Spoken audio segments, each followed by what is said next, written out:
Hello everybody and welcome back to another day of LPL English. Two more best of threes in Group Ascend today, including a rematch of our LPL finals from just the last split. But first, we have JD Gaming going up against Top Esports, two of the most prestigious organizations in the LPL over the past 5 years, but one of them looking to make a little bit of a bounce back after what has been a relatively slow start to the year. My name is Grapes, joined alongside Cubby here for these two best of threes. Cubby, it's always fun to see JD Gaming and Top Esports face off against each other, although the situation that these guys have run into this split been a little bit different than usual. I mean, for Top Esports, they've had close series, but so far a lot of series wins, whereas for JD Gaming, been a lot of disappointment over in that camp, and we'll see if the late edition of Zhuo can help them at all. I don't think that's going to be the case, but a good chance and a good test tonight against Top Esports. Well, they are undefeated with Zhuo on the roster, so we'll see how exactly that continues or not going into maybe some tougher opponents here for JD Gaming. But speaking of, let's pull up the standings for both Group Ascend and Group Nirvana going into this day of games. Obviously, we have Top Esports sitting in second place in Group Ascend, whereas JDG at 3 and 5 have only won games against the teams below them. They have not won a game against any of the top 5. Yeah, for sure. In Group Ascend, have seen a gap between FPX, Team WE, and the rest, as FPX and Team WE have kind of come back to earth after what was really impressive split twos from them. And of course, FPX having jungle issues. I'm going to say broadly now with what's going on over there. But yeah, JD Gaming, the changes that they have made coming into this split, it just doesn't feel like it's worked for them. And it's definitely been a team that has struggled. And as you highlighted, they've only really taken out the teams that are clearly the two weakest in the group. So I'm going to have to prove that they have a little bit more metal behind them and take down some real teams here in Group Ascend, like Top Esports today. Yeah, I mean, as soon as they pick up that first win, that's when we can start really starting to wonder if JDG are fully back to form and if they can really contend for one of those international spots, and maybe that day will be today up against Top Esports. Let's take a look at what JDG are rolling with here for this best of 3. Again, as you mentioned, Cubby, a couple of new players added in at the start of the split in Xiaoshu, and Wink originally was the support, but then going into the second round robin have swapped him out for Zhuo over from LNG. Yeah, that was a bit of a surprise for me with Zhuo stepping in, because it really hasn't felt like Zhuo has been a strong support for a while. I would dare say in the LPL. I mean, I remember when he was really first coming onto the scene, right? He was a part of those Top Esports rosters way back that did feature Jaculov, and it just really felt like they never really mixed. He was replaced later on, I believe it was by Mark, who took him out later. So really outside of like the first year that I think he was in LPL, I haven't really been impressed by Zhuo. And I don't think that this is the change that's going to change things for JD Gaming, because it does feel like they have issues greater than just the support. Yeah, I mean, it was an interesting thing to see missing, who was basically JDG's franchise player at that point, had been the longest tenured member of that team. Dropped for somebody from Group Nirvana in Wink, and then we see them drop for another Group Nirvana support in Zhuo. Seems like they are shuffling around the pieces, trying to find something that fits, because obviously JDG has had some high highs this season, but has not gotten to there in the playoffs. And so they're hoping that this move, subbing in Zhuo, who has had experience with a lot of high-level players, as you have mentioned, could potentially help them out. And it did work out, you know, in game score at least, in their last series against Fun Plus Phoenix. And one of the big beneficiaries of that was their AD carry, Pays, who just continues to farm clips here in this league. A pentakill on the Kaisa, which is, I guess, relatively expected these days in the LPL, but you know, even though Cubby, JDG have had their underperformances, we still think Pays is one of the best players that, you know, are on this team, and maybe one of the better marksmen in the league. I liked what you called this clip you put together, Grapes. You called it just Pays aura farming, which, frankly, it is what Pays has done at a lot of points throughout the split, and he's done so on a team that it hasn't really felt like that team has played up to Pays' level. And I know that when it comes to ADs worldwide, I always like to say that if you want to compete with the best teams in the world, you gotta have an AD carry that at least has like a minimal, threshold mechanics that's very high. Because you're going up against players at the end, like you gotta get through Ruler, Gumayusi, a Viper at these tournaments, and those players are so incredibly good. You gotta be good enough to at least be in the same game as them, and then great to actually, have a chance to take them down. Pays is so exciting for me because he is, I think, the newest player that we can safely say is in that, upper threshold of ADs. Whether you have him at elite or just below, you gotta have him in the conversation up there. And to have him on this team of JD Gaming, that it really felt like this team when it was put together, I mean, a lot of star power on the roster with Alwyn missing in it as well. It felt like this could be a good home for FaZe, taking the seat of ruler yet again. And it just hasn't been the case, and it has not really been because of FaZe's play. FaZe has, again, been playing better than where his team is playing at. So, yeah, I mean, we just hope to see more of it tonight as he gets tested up against Jackulov, who has been a freak to start off the split. What is interesting about FaZe, his stats definitely do not stick out this year in terms of, his placement among LPL ADCs. He's 10th in KDA, 11th in damage per minute, but he always has the ability to press that go button and become that superstar, become that monster, get to that next level, which we need to see more of. And, that can be partly because of him, partly because of his team. And the more that happens, the more JDG have chances at success and chances of making it far here in the LPL. But let's talk about their opponents here for this first series in Top Esports. Again, your Split 1 champions. They made it to first stand. Did not work out too well for them there. And even though they had a great regular season in Split 2, also did not make it very far in the playoffs there. And so this time here for Top Esports, their roster wants to make it a little bit farther here in Split 3. And frankly, it's been a great start for them so far. I think the top, they are somewhat where we expect them to be in the league, as it looks like another split where we're waiting to kind of see how they finish out their story, because it could be a world easily where, they don't meet their expectations, but hey, at least the expectations are actually there for this team, right? I think coming out of Split 1 and that first stand performance, people were honestly just frustrated to see LPL do that poorly at an international event, as this historically has been the region that has just been second to LCK. Top Esports taking fourth at that event. And losing to a non-LCK team. Not exactly the way that they wanted to go out. They came back in Split 2, didn't make as far in playoffs as they wanted to, but it really feels like the form that Jackulov is in early Split right now, Grapes. It does feel like this is the best chance that Top Esports has to actually make sure that 2025 doesn't end in a year of disappointment. Because remember, even when Top Esports won the LPL in Split 1, Jackulov wasn't really performing super well. He had some good performances in the finals and good performances throughout the playoffs, but what really made that team go was the top side of the map, right? And so now that Jackulov really is at the top of his game, if everybody can really come together and work as a unit, this is a Top Esports squad that can be very scary, even with the support swap that, definitely a little questionable in my opinion, going from Chris to Hong, this kind of swap that they made between Top and Weibo. But so far it's working well for them. However, Cubby, when we're talking about Top Esports overall, we talk about the top side of the map, but one of the newer players on this team as well, in Cream, has had some pretty good moments this split. He has, and I was kind of down on Cream because the last time I casted him was versus BLG, and he did not have a good series against Knight. But of course, that is Knight in the LPL. I went back through some Top Esports more recent series and really had a microscope on Cream because I was really frustrated with his play in the series, and it's been better. I actually really feel like historically this Top Esports team, they go as far as Cream can take them at times. I thought that it was a big surprise for me that Cream actually was able to win all of Split 1 because he had this crazy route to go through, taking down mid laners like Doinby, like Rookie, like all these legends that have really just reigned in those LPL finals. As it was a big story with Shanks and Cream both making their initial debuts in an LPL final in 2025 in that Split 1. It does feel like Cream has gotten back to the point where I actually consider him to be one of the better mids in the LPL. I still think that in terms of consistency and having the amount of effective champions necessary to play at the highest level, Cream has always had those questions, and that hasn't really changed for me. But I do think that we've seen some good form and good plays from him of late, and I've really liked how he's been playing around Jackulov. I think that, his ability to peel and play with his carry on champions like the Annie, like the Ahri, it's actually been a really winning strategy for Top Esports. Yeah, especially with the form that Jackie has been in throughout this split. Having Cream be more of that facilitator, which, has been a formula for Top Esports in the past, definitely is a good sign for them if they want to continue to have this high level of play, continue to be at the top of the standings. Remember, they're only behind BLG right now, who are currently undefeated, and we'll see them a little bit later today. But yeah, Cream, with the international inconsistencies aside, has actually looked pretty good on the domestic end over these last couple of splits. And so has another tough test today against Scout, who, while he's been up and down domestically over these past couple of weeks, still is always a very feared player. And so another good test here for a younger player like Cream.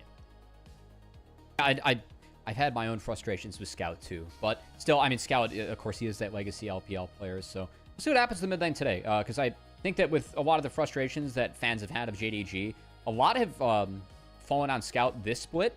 I don't think that Scout has had his best year overall. I can point to a lot of points in split 2 where I didn't think Scout was playing that well either. But it really feels like this split, he hasn't put things together for this team. And that is a legacy player. He had news this past offseason, right? With his fine being paid out by the team, right? And all the stuff that like went down behind the scenes. I don't know if that has really impacted him on the Rift or not, but it has not been the same Scout that we're used to seeing in years past. And to be fair, I mean, this is the split where Scout usually comes alive. Like, his teams have made Worlds and been competitive at Worlds because of his play in the later half of seasons. So I think it's time for Scout to come alive if JD Gaming want to actually talk about the conversation of being one of the top 4 LPL teams to make it to Worlds. Because right now, they're on the outside looking in. I mean, right now, we're seeing a team of Scout and FaZe on it, like, very much on the outside looking in terms of international appearances, right? And even though like the top 6 teams make it into that gauntlet at the very least, and 2 of them make it into Worlds, the other 4 play in the regional finals at the end of the split, because WE and FPX really are underperforming at this point, there's a good argument to say that JDG at least make it into that regional finals if they can continue what they are at right now. But they do not really stand a chance in many people's eyes if they are not able to can take games off of these stronger opponents like Top Esports, like BLG, like AL. And so we really need to start seeing that maybe this is the day that happens.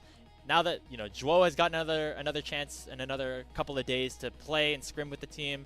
Now that we're seeing some more out of FaZe, maybe this is the opportunity here for JDG to take that next step. Because time is running out. I mean, the season is long, but only a couple weeks left until we get to that end of the regular season.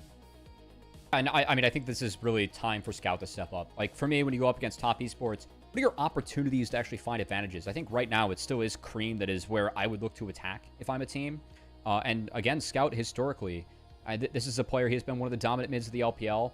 It's been a disappointing split for him. I think that a lot of the conversation around JD Gaming, it's been, was this team put together well? It doesn't feel like really the blame is landed too much on Shun or Paze. It feels like they are playing pretty solid. I think Paze is playing good. Shun has good and bad games. That's kind of always been Shun. And then Scout has like had real stinkers that has actually costed his team games. So with that, I mean, obviously like Zhou and Xiaoxia, we just don't have as big of a weight on them because we don't know, like, they aren't the historical star players that are carrying the LPL, right? It's Scout. And seeing Scout not be in that form that we're used to seeing, it's been a bummer because usually Scout's a player I really look forward to watching in the LPL, but it doesn't feel like he's been that same player of late.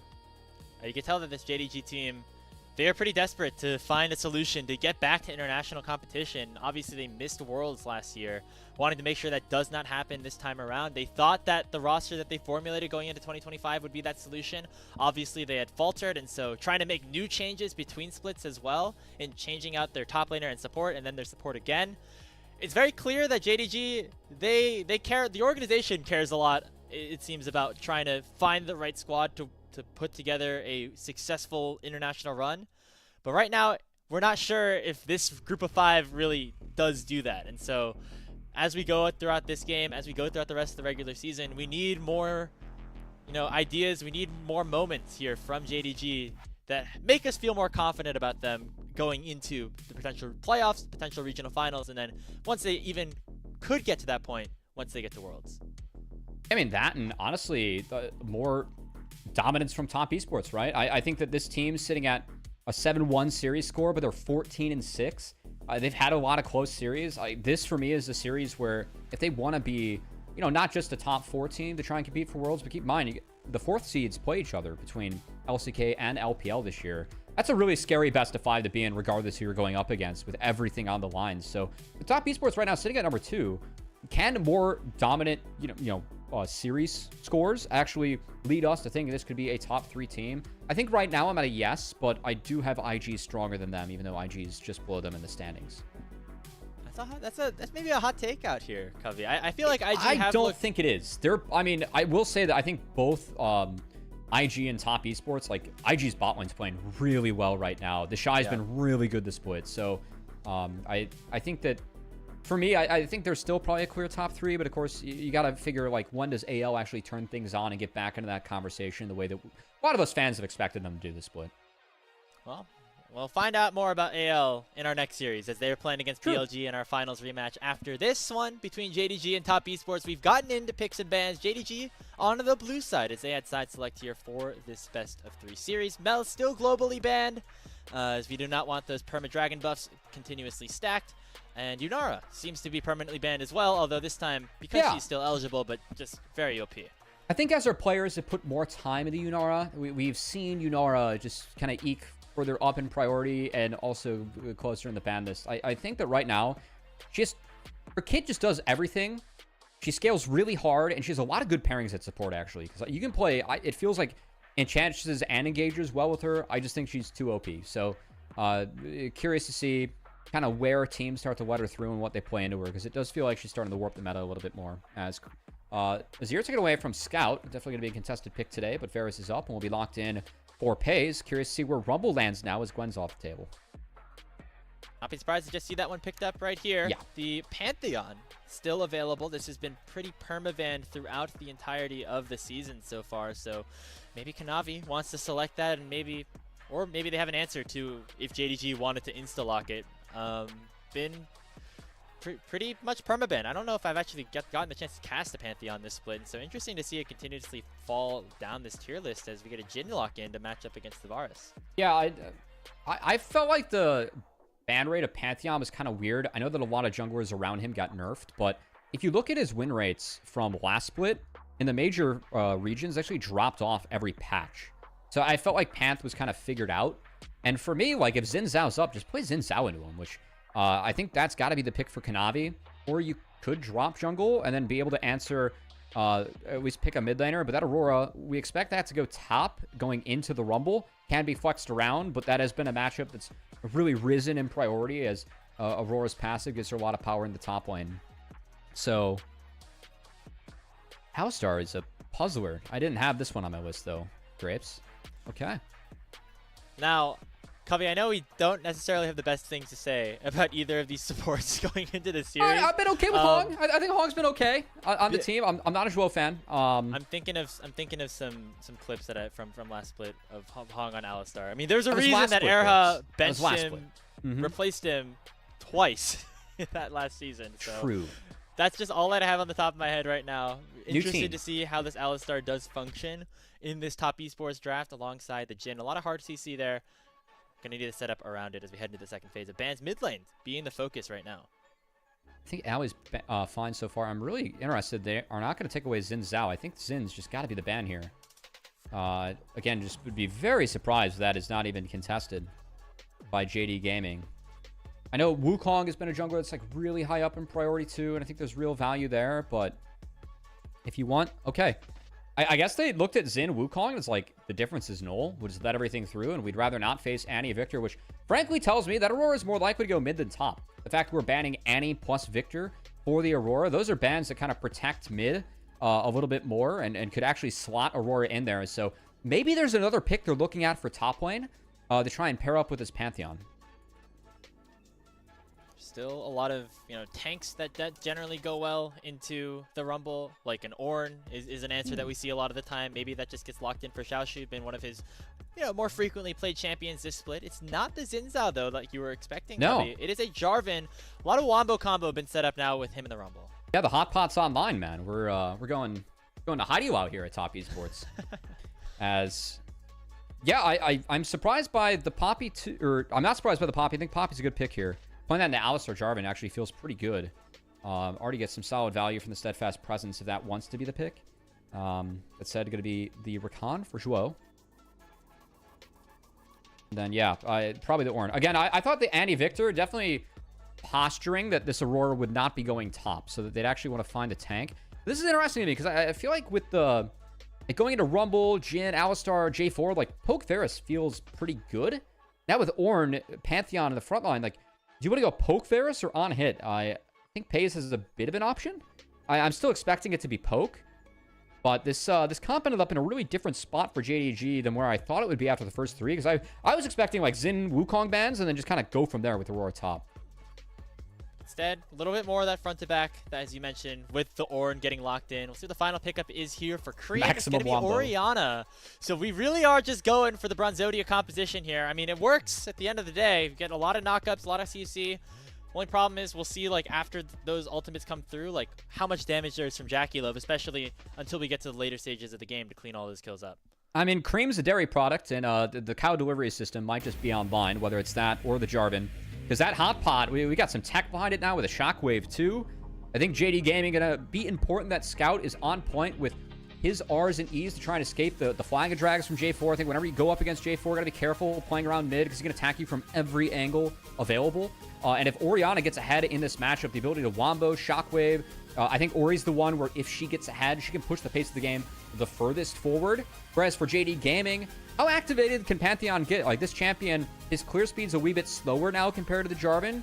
But you're at level 4, level 6, you're still just an absolute menace on the map. You can cross-map really well with Ornn. I think the reach for engage is good for JD Gaming. So we'll see if they can make the right plays to actually find those picks. Because they can't sign up for the 5v5. I think the 5v5 in the mid-game, very top esports favor. They have to go very late for that not to be the case, pending the Varus build. Because if Varus is not on hit, then I don't think they have any late-game options. I think it's also doomed to late. Interesting to see the Ornn composition not want a team fight. Very curious to see what that means here for JDG.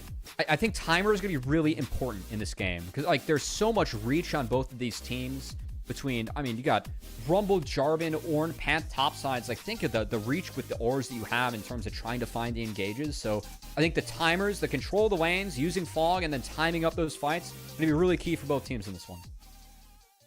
In this matchup between two storied franchises in the LPL. One stumbling, one striding. Top Esports going up against JD Gaming.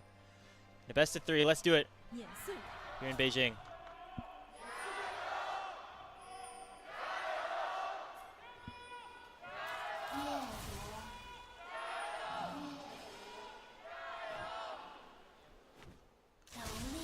Love that you mentioned Beijing. Of course, remembering Kanavi, his history with JDG as well. Talked last split about how playoffs are going to be in Beijing, and he was so excited to play in front of the fans that used to be so kind to him over there at that org. Obviously, going to be on the advantage team tonight. As Joel might be in trouble. He did use W, and that is a lot of health gone from the Rakan.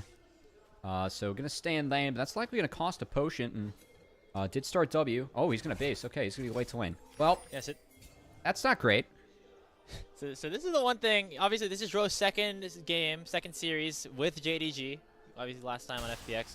Even though JDG, they 2-0'd the series against Fun Plus Phoenix just a couple of days ago, Joe got away with a lot of really aggressive engages and plays that maybe he shouldn't have been able to do so. And that's another instance of that right here, being a little bit too far ahead of his team, whether that's miscommunication or just his own play. I feel like that is something to watch going into this one against Top Esports. Yeah, missing XP early. I guess not the worst in this matchup, as getting an earlier level on the Varus is actually not that bad. And you're going to see Paze step up with the E, Comet, Scorch Timer, and then maybe an earlier Q. But, okay, no, they're going to give it a wave, and it's just going to be lack of XP for Joel. So, it could be impactful towards the Grub fight. That's a timer that a lot of our supports look for 6, and Joel's already behind. Not the easiest, especially now that the Alistar has it level 2, and Kanavi is pathing towards the bottom lane, and right now Shin is pathing away from him, which means that going to be a lot less safety here for Paze and Joel to play for. Nice trade in the mid lane for Scout. Again, we mentioned some of the underperformances here from Scout throughout the past couple of months, but still a good test for Cream here in this best of 3 series, and he's already taken a brunt of pain. Aurora is so powerful early with the electrocute that Aurora's taken the setup and the passives, and actually gonna get an early TP back from Cream. I will say I don't think this is terrible for him. Like, he missed one melee creep of XP. I don't know if he's gonna miss too many more of the mage creeps, but like 1 or 2, so kind of negligible. It's gonna be Scout with an item advantage from here. The fact that he had no potions definitely means that Jarvan's going to want to pay some attention to mid, because we have to make sure that Cream's next base is good. If not, that's when the lane can really be in trouble. As we await the first clears of these jungles, oh man, Kanavi got the blue buff reset. It's going to be a little unfortunate. Thankfully, Shun is not in the area to try to contest this Scuttle Crab, so all should be fine. Unless Scout's taking a look at. Hey, LPL fans, we want to make sure that you remember that this show here on LPL English is sponsored by prodiff.gg. Prodiff coaches are all pro players from the LTA, NACL, and ERLs and can all help you continue to increase your ranks and maybe be up here with the pros one day. You can use the code LPL10, which is also for 10% off to support us on the LPL English broadcast. So thank you very much to Prodiff for sponsoring us here on the show. We'll say the coaching rate's really, I'd say manageable too. Like, I think most between 30 and 50 bucks. So the 10%'s a difference maker for you. Hopefully you guys check it out and we can support definitely some pros that are still very active in the NA scene. Hey, one just picked up their first win in the LTA. Darklings, I think, is part of that. Let's go. Yeah, love to see that. I like the Ziggs. Definitely took a few notes from Knight. And I like Malzahar too. He's taking notes from Knight and BDD. That's a pretty base mid laneness right there, you know. Yeah. Well, maybe you guys could be that. You guys could be like that too if you sign up for Prodiff. Again, LPL 10 link in the chat right now. Hovering back to this game, we're waiting the first dragons to be spawning, and actually shout out to JDG, able to survive the brunt of the pressure early on, get that reset in an advantageous situation. Swap coming out. Oh wait, what? Okay, this is interesting. So this swap coming out, they saw Rumble TP. Xiaoshu was walking bot, then decided to TP up top. So they're going to opt into the 1v2, which I would say is usually better for Ornn, right? Ornn, less resources, better than Rumble with less resources. We're going to starve each other out. That's okay. Also fits with the dragon timer. Means that top esports are going to likely drop the dragon, but this Ornn is, he's in trouble. Might cost Xiaoshu his life as he tried to get that wave in, but Kanavi was there just a little bit too quick. Jacula picking up first blood for top esports. I think that works if your bot lane reset first and not the opponent bot lane. Because also that was timed with Kanavi's clear. Like, he's going to be topside at that time of the game. So I really don't agree with this choice from JDG. Because if you're going to make this choice, like, at least drop these camps and then go take the dragon. Like, get something for yourself. By still contesting this, like, they just sign up to be late on everything. This actually opens up a window to actually look for a play mid, but also look to cross. You can contest the Raptors, contest the dragon now if you're Kanavi. Like, you saw Shun. He's pretty much trapped on that top side now. So the rest of the map is yours if you're Kanavi. Yeah, I mean, if you can survive that initial wave crash for Xiaoshu, it ends up being very good for you because then, obviously, the Jhin Alistar is shoving into you, and generally, you're going to be okay in that 1v2, but once the Jarvan shows up, definitely a different story. Nice job by top to make sure to punish that and actually make the swap advantageous for them because, again, they're the one who initiated it. They're still tracking him, and Xiaoshu's still in trouble, and he's TP-less now. Oh, man, they just gonna go. There's no one. Jackie Love doesn't do that much damage. In fact, Xiaoshu calling out the Forge God to go for a play onto Hong, who is level 4, going to eat another entire proc of the Bella's Breath, and he actually get chunked below 200. Got chunked. Shun's going to base up here just to make sure that no funny business happens, but I'd say that's still A-okay. And Jackie will have a really nice base away there on Shun again. Kanavi didn't take the dragon during this, but he was able to at least keep up with his clear. He's going to be a little bit ahead now. Oh boy, it was a bad timer. Okay, Cream spots it out. Play on the Cream. Zhuo came a little bit earlier on while that kill onto Xiaoshu was happening. Put a little bit of pressure onto Cream, but no flash, no summoner spells, anything burned there by him. So I'm a little bit surprised with no dragon being taken, Grapes. I don't know if you're in the same camp as me, but yeah, I thought that, like, of course you're, Pays and Zhuo were both bots, so you would have been outnumbered. I'm just surprised that Kanavi, like, signed up to handshake all this when he did have a pretty big tempo advantage on the Pantheon. I think it speaks to kind of, like, how the matchup is, because Jarvan later on, you just get to beat Pantheon based on terrain, right? Like, you have Cataclysm, your EQs, you just get to interact more with Pantheon than what he gets to do to you if you aren't, like, able to be killed later on. So I'm wondering if he played the matchup like that, but I thought he could have gotten a little bit more out of that last sequence. Well, it feels like it's been mostly a topside prio for both teams over these past couple of minutes because of all the chaos that happened when Xiaoshu went down. So it seemed like neither team wanted to push too far towards the bot lane. It has meant that 369 actually gotten pretty significantly ahead at this point. And now for top esports, it's a win-win because you got the kill onto Xiaoshu. He's very far behind. That means you can get those grubs and maybe make your way down towards Dragon later. Yeah, and I mean, 369, I don't think we have to really say anything to convince you guys that he is an outstanding Rumble player. Has been this way for the entire year of LPL. As he has been really, really solid on this champion. Very high win rate. Rumble's been in a great state all year, but it does feel like 369 is one of the stronger Rumble players that we have. And I think the early trades, again, so far for Top Esports, I like where they're at in this game. And I really question, like, if Pantheon gets slowed down, Ornn gets slowed down, where are your plays going to come from? It's got to be from Paze and Zhuo. But we haven't seen anything more from them at the moment out of just, you know, picking up waves and matching rotations. And if you're going to sign up for that against Jhin in this matchup, you get outscaled later on, too. I know that you have an Ornn on the team, but like, that Jhin's going to be more effective at later items. So I do want to see if JDG can, like, utilize the Panther, Aurora, Varus, Rakan at this point of the game before people get too tanky and Rakan engages don't lead to one-shots. Actually do something. And with the first objectives being handshaken, I don't really know what that's going to happen now. See, maybe a kill on the 369 as the Grand Starfall also comes in along with the Call of the Forge God. 369 taken very low. 369 taken down by the Comet Spear. So JDG making a nice play up on the top side as Xiaoshu gets one back. Good pickup. 369 had no ult as he used his ult to kind of kill the wave and cheat a wave, as you can do with Equalizer. So I like the timer that JDG did pick to attack that Rumble. That's a good play. Picking up Ornn some resources. If you even out that matchup, Rumble cannot hold a candle to Ornn later on. We'll see if Top Esports can bounce back here.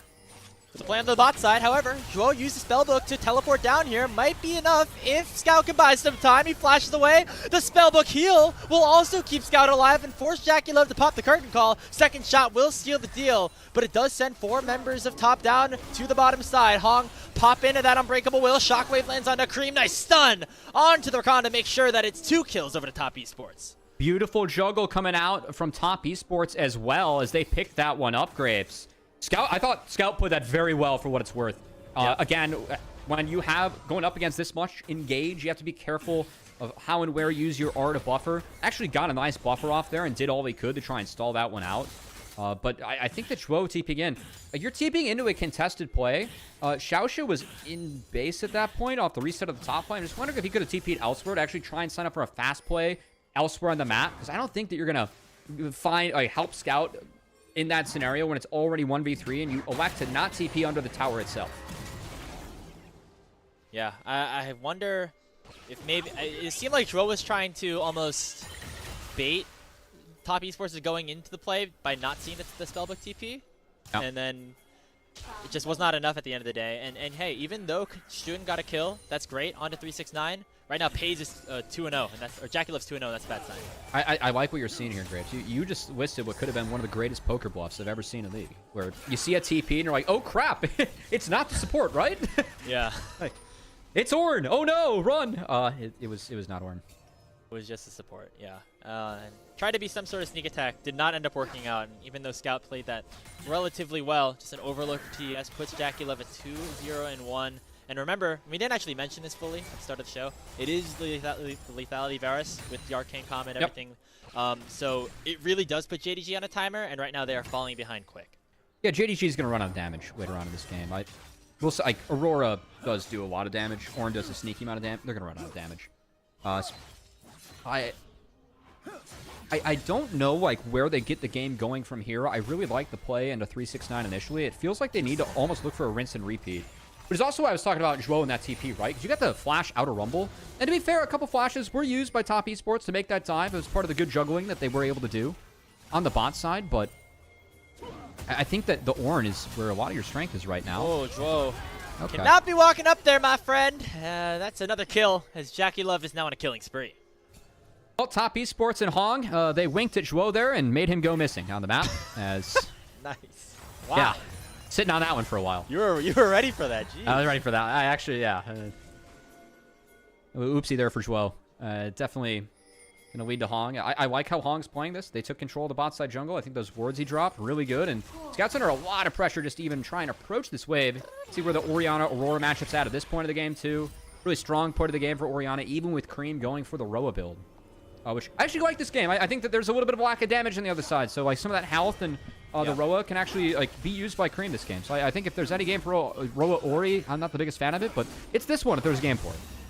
Not only that, like, you want to scale into the late game. The Roa definitely helps you do that as well. On top of the fact that, as you mentioned, not a lot of damage here on JDG's side. Yeah, and that's kind of like my issue with the JD Gaming draft is where's the damage coming from? Like, they didn't win lanes, they didn't win early games, so now you're just losing late game outside of the Ornn. Is kind of what it feels like.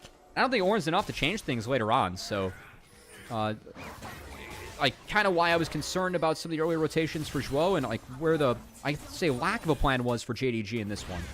Yeah, I mean, they're hoping for the Candyman in the Ornn with the ornaments to help them out there with the increased damage, but with the lethality Varus, with the Aurora, we'll see how much it is, although, you know, not the tankiest top esports team that's been set up. There's no Sion, there's no Sejuani and things like that. We'll see if that ends up mattering, and hey, for JDG's sake, have picked up the first 2 dragons, although it's going to come at the cost of a couple of plates up on the top side for 369. The plate's about to drop here too, so could be a little bit of a race for first brick, as first brick secure for top esports would be a sign of feats for them. But good pick up. At least they're able to pick up the first 2 drakes. Again, I just think they're just going to hit a point in time in this game where it's going to be a struggle for JDG. And to be fair, like to top esports, I don't think that this was an item break point where they really wanted to fight. Like you have a Youmu's and change for Jackulov. I think you're really waiting to get to 2-3 items there, like to look for him. The row is stacking against the Leandre's Aurora. I don't think it's a great timer for top esports either. So I like what we've seen from top esports. I think that part of their evolution as a team this year has been, I feel like this team was really at its best in splits 1 and 2, where it's just like, okay, pick winning lanes, play with Kanavi. Kanavi's going to like do work on the map and get a lot of pogs and be MVP, and then we're going to be fine, right? Whereas in this split, it looks like a lot of their setups, like it slowed things down a little bit, and Jackulov's performance has really warranted that, because he has been a very solid carry in these late games for his team. Absolutely, yeah. I mean, especially compared to a couple of splits ago, where again Jackulov maybe underperforming at times. I know there's probably some people in the Twitch chat that maybe think he's still underperforming, but so far having a pretty good split. Although he is getting targeted now in the mid lane as Zhuo goes for a play, does land the exhaust, but not much after that. A little bit of poke back here for Jackie with the curtain call. Going to chunk pays the half. Meanwhile, nice R again from Scout. See, that's what we need. We need that. You mentioned the ultis and the E's. We saw both of them used there, although it is going to come at the cost of a lot of damage on this tower, maybe the entirety of it. Looks like they're going to tank it up and take it down. Well played. First brick and feat secured. And that feat's being dropped for the Herald. I will say Herald could be nice for JDG here. I didn't get the kill on the Scout, so I think that like feats being secured is big, but you could get a lot out of this Rift Herald if JDG is able to pull off a nice power play. I think importantly, a lot of these flashes that were back up, so like the initial, you know, Panth, Ornn, Rakan engage really has to be on point or involve flashes from JDG themselves. They want to try and lock down and get a kill, and we're getting to the point of the game where those one-shots are a little bit harder to find now that we're in the mid-game. It seems like the go buttons for top esports are a lot easier to press, right? You have Hong jumping in with a flash headbutt pull. You have the shockwave. You have Jarvan or just jumping in with the EQs. I mean, the last time we saw JDG make a big play a while ago, instead they're getting played on down to the bottom side. A Scout, there's no more tower down there for you. Cream getting on the board with the help of Hong. And I like how top esports played that. Again, that's a dangerous wave for Scout to play. He got that one in. It's been really solid bot control from Hong for this game, and it's going to continue. And catches out Zhuo in the exact same place he died last time, although this time the JDG support has some support of his own. He'll be able to get on out with that E. Again, really like how Hong's playing this, Grapes. I think that at home, you know, you hear League talked about a lot. It's like, hey, play to your side of the map, the strong side of the map. Top esports, the last few minutes, they've played to this bot side, right? They committed to taking the bot outer. They dropped the Rift Herald. Hong's been doing a great job of just hovering between mid and bot, establishing this vision, and JD Gaming not respecting it. They lose out on 2 plays, or 3 plays now in a row, right? Zhuo not losing a flash, but hey, losing that ult. After Aurora ult was taken, they found the kill on the Scout still.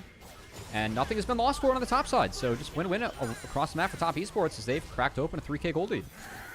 Yeah, really, really nicely done here by Hong to start this game off. And remember, I'll continue to admit it, that I have not been the biggest fan of this player. I mean, when he was on Weibo, things were not going the best. I was surprised to see top esports go for the swap.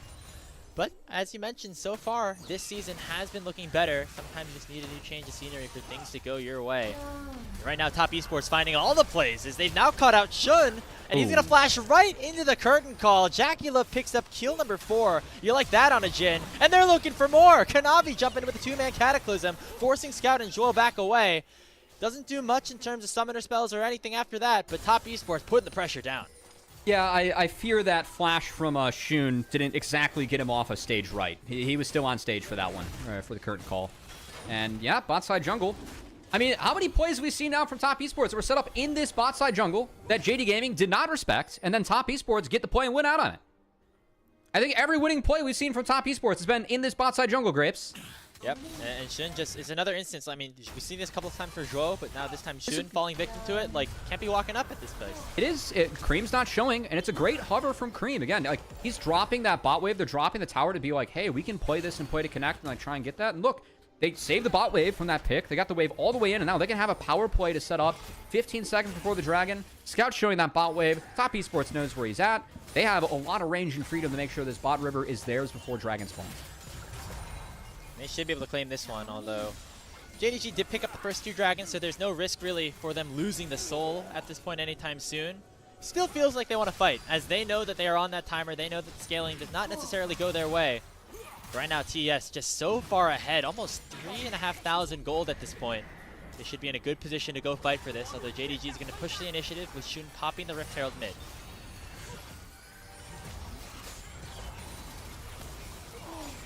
I mean, this Rift Herald, like, it's popped. They're going to get a crash, maybe. Probably not even. Yeah. Oh. And they didn't get any control over the bot river off this, so it's just a null Rift Herald. Keep in mind that was traded for the outer turret bot, which did give Top Esports feats too. So that trade is now null. And this Dragon looks relatively uncontestable right now if you're JDG.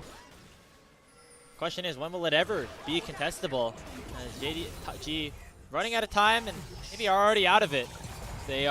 They're giving it, and Top Esports just hasn't hit it yet. Yeah. At this point.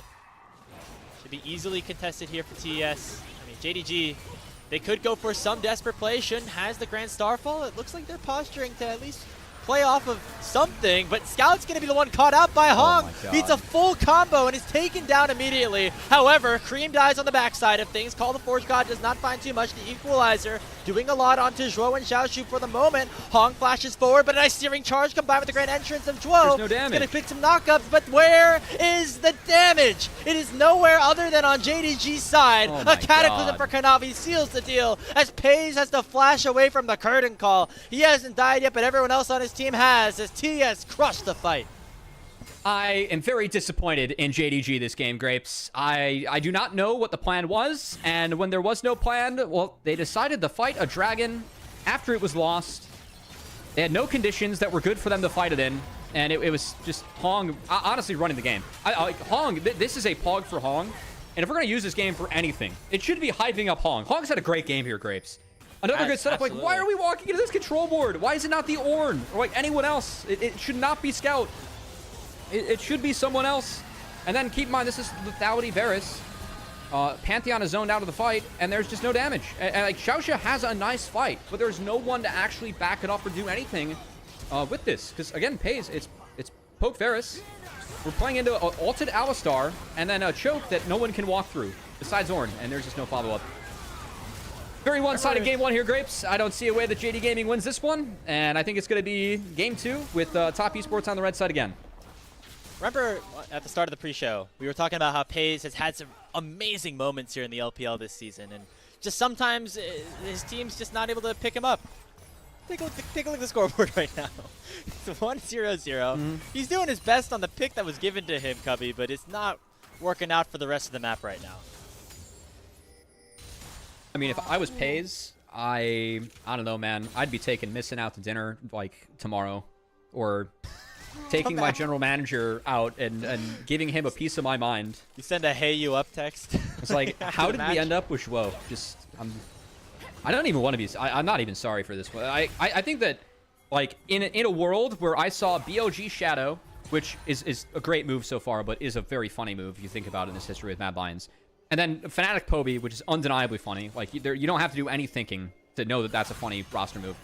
JDG Zhuo, for me, is hands down the funniest move this season. Like, there's nothing that competes with this. This was a complete left fielder. I have absolutely no idea how or why this was done by JDG. And it continues to add questions to what we've seen with JDG this year, which has just been a lot of unanswered questions. I feel like it's just the theme of this team.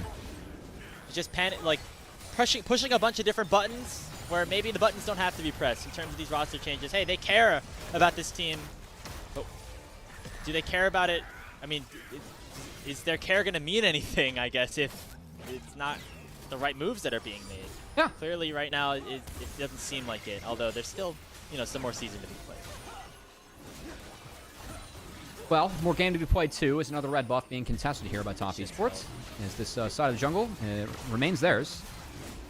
And this red buff remains Kanavi's.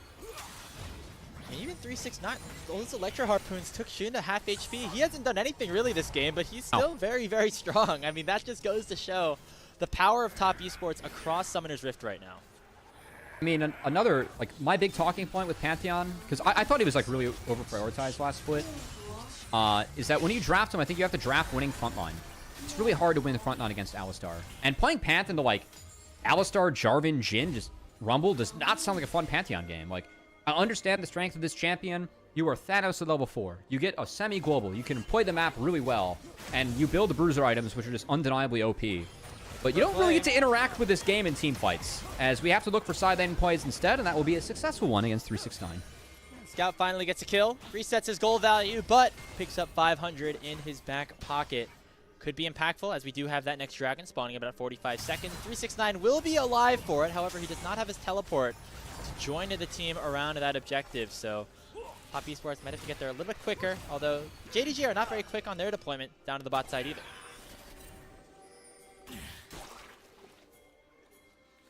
I'm curious what Top Esports is going to do here. They have a choice after this wave. I think they're going to play for the outer turret. And then we'll see if they move to either Baron or Dragon. Because they really could threaten the Purple Worm if they wanted to. Just don't think they really have a lot of damage to get through it at this point. But again, I feel like the play should be drag, I think. Yeah, probably. Just take this. Take away the win con, honestly. Like, I think that's... Like, I mean, this is just game. Oh, unless Cream gets caught out here. Knocked up by Zhao Shu. Gonna have the Call the Forge God land on him as well. Still has his flash. He'll use it to get over the wall. And he still has his Shockwave. That Wombo combo still very much in play.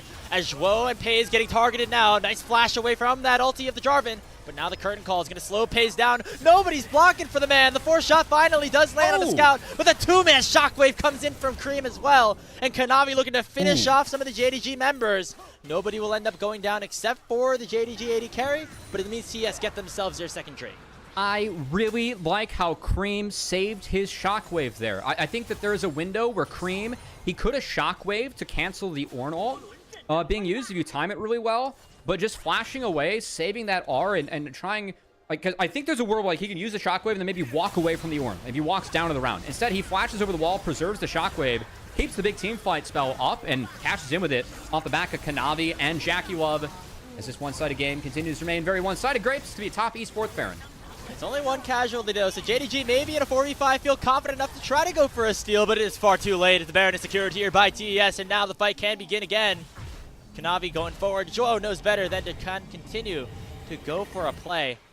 And so that is just Baron in the hands of Top Esports with the gold lead extended to 6.5K.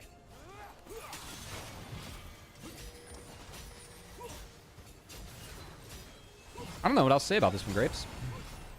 Ooh. Feels like Shun's first win of the jungle, stealing that camp away. It was just a grab. It's been tough here for JDG, and again, it goes back to the narrative that we were talking about when we pulled up those standings. Wins against W and FPX, losses against everybody else, and it looks like JDG might be destined for that again. It just feels like they look so different when they're played against tougher competition. I mean, Zhuo and Pei's not exiting together there. I think a little bit of an oopsie, and a really nice buffer from Kanavi. I missed that. Caught the Chains of Corruption, dropped the EQ, almost found Scout there. He places that Q better, but a little bit of a guess over the wall as Kanavi and Cream synced up to play that one very nicely. I still want to see an Alistar Cream Orianna combo, because then we can see, like, we can say the milk has soured, but in a good way, you know? Turn into buttermilk or anything creamy, man. A little fermentation. Yeah. I mean, Kanavi can chip in. He's got the hot pot to contribute. I'm doing some thinking right now as we get ready for what's potentially the end of the game. Hong on this Alistar has done very well for himself at this point. As Top Esports still have Baron buff in their hands for the next 90 seconds. They're pushing mid, but also have Cream escorting a wave down to the bot side so they can play 2 waves at the same time. And now Hong going to catch out 2 members here of JDG. They'll be able to dash on out away from the EQ of Kanavi. But now both waves have come in and the full siege can begin. I feel very strongly about a Hong Pog this game as Scout. Oh, Cream gets comboed. Hold on. Oh, yeah, Cream taken very low. Flashless. He is level 17, though. Very tanky, but Kanavi dashes in with the Cataclysm. Hong on the back line. We're going to try to do the work himself. He picks up 1 kill to start things off. but the rest of top Esports not so lucky. Jackie Love gets knocked up. Here comes Shun with the Grand Starfall, flashing onto Cream. One more auto will take him down, but Jackie on the backside still is alive, still pumping out those DPS, and with one more auto attack once he reloads, might be able to put an end to Shun. Nicely timed E there, but it's gonna just delay the inevitable. 4 dead on the JDG side. Scout looks to try to find something back, but he's now 2 levels down of Jackie himself, and him and 369 gonna try to finish off this game themselves. Summoner spell usage there from JDG. Pretty much everything burned as they tried to make that fight work. And to be fair, the closest fight that we've seen so far, Grapes, as they were able to find Cream pretty far up, who was flashless, but I still think Cream actually played a nice fight. And I think that, like, if I'm a top esports fan, you know, your concern for this year is that you would love a domestic win, but I think more importantly, you want to do well internationally. Who are the members that are like, need to perform to at least get us there, like get us those 2 things? I really feel like it's Cream and Hong. And Cream and Hong have had great games, Scrapes. I really feel like each of these players has had a good one. As this, Hanabi got a little bit deep there. Hong, too, is I think top esports might have been looking for a style point or 2. And to be fair, I think they've earned it with the play that they've had so far. But JDG, some decent punishes. I like the cancel onto that Jin R earlier on. And I thought Jun had a nice entrance into the fight here. Even if Pace melts in the end. But yeah, I mean, JD Gaming, it's a team of talented players that can't team fight. It's just the lack of direction early is what killed them in this one. Seems to continue to be the issue here is not Jackie Love. 4 completed items, 7-0 and 5. He's having himself a great game as well, as it's not just the gold now. The XP, the level differences really coming into play here as we try to put the finishing touches on this one here for TES. It's very evident in that last team fight, although it was a very good look for JDG, it's just not enough. And that might be the closest that they get for the start of a comeback, as it's going to be top esports going right back to the Dragon that spawns in 10.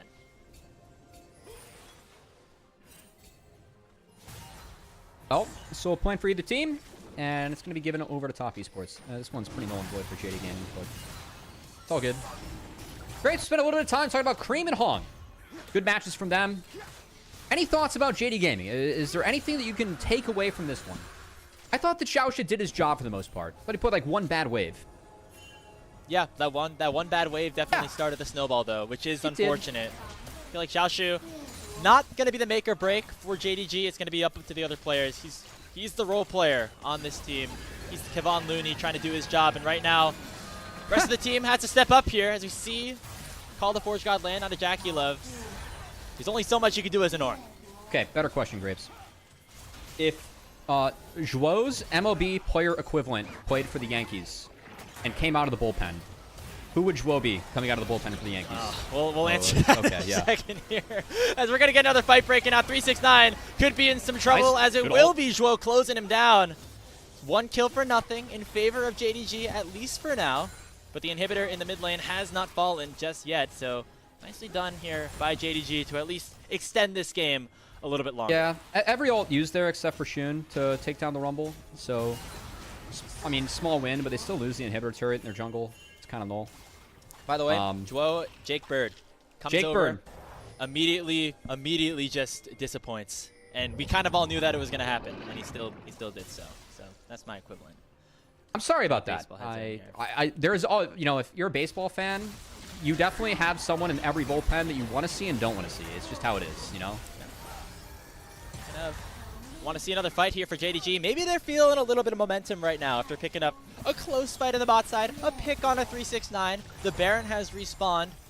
But the Goldie's still very much not in their favor, as well as the scaling. However, some of those ornaments start to come in. As now JDG playing very aggressively around the Baron might be of their benefit to just flip it.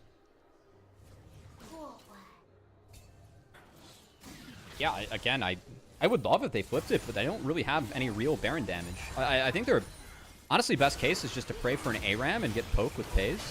Might just get that. As Xiaoxia going to be the full target, but the tanky or not tanky enough. Oh my goodness. Hong picking up the kill as the support, and now the full engage can begin from Kanavi. He lands the Cataclysm on Joao. He flashed away, but it might not be in time. Shockwave does not connect off the EQ, and so it will only be Xiaoxia falling for the play. Should still mean that top esports can retreat towards Baron. Ornn has TP when he spawns. No way Baron's up when that's the case. I don't think JD Gaming have any contest, and unless Shun just like sends it. Nope. Instead, Hong and Cream going in for Scout, who somehow walks a little bit too far forward. It was a hex Not going to flash. be taken down just yet. However, another combo from Hong should come in, but he gets one shot by Pays. Another grand entrance from Joel will land out of Cream. Top Esports try to do too much with the same play. They get the Baron, they get Joel, and here comes a TP from 369. Pays is down, and only Shun and Scout still remain. 4 members of TES have Baron in their hands, and they're going to at least take this mid inhib, if not more. It was a tactical int from Hong, as he just wanted his team to have some meat to feast on for their win. Going in, setting up the true barbecue, and 369 on the Rumble. Nice TP and angle into Pays, who was flashless, and Top Esports going to put together a really solid game 1. And honestly, some positives to take away as one last fight. Oh, knockup lanes on a Jackie Love, but he's not going to be able to go down just yet. Zhao Xun with a brittle proc will not find it. He's just too far away, not in range yet. And Scout's going to be killed on the other side by Kanavi against his former team. Kanavi and Top Esports will issue a dominant win in game number 1 over JDG. Very good look here for Top Esports. And man, again, if you're a Top Esports fan, I know JD Gaming's not in their best form, but still, I think that if any positives you're going to take away from this game, this series, to try and push to other series you're going to play in the regular season going into the playoffs, Cream and Hong, if these two can play well, we've seen Jackie Love's performance variance just a little bit throughout the split, but 369 and Kanavi have been solidly one of the best top sides that we've had in the LPL. So if these two members can really step up, play at the highest level, and play well, I think it's a great sign. And man, that was a great game from Hong. I thought Cream played really solidly too. He's had a good last couple of series as well after he got smacked around by Knight and BLG. So I think some real positives over there in the Top Esports camp. Yeah, you talk about consistency for Top Esports. The top side of the map feel like they've been generally at a very similar level as we've gone throughout. Kanavi's always looked pretty good. 369, kind of the definition of stability up there. Cream and Hong, as you mentioned, a little bit more on the volatile side, and specifically once you get them against higher competition. We talked about how Scout could have been a tough matchup against Cream here in this 1v1 in the mid lane. Didn't make it look like that, as Scout definitely had his fair share of questionable moments. It was a lot of good stuff that we saw, though, from Cream, from Hong on this Alistar, and that is good signs for Top Esports moving forward. Yeah, I think that, like, JDG is not a great team that we have in the LPL right now, but they aren't a bottom 2 team, and they do have some pedigree. And so for Top Esports, I'm going to focus on the positives, which have to be in their camp. They're not in the JDG camp. We can't talk about them for positives. So sticking with Top, it's Hong Cream. And I think it might be a Kanavi Pog, but for me, Hong was really the playmaker in this game. Like, when we get through the highlights, I think we're going to see Hong with consistently great angles and engages on Alistar. He controlled the map really well against Zhuo there. I really liked how Top Esports played out that map, and I think they made it look like JDG had no plan. I do think they took away some of the plans earlier on with some of the choices they made, like delaying those first neutral objectives. But man, like, JD Gaming, I really did not like that draft for them. I don't think that there are a lot of winning angles that they have with that draft. I mean, we talk about the high level performance that we saw from Hong in that game for Top Esports. The new support for Top Esports. The new support for JDG didn't necessarily have his best moments here. I know we were talking about the decision, like roster-wise, GM-wise. The decisions in-game, also not great. I mean, starting from that first minute where he tried to find a catch onto Cream, but was immediately punished, had to go back to base, ended up losing XP. That was the start of the snowball rolling down the hill to a game 1 loss here. I'm glad you brought that up, because I had to just have a chuckle that we started that game off with just blindly grand entrancing into the enemy side of the map when we see no one level 1. That's the Zhuo experience. That is the Zhuo experience, yes. The Zhuo experience. That's exactly what he was doing against FPX, and it was working against maybe a weaker team. Not going to work against a team like Top Esports. The aggression from Zhuo is both a blessing and a curse. Well, nice to see. We didn't really mention 369 that game. Outside of his Rumble's good, and yeah, a lot of damage. It helps that the lane that he had. But keep in mind, he played 1v2 for a lot of that game. I thought a lot of those ults were pretty impactful, as was a good one from him. And Matt, I mean, for JD Gaming, like, I don't know what you do at this point. I mean, to be fair, if you're going to go with Zhuo as your support, I feel like that's kind of FFing the split, if we're going to be honest. He hasn't given us much reason to think otherwise, but like, what's your answer with this team? Like, what needs to happen for this team to actually be the competitor that, players like Pays and Scout should be on rosters? Especially the form that Pays is playing in. Is like, he's been playing as one of the better ADs in LPL all year, so I don't, like, I've given up on the answers. Oh, wait, we canceled a TP with that? Oh, dear Lord. I don't know what Scout was thinking, that he was going to get away with or no, that Cream that fully wasn't in vision. Yeah, not going to happen very much. It is curious because, again, Shun, Scout, Pays, Xiaoxi's been fine. Like, this should be a team that finds at least a couple of wins in series against some of these top-level teams. It just hasn't happened yet, and then time, continues to tick here for JD Gaming. I mean, when you take a look at what their schedule looks like over the next couple of days, sure, they play WE as their next series, but that's their last gimme. After that, it's tough opponents after tough opponents.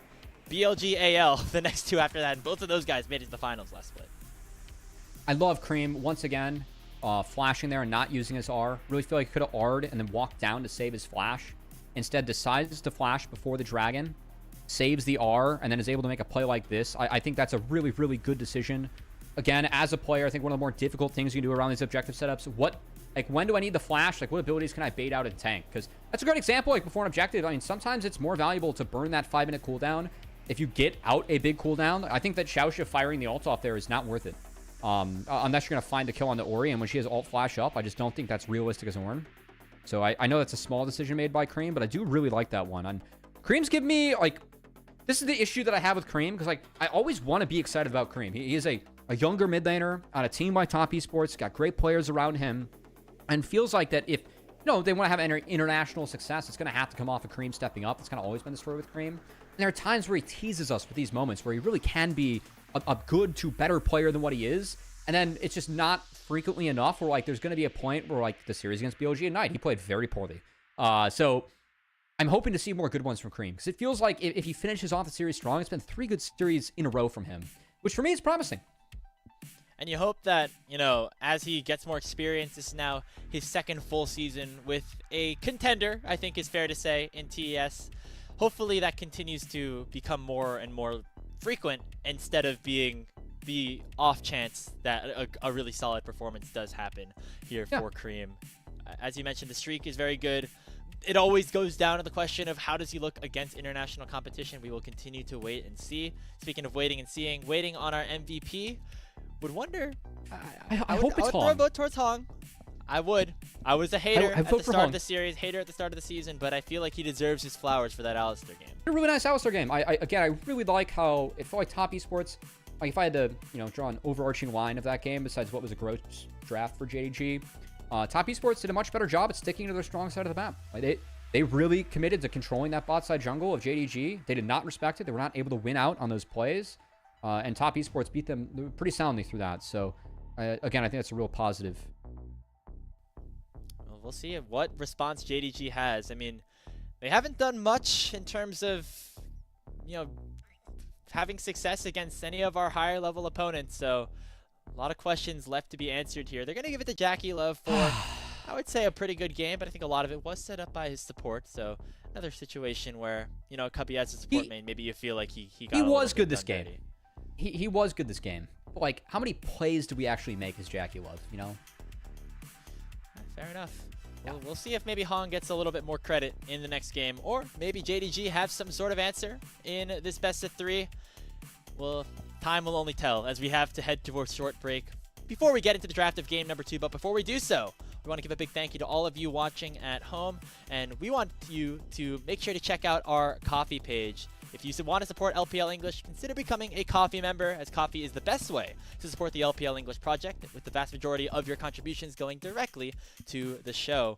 A lot of the initial payments go into upgrading the broadcast, but a huge bulk of it pays on-air talent and content creators. You can subscribe to our Ko-fi, it is linked in the chat, to unlock perks like early access to content and the ability to ask interview questions for our unique on-site interviews. Again, link in the chat below to support us on Ko-fi. We'll be back in a couple of minutes with Game 2 between Top Esports and JD Gaming. Don't go anywhere.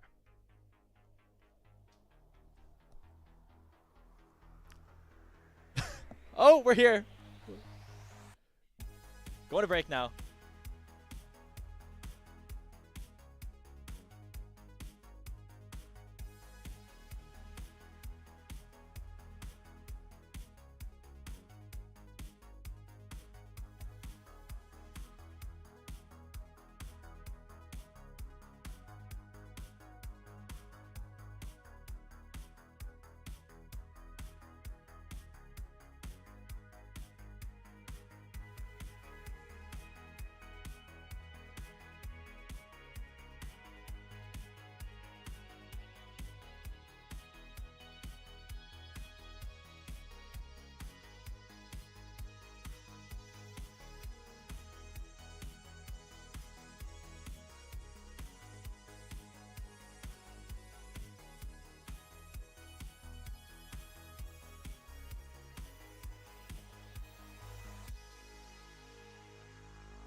Welcome back, everybody, to LPL English, where I'm not all the way up here this time. We're going to go back to normal for this series, game number 2 between JD Gaming and Top Esports. Yes, this is what we do actually throughout the entire break. We just stand like this, feel very confident. See, this is JDG full hype. needs to do that a little bit more too, because they are not feeling very confident right now. Yeah.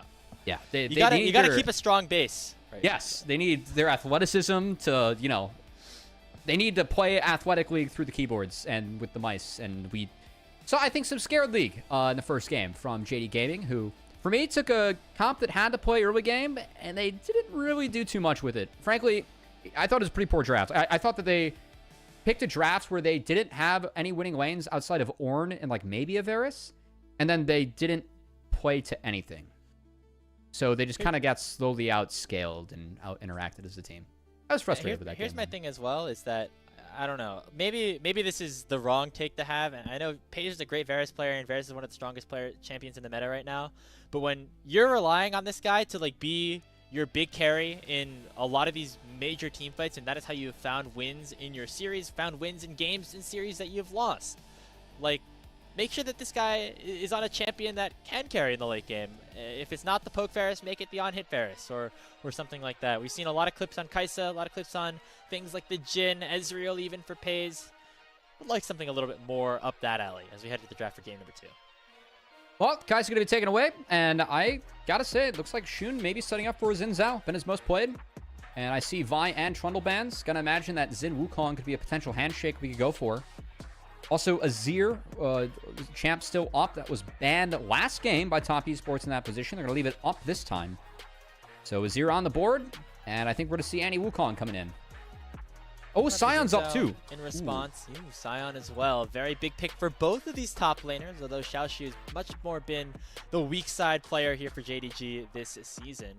The Taliyah was also banned in game number 1 on the blue side, so JDG opting for Kai'Sa instead. Yeah. And that champion has been very powerful. This champion has been very powerful. It is Scout's most played. It is now going to be piloted by Cream.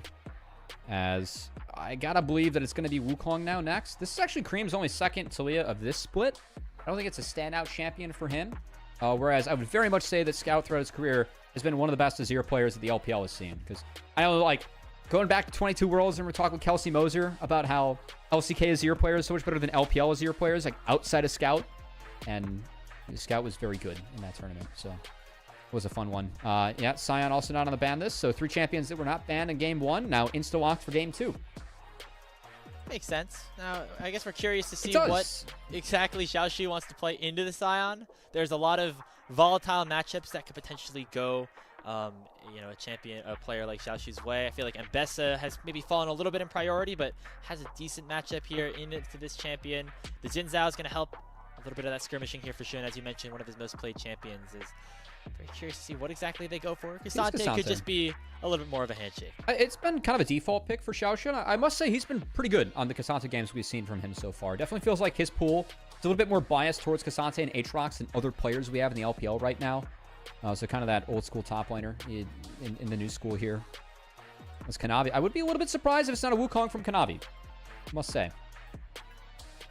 One of those powerful picks in the meta. The Skarner, I mean, a specialty pick for him too. Very, very tanky. Yeah.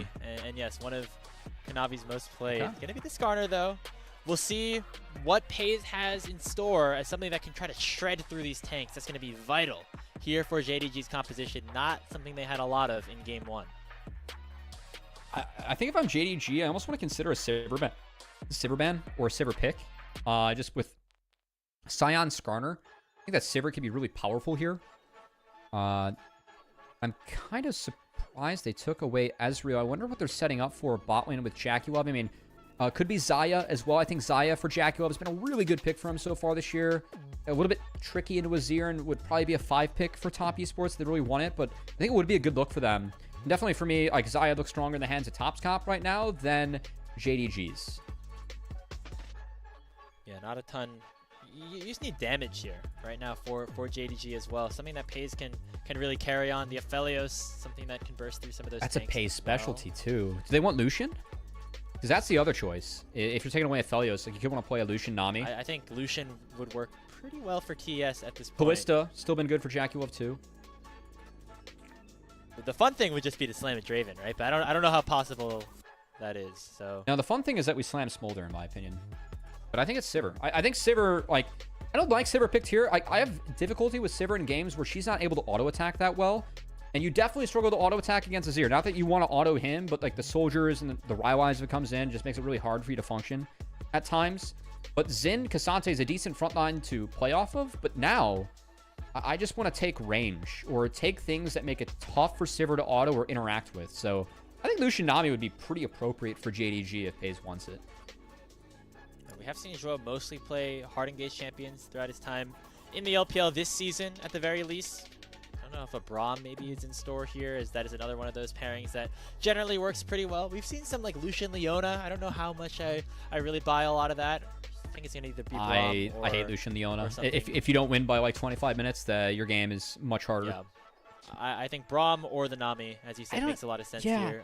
I don't even love the Lucian Braum that much, because, like, yes, the Azir, Xin, like, you can proc it pretty nicely, but yeah, you open up going Enchantress here. And I think a champion like Karma gives a lot of power over to top esports. Able to, give shields to tanks, like, give them the more mileage, and then have the bonus move speed just to play around Lucian Braum. I'm a little bit surprised that Hong's going for the route here. I would really like it, and, like, this for me is the angle to go Enchantress if you are a support for top esports. And I think that Moonstone's like in a pretty good spot right now. I mean, you got to get to the place where you build the item, but that item does feel good when you complete it. It does give a lot of soft power. I think goes unrecognized in a lot of these games, but gonna be the Rel, and that Skarner, Talia, Rel Wombo combo, and that can buy a lot of space for the Sivir to get some free auto attacks off. As much as I would have loved to see the Karma and how it functions with both the Sivir, with the all the extra movement speed running around there, I think the Rel for just a little bit of extra snap engage. A lot of the engage that top esports had on the other sides of the map, a little bit slower to execute, whether it's Kanavi kind of slowly jumping in, 369 slowly dashing in as well. Hong, you can press the flash, you can press the crash down, immediately start a fight. Hey man, I think JDG can play this game out though. Like this isn't a game where I'm looking at the draft from like, oh, this is bad, right? I do think that they have angles to play this one out. For me, Cassante R's all outs, these are going to be big. I think Cassante shows a lot of power when he hops in that all out, especially in the later stages of the game. And then, can this Braum Xin duo actually do something for JD Gaming? Can Shun get the party started? Because we didn't really see any direction for JDG in the last one, where they did have that winning jungle matchup. In another game where they have a pretty good jungle matchup and needed the ball rolling between the Xin, the Lucian, and the Braum. So let's see if JD Gaming can do so. Curious to see what the Lucian does here for FaZe. Something with a little bit more agency, obviously, than the Poke Varus that he had in game number 1. It's been such an X factor for JDG, but definitely also looking at Scout on the Azir pick. Gonna have to be really good at starting off some of these fights. One of the primary forms of engage here for this JDG composition, as they're trying to find their first win against a top 5 team in Group Ascend this split. Here in their home arena, the top esports were making it difficult. We'll see if they continue to do so as we head on to the Rift for Game 2.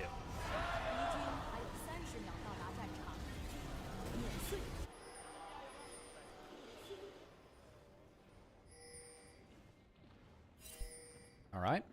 Let's dive on in, Grapes. I think a big thing when it comes to Sivir games for me is Sivir able to auto attack or not? And that is a rather interesting AI chart from based on LPL solo queue or Chinese Super Sivir solo queue, because I think that the scaling is quite in the hands of the Sivir team and the Sion team. Sivir Sion, Grapes. yeah, generally pretty good. Also a Heartsteel Kanavi with Grasp. I think it speaks to, especially in solo queue, what can happen if Sivir is not able to auto attack, because this champion is incredibly powerful. If she has a front line, if you're able to get autos down, if you get the 3, 4, 5 items, your ability to delete waves, and also just carry these late game fights. I mean, Jaculov has used this pick really well so far this split. Like, his Sivir looks noticeably better than other Sivirs around the world. But I've seen Sivir, for me, personally, being over-prioritized, because in a lot of games, you have difficulty auto-attacking. And I think this could be one of them, if JDG is able to play it right. A lot of kiting from Scout will be necessary. Make sure you can play with those sand Lucian soldiers. R, Xin, Lucian 2. Yeah. Tough to react to with the spell shields. Those Q3s can be deadly. Lucian's a champion with, like, kind of fake range, I guess. Like, your auto attack range is not very strong, but when you can issue those callings and you can dash in aggressively, things do end up looking good. As we say that, we do see flash and heal burned in the JDG bot lane as Hong went for a nice crash down, and we'll see how impactful that becomes. The health bard still on JDG's side should be in position to hit level 2 about the same time. Decent start there. Some good spacing by Pays. A couple moments. And you got a couple of free autos down on Jackie Love. Is a good spell shield from him. Does eat the winners, or the Q, I should say. We'll say that as Sivir, you do have a choice against Braum whether to spell shield the passive proc or the Q itself. So we'll see how Jackie Love navigates that one later on, because I think in lane, definitely better to spell shield the Q. But later on, better to spell shield the passive proc. There's a lot more things that can proc the passive other than the Braum Q, and the damage falls off as we go on later on. So exactly. See, I'm picking up what you're putting down on the Braum knowledge. I know we're hip to it. This is your thing. Yeah. We're hip to it for sure. We're good in there. As Kanavi looking for an early play. Knowing that Pays doesn't have flash in the waves, maybe not in the best spot. Going to be an easy flash here for Hong to start the play off. And now Pays really out of juice, and he's going to be in a lot of trouble as Kanavi jumps forward with the Ixtal's impact. Nice concussive blows to stall things out, but it's not going to be nearly enough. As it'll be first blood secured here by Top Esports, and they're looking for more. The healing from Jackie's too big, and he'll get on the board himself. 2-0 to TES to start things off. I think Top Esports does this so well. They communicated where the ward was. Look at that ward from JDG. It's in the tri-brush. It's too far up for a Skarner. And I think Skarner has really re-emerged in the meta, especially for LPL, because the players are recognizing this champion's kit is disgusting. You are so goddamn strong as Skarner, using all your abilities. Your ability to cheat terrain especially is good. Kanavi does a great job there of communicating with his bot lane, seeing where the ward is, and playing around it. And JDG, they had no chance to play that one out. It's just a max win early on for Top Esports. And the lane that needs to be winning to set the Sivir behind is now behind. Nicely done by Kanavi. I'm curious if we get a replay just to show the vision toggle of Kanavi jumping forward there, because, yeah, was not spotted until it was far too late. Yeah. And like, the wards they have are terrible, Grapes. I don't usually get on my high horse for the wards, but the ward that you want to drop against Skarner, it's around where Zhou is right now in the river. Like, actually having something that gives you vision of that dragon pit, I think that warding your own tri-brush is good. But, the ward they dropped, it doesn't give any coverage against Skarner. It's almost like playing against Zac. You have to find some deeper ones. And, again, Kanavi's ability to skip camps and then make that play happen. Like, when they pick Sivir, they play for it. And that's part of the reason why Jackie Love Sivir has been really good. Zac, Skarner, Nunu, all the champions that can kind of gank from creative angles. You have to be aware of that. If you're JDG, that's something that we're not able to do this time around. With the lane swap imminent, looks like Han going back in onto Xiaoshu. Will not be able to find anything there. But overall, Top Esports feeling very good about things. They have that wave pretty far back, and so Xiaoshu's getting starved a little bit, as Sion's just catching everything. Yeah, I mean, those grass blocks are going to be nice enough, but definitely losing out on things right now. Sion's up in XP. Yeah. And this is what Sion likes, right? So it's back-to-back games where Top Esports initiate the swap, and they've gotten the better of it in both situations. The Sion that's getting buffs on this patch? Love that. Yeah, well, we love that. That champion sucks right now. He definitely needs buffs. Definitely not the most oppressive tank. I can't believe that they buffed Sion Azir. You know, maybe our guy Drew has some thoughts on this too, as he's been going at it on the socials as well. Got a little of a play towards the top side, stun landing here on to Xiaoshu. He does find the Pathmaker back onto Kanavi, but it's going to be Hong taking up the turret. Jackie Love now takes it though, forcing him to pop the barrier. The minions might take him down, but no, Kanavi flashes forward, allows for that Triumph proc to come through, and Jackie Love will survive. The Triumph, the level 4 to 5 tick. Oh, that dive was really well played by Xiaoshu. But Top Esports, again, have enough gas in the tank to get through it. They juggled that one as well as they could. I thought that was really well played by Xiaoshu.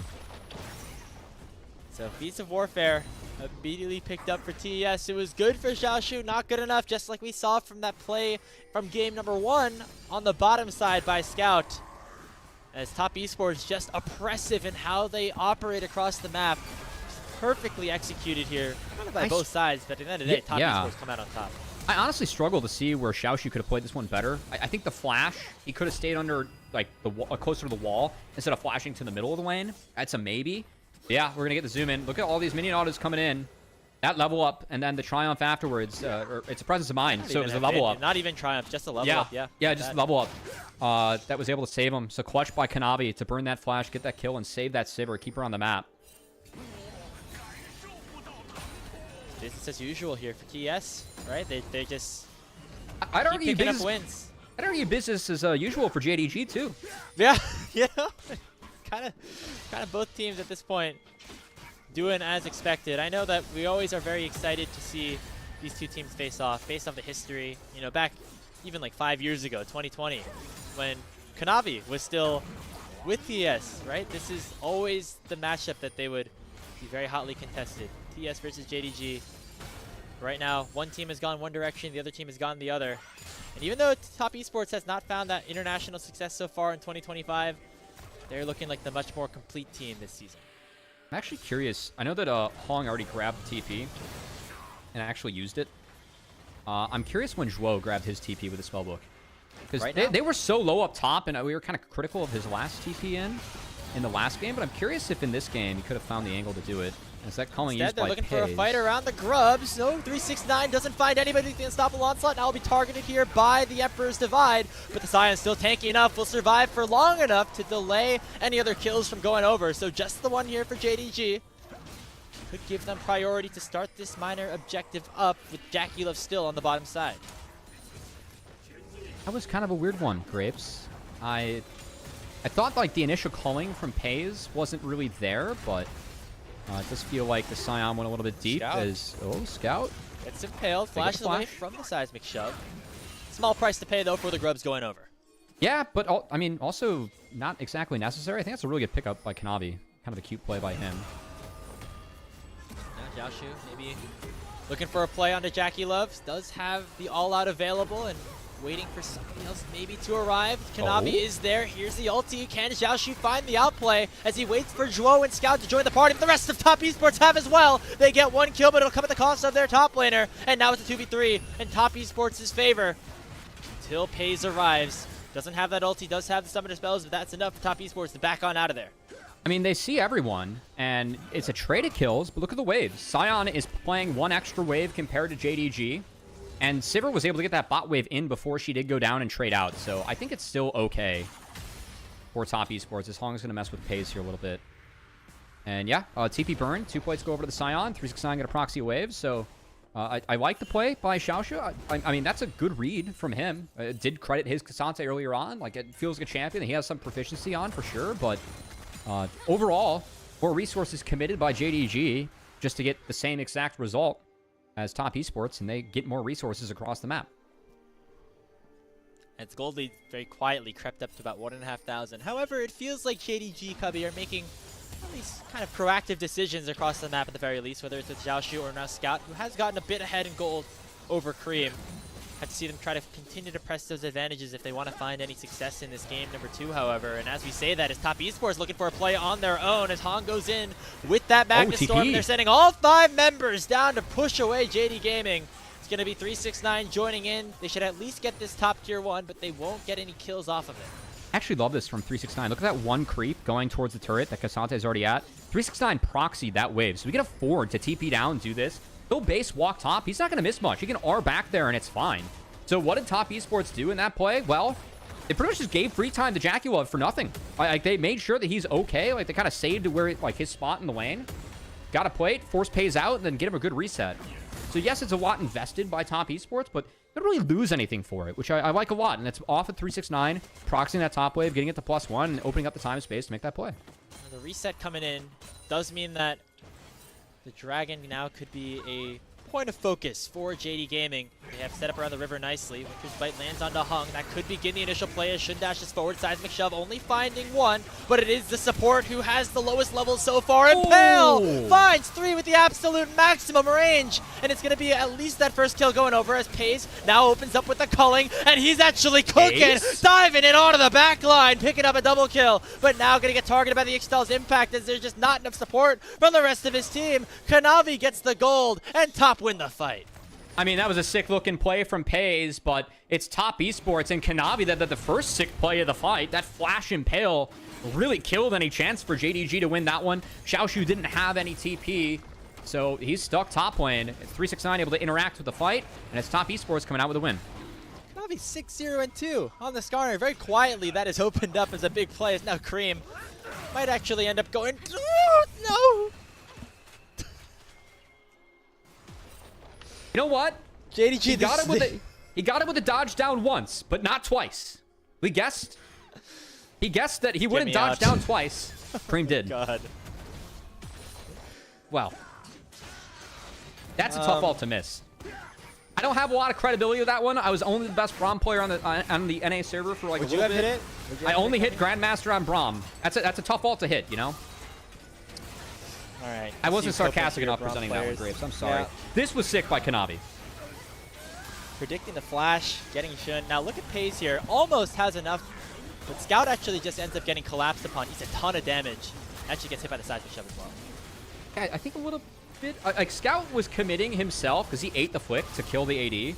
So Paze and Scout both had the same idea, but definitely an overcommit. And of course, like the Scion's already collapsing in, so it's like kind of already a lost fight where they're at. And this is where, I mean, a lot of the story of Paze has come, like despite heroics. Like Paze mechanically plays that very well. Is that a winning play still? No, and it's because of how the map's going. It's 369. It's just been, I think, quietly kind of dominating this one, along with Kanavi, who has very loudly been dominating this game. But keep in mind, the last couple of windows of plays that we've seen, it's been 369 proxying waves, utilizing the Scion to open up these bonus timers to make plays with Top Esports. They've used it really well. And he's still super far ahead against Xiaoshu.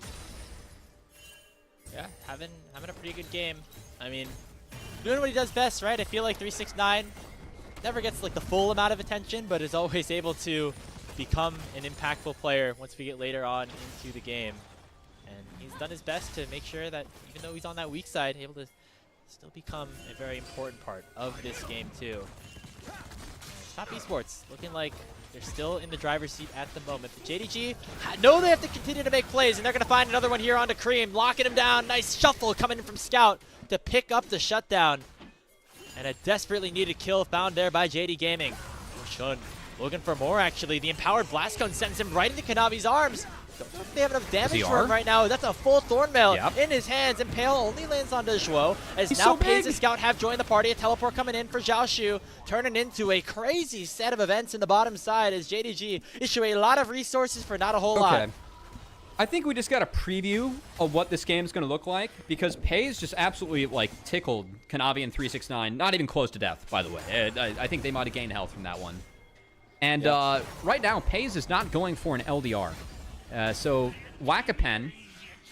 I think that that's going to very much be needed in the future based on what I saw from the health bars at the top side that's ahead from Top Esports. The traditional roles of how the champions, or how these positions function in League of Legends, adjusted a little bit. The main front to back damage dealer for JDG now has to be Scout in a way. He's going the Andrew second. He's going to have to try to kill these tanks. It's up to Paze to like be the assassin and dive into the backline at this point. That's just how this composition for JDG has to function. I think you're 100% right. It looks like Paze is building for that. But even what was, I think, a good look from JDG, not a lot taken. His ult's coming out. You got Shun. The unstoppable onslaught. Shun, that's a flash away. But that's all it's going to have to do. Efficient flash. By JDG. They're finding little things here and there, but I just don't know if it's going to be enough, Cubby. It's an efficient flash. He got away from 4. They took the Rift Herald. That's a positive for JDG. They're going to take bot outer for Xiaoshu too. But the play is continuing as 369 is, I'd say he's mogging them with his positioning right now. Yeah, and Scout looking for another play. Does find the divide onto Cream, but he is not taking the tower right now. And so he'll be able to stay alive for just a little bit. But now the targeting going forward onto him. Whoa, Scout just takes him down with Kanavi right in his face. And now the rest of JDG looking to burst down the Skarner. But he flashes onto Cream, Scout picks up kill number 7 before dropping. And eventually it will be Top Esports evening things out slightly. The big shutdown to Shun. They got the bot outer too. Jackie was able to clean up mid outer. I'm curious what happens with the dragon, because that was a fight very late into the timer. And we still need some resets and ability to fix the wave. I think Jackie was going to go fix this bot wave base, and then we'll see if Top Esports wants to play this one. I'm a little bit surprised how aggressively Top Esports did posture for that play, though, after burning all their ults just to get Shun's flash. And it was a good punish that could have been a lot better if Cream catches the aggro first. I think 369 very cleverly steps in and takes the aggro here. Yeah. That's really clutch in actually making sure that this fight's somewhat close to being even. And Scout put this out well. I really like what he does. Take down Cream, waits for his Q to get back up, stands and fires. He's going to go down to the end of the Kanavi, but at least a decent setup for JDG. Like, again, 369 posturing very aggressively in order to stall them out and try and hit the turret. They punished that pretty well. It will be the Dragon dead on reset, though. It's already being traded out by JDG. Scout's top with nothing. Same package, too. It is okay. If you're JDG, you're happy. Look at the gold. Right back to even. Based off of the aggressive Scout's plays and the successful plays from Scout, a player that we have criticized, Cubby, for quite a lot of time in this season. He's going to have to be the difference maker here for JDG as the rest of his team in some trouble. Nice buffer from Xiaoshu on the all-out. That's going to keep him alive for a little bit longer, but it will be the Dragon secured by Top Esports. Yeah, again, his Cassante continues to be good. Just mechanically, scoreboard-wise. Not the game yet for Xiaoshu, but we'll see. As the Herald's going to come out, and is this alive long enough to prevent the crash? I don't think that was played exactly correct there by Cream, but it still might be enough to make sure that the Heralds go 0 for 2 for JDG in this series. That's tough. Very, very unlucky. As JDG has spent so much time going for those objectives, they actually do have themselves the feats of strength after getting that first turret. So, small victory for them in that department. The Scout really being a big difference maker here in this game. Picking up his second complete item, Leandro is going to really help for that tank bursting. Yeah, look, I was critical of JD Gaming in the last game. I didn't like the draft. The plan was broken early on. It looked like they didn't have a backup plan. This game, though, I think the plan should be to fight now. Look at Lucian Azir items versus their opponents. Scout is really far ahead in this game. This feels like a good timer for me to fight if I'm JDG, especially if I get that Black Cleaver completed on the Xin Zhao. I think that's going to be really helpful and necessary for getting through what is a massive front line for Top Esports. So I would love to see if JDG can continue to look. There are a couple flashes still missing. Looking at Kanavi and Hong. They don't have those flashes available, and a lot of flashes up for JDG. So would like to see them try and make a play. I think playing Otacon's the right call for them here. Yeah, great spike for Scout, as you mentioned, with that second completed item. Also, just looking across the tanks, a lot of armor being built right now on Top Esports' side. Those MR items, though, come in quickly. You see 369 already have the Spectre Scowl in his inventory. Not going to take as much damage to Scout the later as this game goes on. So if JDG can find something, it'd be great, but there's just not a lot of major objectives to fight over right now. Joel, though, getting caught out by the seismic shove. If you're JDG, you don't flip the Otacon, though, right? Because that just makes it really hard to fight. You don't flip. You try and play off the Azir lane, and I like where they have Scout here, because Azir at this point of the game going to get prio against Talia. So you just let the Azir get prio bot, and try and find your window from there. It's going to be on Top Esports to A, respond to these waves, and then B, trying to use their ultimates to find a good angle in the JDG. It's probably going to be Top Esports going for the engage, too. They just have too many tools with Discarner, the Talia, the Scion. It does feel like this is kind of a, I have to catch whatever Top Esports throws at me game from JDG, and so far, they've done a decent job of that. Top Esports now even in gold, if the Otacon has now spawned. They have actually not lost a series against JD Gaming over these past couple of splits. Of course, beating them 2-0 in the first round robin, looking for a victory in the second. They have the advantage right now, but as you mentioned, Cubby, a good position for JDG to look for a fight. Dragon spawning in 2 minutes or so. Navi picks up that Rift Scuttler, but JDG, you can see they're hunting. They're thinking about starting this Otacon, although we're not sure if that's necessarily the best move. I gotta check. Yeah, they lost both times to Top Esports last split, too. Into that first series win. He gets targeted now. Maybe caught a little bit out of position in. Kanavi dashing in. He's very tanky, though, and he pops the all out. He's buying a lot of time, but not enough, really, for anybody on JDG to respond. So that is a kill given over for free, as Xiaoshu might have just handed over that Otacon to Top Esports. Yeah, sack the bot wave, and then just, oh, they're going to try and cut Scout off. Scout is going to play. Oh, the Sun Disc! Oh, the shuffle gets canceled! No shifting sands here for Scout. A massive mistake by JD Gaming at the opportunity where maybe they could have found an advantage. Now, Top Esports have the eyes on the Otacon in a 3v5. Paige, Chun, and Shuo still hunting. They know that they have to go look for something right now, but not sure if they'll be able to. They're targeting Hong. They should be able to take him down with the kill going over to Paige. But it might not be enough. It's now Kanavi and 369 dashing forward. Teleporter comes in from Xiaoshu. Now 4v4 has opened up. JDG might have stalled enough as the pit is now exposed. Now Kanavi will steal the Otacon away. But the shutdown goes in on to the Scion. 369 is down. Pace kiting his damnedest. but Jackie still untouched on the backside, but Shun looking to dive in, looking to take down Cream. 3 talent strike lands. Jackie Love gonna get taken down. No, he gets another kill before Scout arrives back to the party. Absolute chaos here at the Otacon pit, but it somehow manages, and JDG coming out on top. All right, good TP, Scout. You somewhat forgive some of your sins. The Otacon still went over to Top Esports. I just don't think that Top Esports needs to take that fight. Like, you can play to keep Xin out of the pit, but what is Hong doing? Just chasing down the Lucian Brahma's Arel into an Azir turret? Like, did we forget Azir turret was there? I do not know. That's not the person you want to keep out of the pit. First off, Scout, he has flash, he has ult, and he tries to E out of this. He gets caught. That's bad, because that very much opens up this Otacon, and Scout is already positioned very greedily there in the first place. Now, I don't know what Hong's exactly doing here. Does he go link with his team at Tribrush to try and play with that wall on the control ward? Instead, he walks into the turret, trying to waste the time, and Top Esports just don't commit to melting this.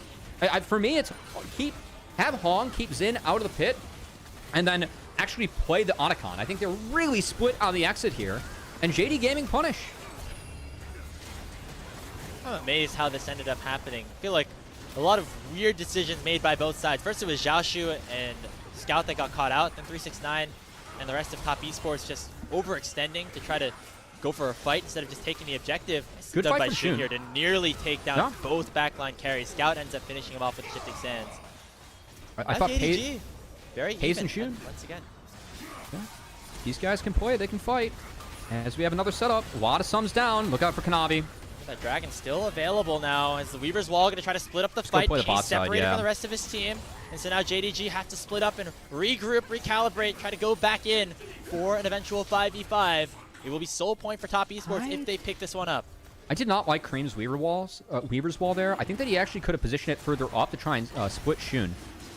Instead, gave Zhuo a free exit. Xiaoshu just walks around, and now at the 5v5 again, down and vault. 369 got to throw himself in here soon. Here we go. Yeah, there it is, and that pushes Shun away and allowing for Top Esports to secure their third dragon, but Hong will get one shot before he can issue any of his spells.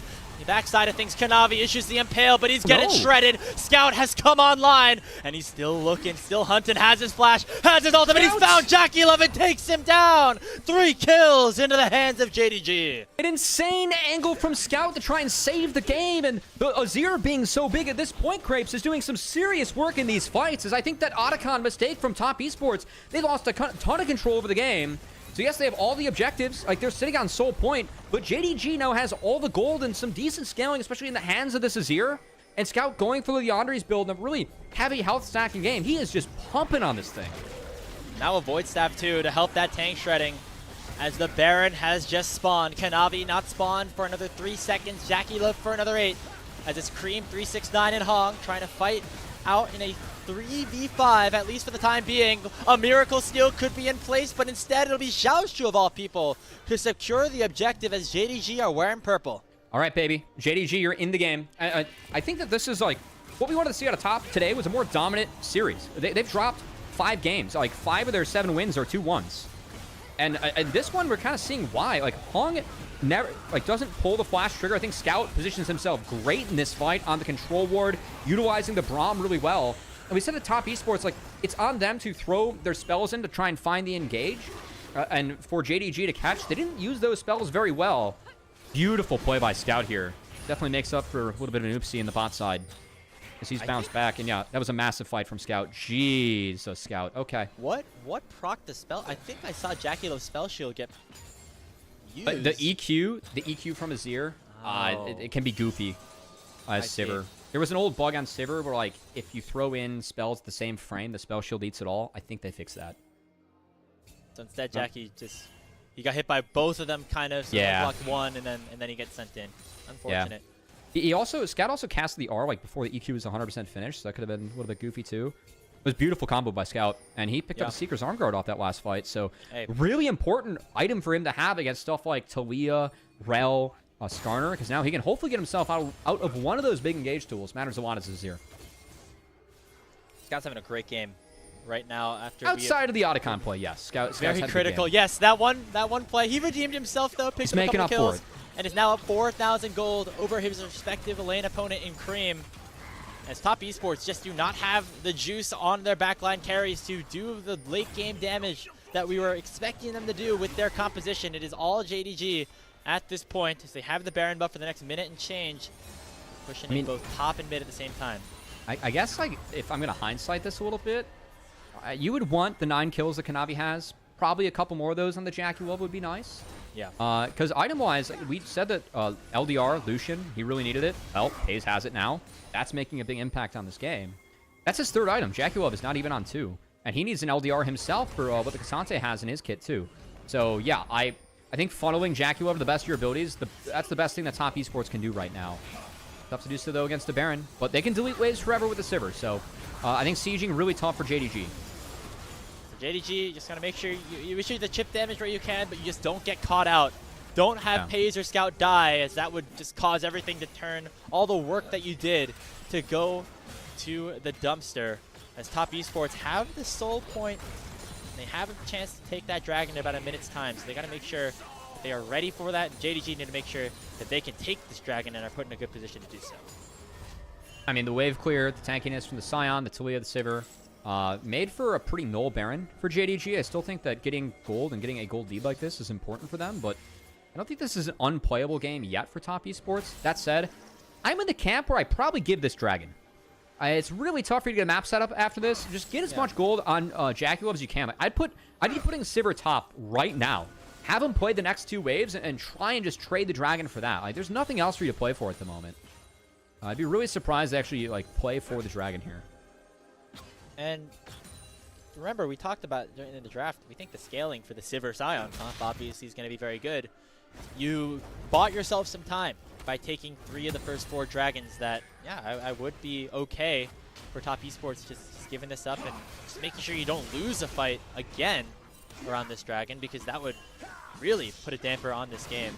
I mean, put Jackie Love in the best position possible. This is the type of timer, like with Sivir, send Jackie Love top right now. Screw this dragon, go funnel multiple waves into the Sivir, try and accelerate him to whatever item that he needs. I'm really surprised they aren't doing this, because Sion's had 3 items. Screw that top. I know he just got LDR. Screw that top wave though. You're giving this. Give Sivir a bonus wave.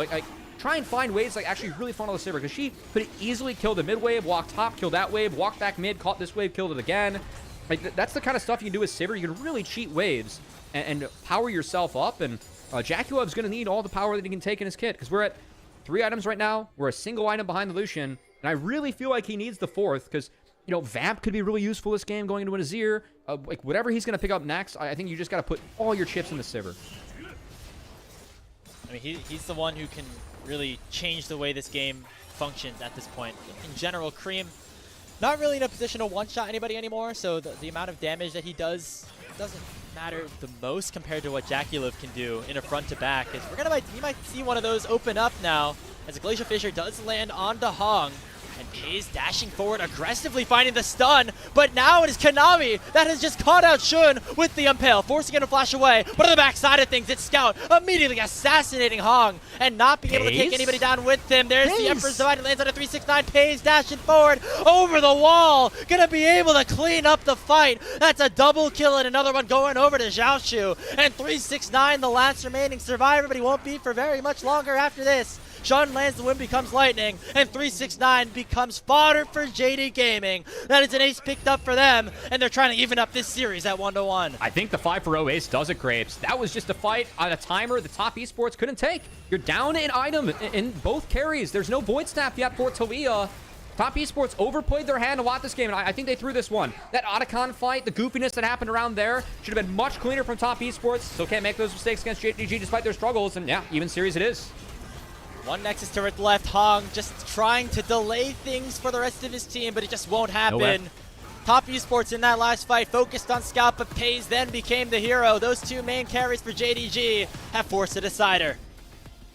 Yeah, and I think top esports misplayed a few things.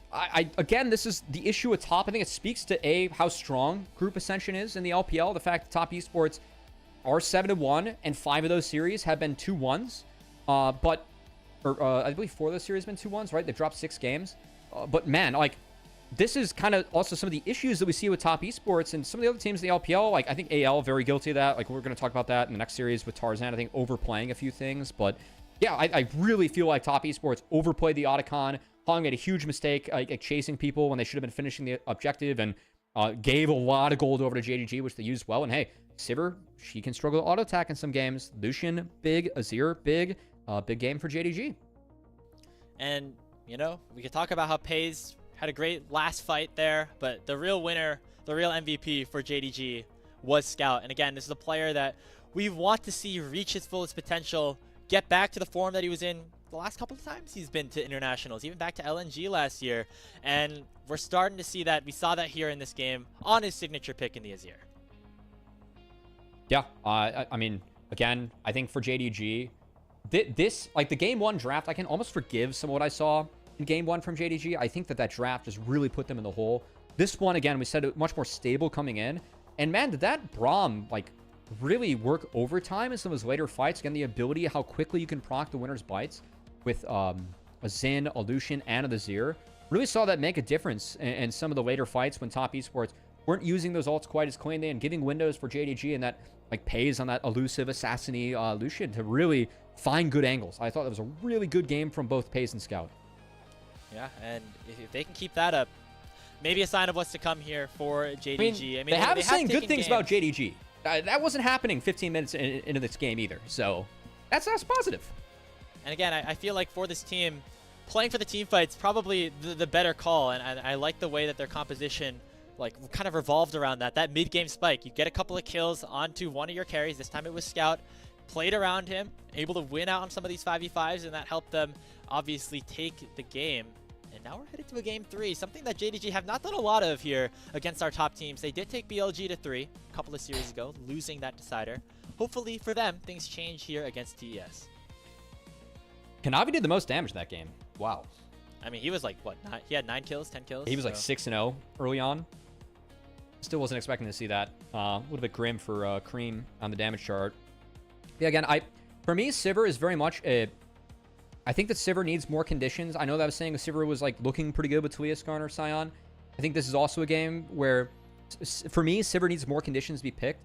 And I'm seeing Sivir picked in so many games where it's hard for it to auto-attack. Like, Azir is already showing there, and that can make a game really difficult for Sivir. Just with like the slows and the range that he brings. And like you have to fight within those Sand Soldiers as Sivir. Like you aren't at the point where you're able to do that as Jackula for the majority of this game. As this was the first play that top esports had that definitely they overplayed their hand a bit, gave over some big gold to Scout, ended up being a big deal later on. And yeah, just a weird one kind of for top, right? And this is what prevents us from being as confident in top esports as we are in some of the other teams in the league, like BLG or in my case, IG. Yeah, it was very similar actually last split, right? Where they had the very good game, the series score, but the game scores, we call them the game 3 merchants a little bit for TES, right? They seem to always make a little bit of mistakes, have a little bit of an oopsie moment here and there, and it results in them obviously falling and in the playoffs very early on, kind of getting exposed a bit by Team WE, who definitely have not had their fair share of a successful regular season so far. I have no idea what's going through top esports heads watching this fight back either. No, you should definitely try to just take the Otacon and then... Yeah, it was definitely take the Otacon. We do not run at the Lucian Braum. The fact that they stayed here long enough for Scout to respawn, TP, and finish the fight, that should never have happened in my opinion. It was a good fight from Shun. But yeah, I mean, we're running at Lucian Braum under an Azir turret for God knows why. Yeah, I mean, this is the fight that like really turned things in favor of JDG. FaZe was up an item after this. Scout plus 713, that's huge. And then Scout just has a beautiful fight here. Hong never able to get an engage off. Really good chain CC there by Zhuo. Not able to allow the flash R in or the flash W out from the rel. And a very split fight for top esports where, keep in mind, they did use the Talia skills early on. So some of the engage tools are missing, just didn't have the setup. This one was a little bit weird for me. So I gotta watch this one again. I thought that there was an angle in here, like once Shun gets pulled, but it's actually okay if you're top esports. So I don't exactly see what happened here. That's a great R from Shun. That's it. Yeah, Jackova just can't really auto, I guess. Yeah. Hey, look at FaZe here too. He played this so really, aggressively really and well. ends up working. He ends up dashing over this wall too. Yeah. He gets shoved away, but that was enough for him to just fall. That's how you play the Lucian Sivir matchup, because like you don't want to stay in range of Sivir, obviously, because she does so much damage, but you can be really bursty and get her out. And, like, again, Jackie doesn't have Vamp yet.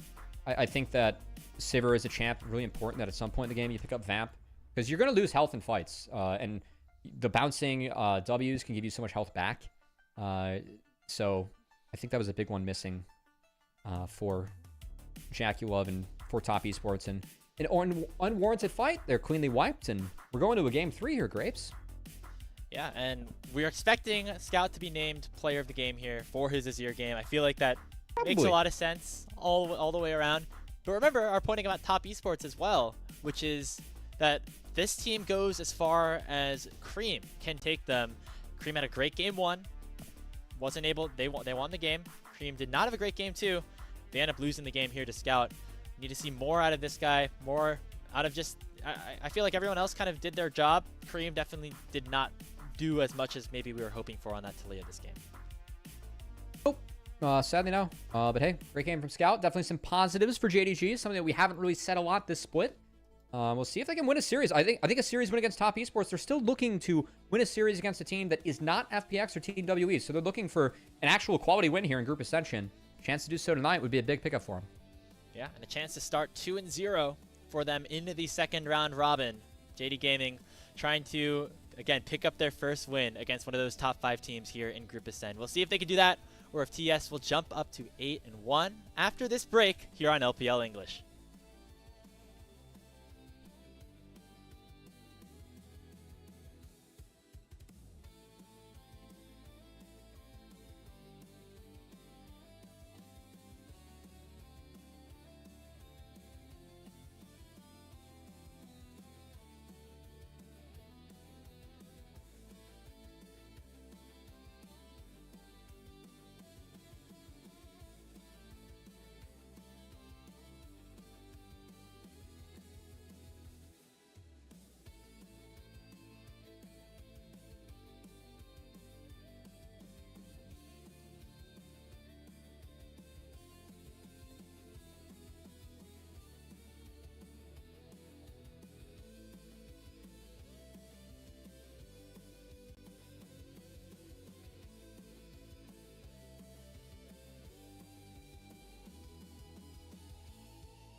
Welcome back, everybody, to LPL English. If you somehow missed that last game and you were expecting to tune into AL versus BLG right now, well, surprise, JDG won game number 2 against Top Esports. To many people's surprise, maybe even to the players on the Rift, as Top Esports felt like they had a decent advantage. JDG ended up pouncing back off of a great performance from Scout on his Azir. That set things up for a decider between these two teams. JDG looked to finish off a series against a team unnamed WE or FPX for the first time this season. Yeah, and I mean, I guess they're doing us a favor. We get to sweat out our intro we have for the next series for one more game. You know, that's gonna be fun. That was a bit of a mess of a game there, Grapes. We had a top dive go wrong, an Otacon fight that started with Top Esports picking off the top and mid laner of JDG and ended with those two TPing back in to get a 5-0 ace against Top, or I guess wipe the fight against Top. I guess everyone died, and Xiaoshu died twice in that sequence. The more I think about it, the more interesting things get. You know, we always say crazy is our game. That was the kind of the definition of that, yeah. Where maybe things didn't have to be that crazy. If you're Top Esports, it felt like they were trying to get a little bit too much off of the advantage. I feel like the general consensus from us is take the Otacon, back away, then just take the victory and try to scale your way up to a point where the game does become winnable for you. But instead, it's JDG winning this one out and forcing, of course, that game at number 3. We're expecting sides to swap now that Top Esports have dropped it, being on the blue side this time around, Cubby. What do you want to see from them, either in the draft or just in terms of how they play this game out? Honestly, it feels like Top Esports are just the better team. I mean, it's game 3. We'll see what they give us for draft, but what I've liked from Top Esports so far is that they are playing aggressively and with priority. I think they overplayed their hands in the last game, but I do think that both drafts they've had have actually been winnable. I won't call the second one advantageous because I think that game's like relatively playable for each team. But yeah, I think it's just continue to try and play around Jaculov. I think that what I've seen Top Esports doing differently in the last few series is it feels like Cream is playing more champions that are dedicated to, like he's playing the Annie, the Talia, and the Ahri in a way that's actually playing for Jaculov instead of like playing for Ron Gage. It's kind of letting Kanavi and 369 do their thing. Obviously, it's a little bit comp pendant, but it's been a really nice role for Cream. Like, it feels like he's played fights well and has fit that mold. That was not his best game, not Top Esports' best game. I think that decisions as a team did put Top in some really tough spots. So kind of just looking to clean some of those things up, and then hopefully have another game where Jaculov feels like he can play the game, and we have Cream able to support him and make sure that he's CCing up and making the right plays necessary to make sure that Jaculov can carry these fights. I mean, that's the big thing is just, again, Cream, this team goes as far as he and Hong kind of take them. And, we talked about a lot about how Cream maybe underperformed a little bit in that last game. Hong didn't have himself the best game either. On the rel, it felt like there were many instances of him getting kind of caught out before a fight ended up beginning. One shot, kind of CC chain to oblivion. That snap engage that we really wanted to see out of him, I feel like it never really came to fruition in one of those big fights, and it's very unlike what we saw in game number 1 from him on the Alistar. So another big difference between how these two teams ended up functioning is what Hong was able to do. Yeah, and I think that, like, for me, again, Hong was probably the pog of game 1. Not his best game 2, wasn't impactful in those later fights on the rel. We were kind of questioning the rel because you're self-counter picking into the Lucian Braum, and we thought that an Enchantress might have been a better call there. Like, for me, I think that if you go Wukong, then rel makes a lot of sense, but if you have Skarner, dude, Karma Skarner is so strong. I cannot emphasize how strong that combo is, just being able to, play up with the speed ups, slowdowns that Karma can bring, and also just empower your tanks with the Moonstone or stuff like that. So I do think that, like, again, I think the draft was playable for Top Esports, but, like, were to change anything up, probably be that, like, play with either one of the two pairings, so, like, trying to mishmash what I'd consider both. But yeah. Anyway, game 3 time. Weird bans going out so far, and we do have a side swap. But Yunara looking like it is now a permaban on R1 in the LPL, which is quite interesting.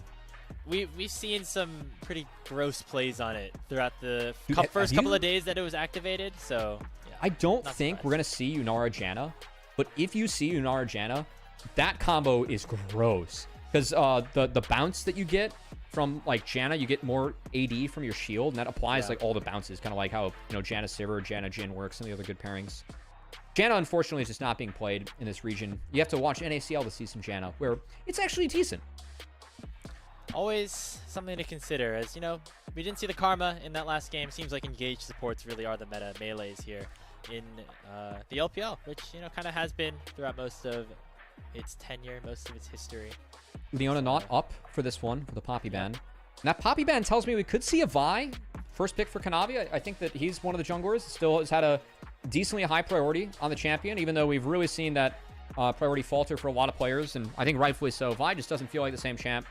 So yeah, it was either Trundle or Vi. They elect to ban the Trundle, and I will say a lot of the bad matchups for Vi are now gone. But Vi Wukong, pretty likely to see the light of day here in this one. I don't want to see first pick Vi, please.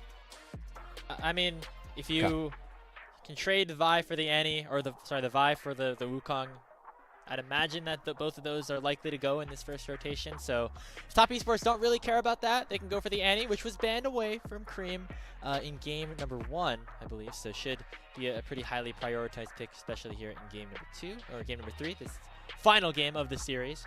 See what JDG have to respond with here. I like Croc here for a few reasons. One, I think Croc's actually been pretty strong. I'm going to check my confirmation bias with win rates in the LPL. And then the Wukong denied from the Annie pairing. As, yeah, Croc is 12-7 in the league so far. Again, I think that Croc's actually been in pretty good shape. And the Wukong denied will mean that Kanavi has to find a different jungler to pair up. I think that it's pretty dangerous to play something like a Lee Sin this game. But if any player is going to bust it out, it will still be Kanavi willing to play that champion. Oh, Kalista getting locked in here for JackeyLove. Now, we saw Paze have that highlight moment last split on the champion, but it has really been high prio, mostly in split too, but seeing it pop up a little bit ever since its kind of infamous showing at MSI. The Kalista Renata still, though, a very good combination, and we're going to see that one locked in as a bot lane. Very curious now to see what JDG want to do. I mean, Kalista's 2-1 in the LPL, and both of those wins are from JackeyLove. So, that said, I still think that this champion's kind of butt. And I like the draft that JDG has so far. Because you have the Renekton Wukong that, you know, hopefully the Renekton can bridge you into the other stages of the game. But Victor into Annie Kalista, that feels really nice for Victor early on. Like, you get to utilize your range in both.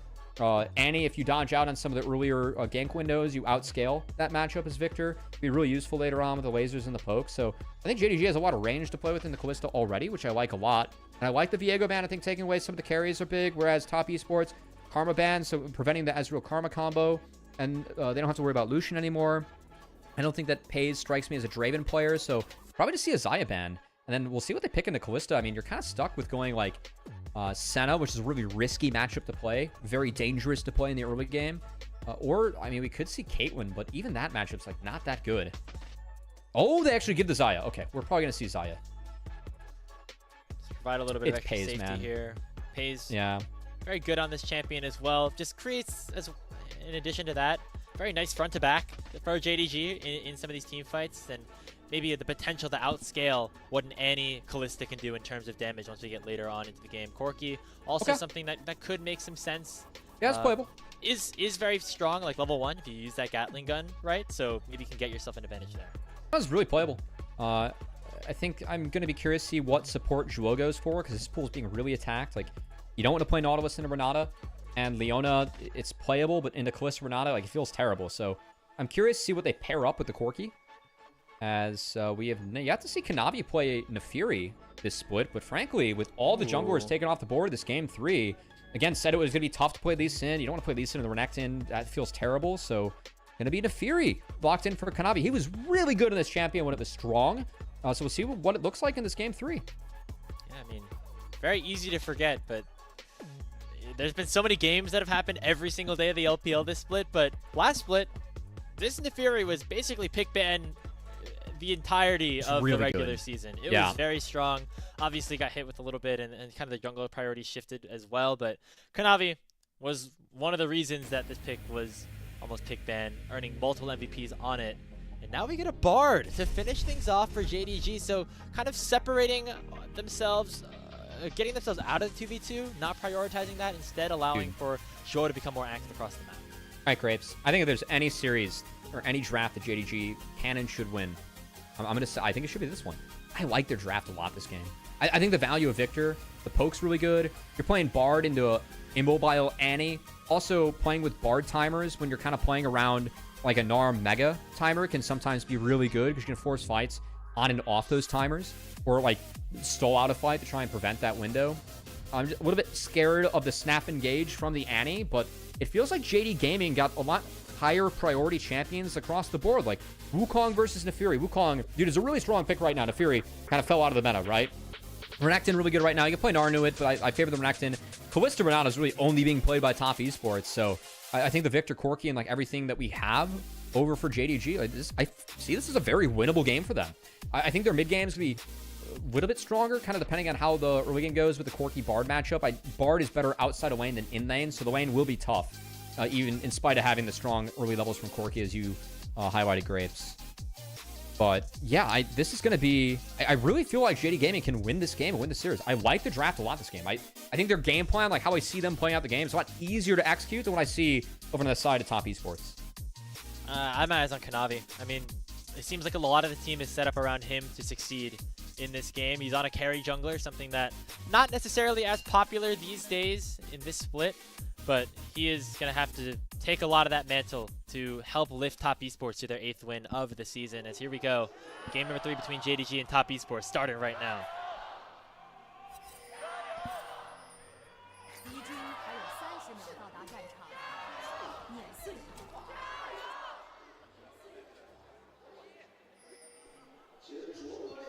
All right.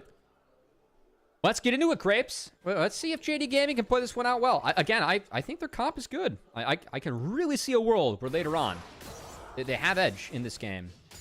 I think the only way where they don't have edge later is like if Kallista's somehow able to just drain tank an entire fight, which we've seen Kallistas do. But I think the game has to go pretty late for that. And dare I say, another situation where, another world where actually I think I agree with the bot. I think that Top Esports is going to have to use their advantages early. You know, if Kanavi can get that 3 kills or something in the early game like we've seen Nefiri's do all of Split 2, that will help them win this one absolutely. But if they are not able to do that, the scaling for JDG with this Corki and Victor on the back line going to do a lot of work. I guess technically the bot beat me last game because I thought I called the bot out for being wrong. Hey, and last game was a bit of a mess.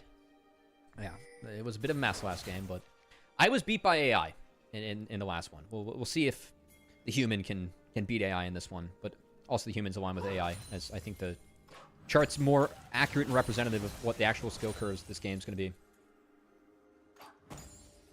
It beat you last game, but maybe this time we're aligned. I believe, as again, not necessarily a situation that we've seen very often, especially here in this series. But as we were mentioning, a draft that we think actually can go JDG's way if they play their cards in the right way. Obviously, the laning phase is going to be a little bit of a struggle when you have a Bard here for JDG Gaming against the Kalista Renata. So Jackie Love and Hong going to get level 2, get this early push. Yeah, I do think it is worth mentioning. Oh, wait, hold on. Okay, we're going to pause everything here. Potential invade from Kanavi, but Shun has gone for an interesting clear. Yeah. So starting the Raptors and immediately going over to the blue buff, as this is actually, you know, if Shun started on the top side, this is about the time he'd be at the blue buff.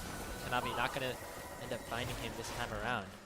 And so, I mean, in a way, for Shun to yeah, and he kind of abandoned his bot lane here, but I don't want to play bot lane at all from Wukong in these first few levels. And Kanavi, obviously, his clear gets really stalled from this because he was looking for the invade that wasn't there. So Shun just kind of ends up ahead off of a creative early clear. He took the camps to kind of defend an invade like this, and Kanavi walked in and wasted some time. So nice early win for the Wukong. Would you like to see creative jungling here out of Shun, who has been one of the more consistent players on JDG so far this season. Kind of getting lost in the struggles that this team has faced, but overall pretty happy with how he's done on this kind of roster that was seemingly thrown together towards the back half of the offseason, then swapped around as we've gone throughout the year as well. But Shun and Pays, again, some of the more consistent players that we've seen all year. Really like what I saw from Pays out of there. He actually bluffed his base. So Hong spotted him recalling and didn't harass him for it, just kind of walked away. And now Pays is going to stop this recall. Really cute by Pays. Really well played. Also, that W damage on the wave is stupid. Gee willikers. Okay. I did not realize that the level 1 W does that much damage. Yeah, I mean, you can... Holy cow. I mean, that's part of the reason Corki is like very strong in the early game. If Yeah. you can find the right matchup, because the Gatling gun and if you can aggressively W forward, you really do a lot of like just a lot of dot damage. Well, early on, I mean, the swap's coming in now. We never had Jaculov actually fit in a recall. And we haven't had a Kanavi recall yet either. So like that kind of takes away the extremely early Drake timer. I think top would have to fit in some recalls. They want to go for this. As Kanavi does end up with a double crab, so his while he didn't find the fruits of the invade, was able to get a little bit of a lead here. I think they're just going to clean up his camps, and any window for an early Drake's going to be missed, as we just have Pays getting some alone time in the top side against Gnar, which is a fine situation for the Corki to be in. Whereas Xiaoshu going to do his best to get as much as he can down here. Given no base from Kalista, should be okay. Goldie, though, very much in the hands of top esports, as they have found advantages across multiple areas of the map. Obviously happens here mostly through the bottom lane, but you have to give some credit to 369 and Cream for finding some marginal advantages themselves. Nothing that JDG cannot fight back from, though. As you're really waiting for them to hit a couple of items to become fully online here in this game, Cubby. And now, very curious to see what, in this lane swap scenario, Zhuo was able to do. Yeah, see him actually not join with Pays, as he's fighting 369 kind of solo up on the top side. Yeah, I don't exactly know why Zhuo's here. I don't think that he really impacts this at all. I mean, I think the best thing, or best news right now, if you are JD Gaming, is that Pays is actually just getting free time. But he's down a little bit in CS, and I'm not sure if that's from the swap or how the matchup's actually going top. He does have to be a little bit worried right now with 369. Did proc Mega and does have 6. So it looks like Pays is seeding a few things, and Zhuo just doesn't have any impact on the map at the moment. Again, it's going to take some time for this JD Gaming comp to get online, but we do like where they can be if given that time. For now, though, going to be top esports claiming this first dragon. Kanavi on the Neferi has not done too much here to start this game off, but has at least been able to claim some of these objectives, which you like to see. That dragon, first Drake going over to top esports, was definitely dead in draft. You're playing against Annie Kalista. If you lose first dragon, then it's might be enough to actually FF a scrim. I'm going to be honest. You don't normally think of Neferi as like an early game champion, but the dueling power that it has, like even pre-6, very strong, and it feels like a very snowbally pick, especially now that it's fallen a little bit in priority. So if you're top esports, the gold lead that you have based off of CS and the objective that you're able to grab is nice, but you definitely want to see them try to find some plays here with Kanavi, hopefully using the setups potentially from the solo laners here. Cream and 369 have some nice gank assists in their kits, and you want to get this Neferi rolling because it is such an integral part of how this composition has to function once you get to the late game.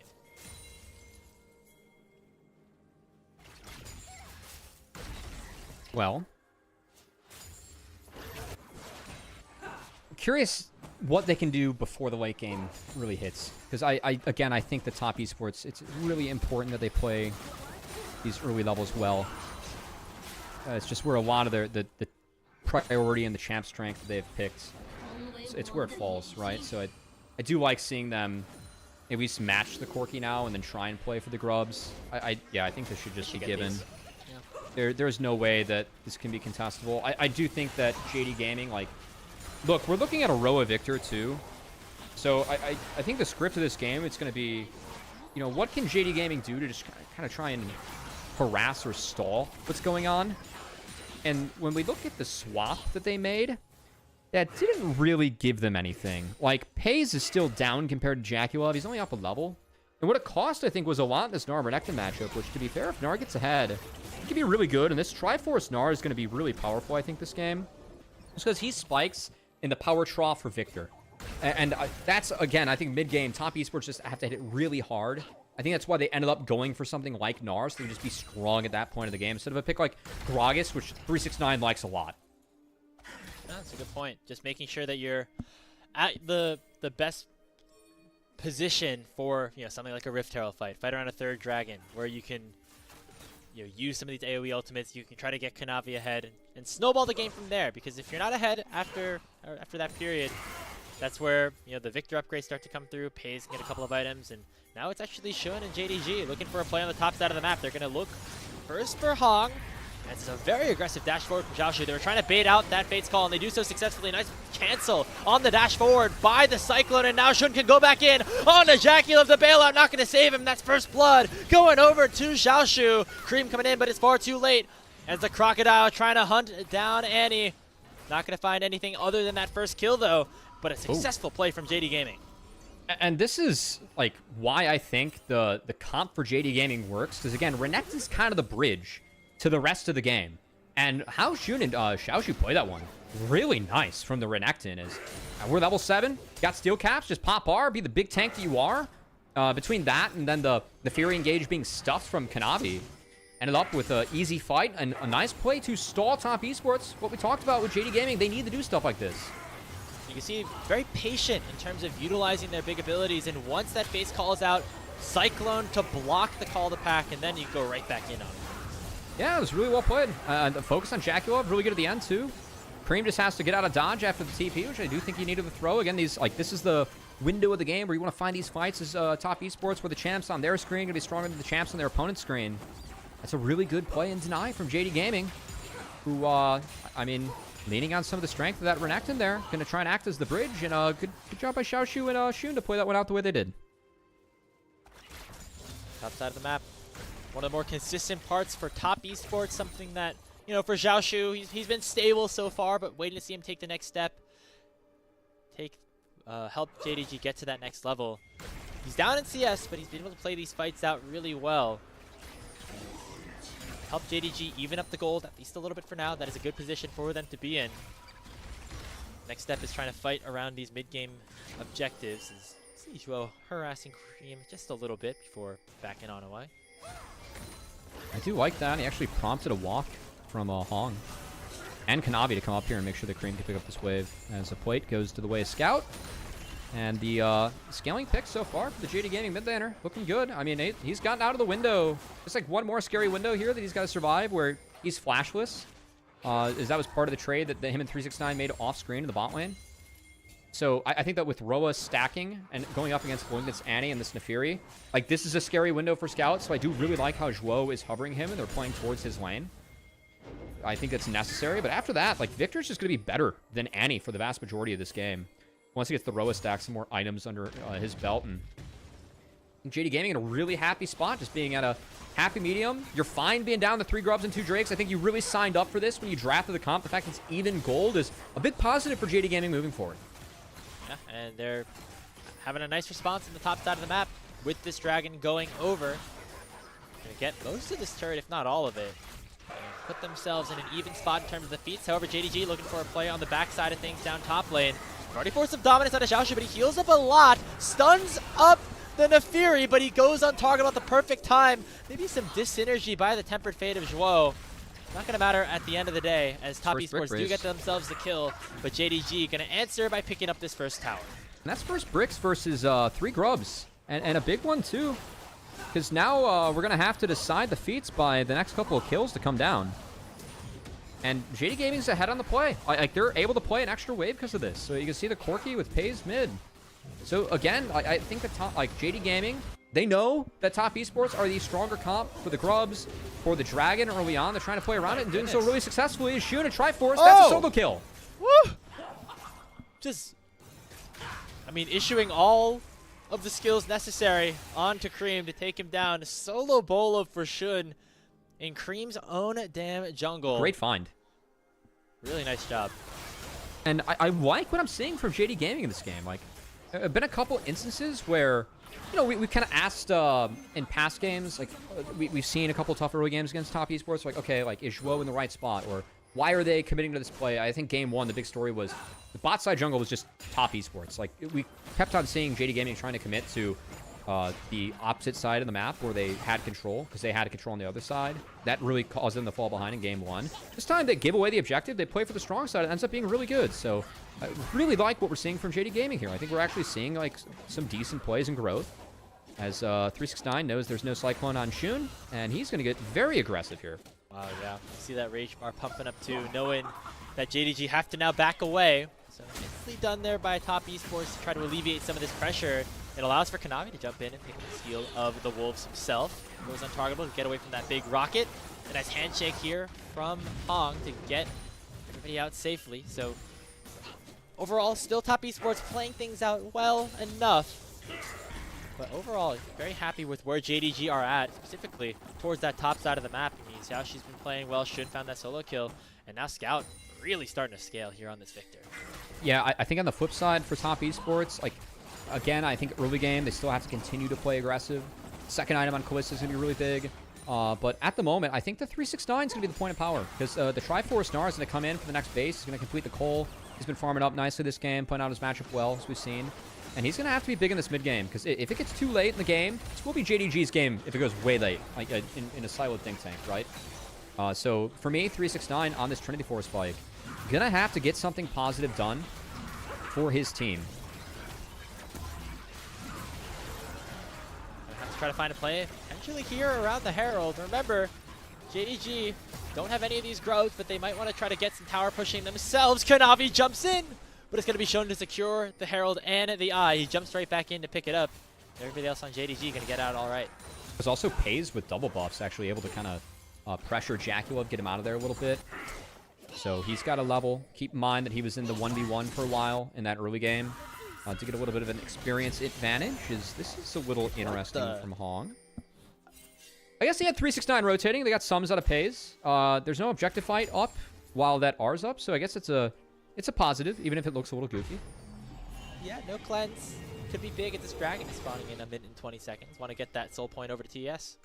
I am a little bit curious that they didn't put 369 and Cream like flip-flop where they're at on the map, as both TPs are up. Like, this is a really tough spot for Cream to be in. You can see like how deep he has to play this wave with no tower top. I think he'd be a lot safer bot side where he has his own tower, and we have seen him lose out on some resources like off screen from this. So this will be fixed because the dragon's spawning here in 50 seconds. We're going to see resets come in and go from there. Oh, no reset. Never mind. TP in. Going for a play. I see Shun on the Raptors. They want to punish the Monkey King forward. It's 2 TPs, not just 1. As Shun has to flash away. Tibbers available. They're just going to land the stun to start things off. But Cream takes way too much damage. He dies before the Tempered Fate comes through. Pays jumps away from the call to back. It will be a 1-for-1. Xiaoshu TPing into 4 members of Top Esports, and he will pay for it with his life. Feats of Warfare picked up for JDG, but Top Esports win out 2-for-1. I mean, honestly, a little bit disappointing from JDG. I think that if Xiaoshu just has not that TP, the play is actually doable. Lands on the Scout. Mikhail's used here by Zhuo, but 369 very powerful here in this fight, and that's going to allow for TES to get themselves towards the Drake. Jackulov's got this. And he gets the kill. Jackulov getting the 1v1 essentially onto Pays, the bailout helping him out in that instance, and so TES end up winning out here after JDG found themselves in a position where maybe they felt advantaged. Hey, I mean, this is a big win for Top Esports. It talked about how important the one item is for them to cash in against JDG's comp, and they cash it in to make sure this third dragon goes over for free. It's a Hextech soul that we have spawning on the map too, Graves, so that's a significantly very powerful buff that Top Esports has done a good job of at least securing 3 of, and 369 going to keep the play going. He's got his Gnar again. That low cooldown means that Shun is just going to go down again, and Hong will live on top of it. Make it, 3 kills in a row there for Top Esports. And I mean, we asked for 369 to step up with this Trinity Force completed on the Gnar. God, has he done that and more. But with the last set of plays that we saw, really driving home the, I guess, small advantage he had. Just this, again, the strength of his champion. Like, he's TPing with Triforce immediately here. This is where Gnar is at his strongest, especially level 11 with Annie. I mean, this is a fight that Top Esports wants on this timer. And in the opening, like, this is a decent off from Zhuo. I think that it bought a lot of time. Just this TP from Xiaoshu is way too deep and unwarranted. Like, no one can follow up. Scout doesn't have the TP available to follow up. He also TP'd kind of in the Narnia. I think he went for the bot lane, which is what, it's what prompted this initial set of plays to occur. And then, oh man, Pays just ate 1Q, goes for one auto that he probably could have, and now Shua to connect. And yeah, that's the power of the Kalista with the hostile, the bailout from Hong. So well played by Top Esports bot lane. Well played by Top Esports. That's 2K gold lead, something they really needed. I mean, yeah. We mentioned the mid game being a big spike for TES, and so even though JDG were behind, the champions at hand still stronger in that current moment, especially with Scout out of position for the start of that play. So nicely done by Top to know that even though they felt maybe slightly behind, that they could capitalize on this moment, and now they're put into that position where maybe that snowball can start to roll a little bit. We're waiting for Jackie Love to get that second completed item. Same for Cream and 369. Once they get there, they can continue to spike again. In 3 minutes, they play for that Hextech Soul, and now they're in a much better position to do it than they were about 5 minutes ago.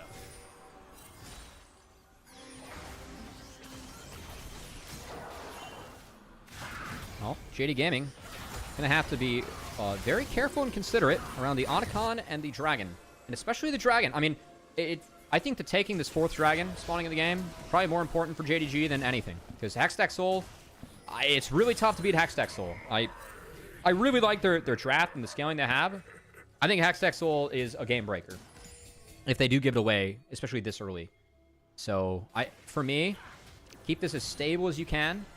And you got to buy a lot of time for victory, especially with this build. I mean, Scout's going for like the max health stack, you know, the Andre stack build.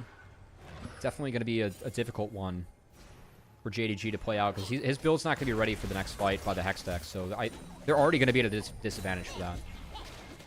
JDG, after losing that fight in the mid lane, need to now weather the storm to make sure that they do not fall too far behind here in this mid game. Allow for Top Esports to snowball this one to a 2-1 win. They're now looking for a pick in some capacity, fighting around the magical journeys of Zhuo. Trying to escort Scout into new locations. He has that Roa fully stacked, but as you mentioned, still waiting for that second full item to come through. The wave's still all Top Esports. They've really, like the last couple of waves, they've sacked this top side. They don't have an outer, so they don't need to respawn right away, but they're really trying to move the Annie down here to at least threaten the Otacon. Now, the nice thing is that all the flashes are about to be available for JDG, so still have to continue to remain vigilant and careful about that. This Top Esports will be fixing the map, and no way that JDG can play the Otacon. It'd be very risky for them to hit that a minute out from the Dragon, and just given they're still at a disadvantage. So I think Otacon is going to be ignored. X-Fight's going to be the move, and this could easily be the game for JDG and Top Esports. I mean, items coming in. Kanavi's in really good shape. 369, really good shape. Almost have the Andres ready for Cream here, too. And Jackie Love, yeah, just got Rage Blade and Change. So I think that we're in a very happy spot as Top Esports, and I'm curious how JDG is going to try and play their way out of this one. I think they need to play and use a lot of lasers, give themselves the best chance. They're looking for Hong immediately. He has to flash away from the Tempered Fate. I don't like that R. Zhuo, but it's only a summon to spell off the Renata. Yeah, like he split from the Kalista. I don't like that R. Like that's, you're going to take flash away from any champ in the game. Is that the one you really want to take flash away from when you have a Fate's Call in your back pocket? I don't think so. Probably too. Yeah. You should be able to just come right back into his swing of things after this reset with Dragon spawning in 15 seconds. Top Esports, this is, I feel like still an angle for them to fight this though. Oh no, this is going to be their fight. It's going to take them a little bit to get control, but yeah, like Konami with the flips and the airborns can definitely get in here and help impact it. And, well, okay, Redemption's going to be dropped like that. So mid-rush controlled. Redemption used for it. 369 is going to try and get to the point where we're going to start stacking Mini back, because he's on the cooldown. Just got on the Mega. And I think that's what they're waiting for. They're doing a decent job finding control here. Maybe he was stepping a little too far forward, but instead playing aggressive enough and on the edge. Make sure that he could dish out some DPS and push Top Esports away from what would be the Hextech Soul Dragon. It's still not been fully committed to by either team. Now Scout and Zhaoshu have both arrived. A full 5v5 is in our waits. We're waiting to see who will pull the trigger first. Kanafi, everybody's playing so tensely. They know how high of a stake this fight will end up having. It's like World War I trenches right now. We each have a brush. Who's going to go forward first? Who's going to get sent out into no man's land is the question. And it's going to be Pays issuing out some more damage with the Gatling gun, but he gets chunked out again. Xiaoshu has to catch the wave mid. He has his teleport available if he wants to go for some sort of flank. Both sides very, very hesitant. This is not the LPL that I know and love. Now we see instead aggression once more from Top Esports. They're now looking to push forward. I think Zhuo's out of wards. We don't see the scoreboard. Did get his ult hey, back. No but flash again, from Hong this time. I just don't like where that's thrown. Like, you got to go find Cream. I think Cream's the person that's the most valuable because you either get his flash insanely valuable on Annie or like you actually lock him down. It's valid Pays. That's great. To 600 HP. That is really nicely done here from the Gnar right as he turns Mega.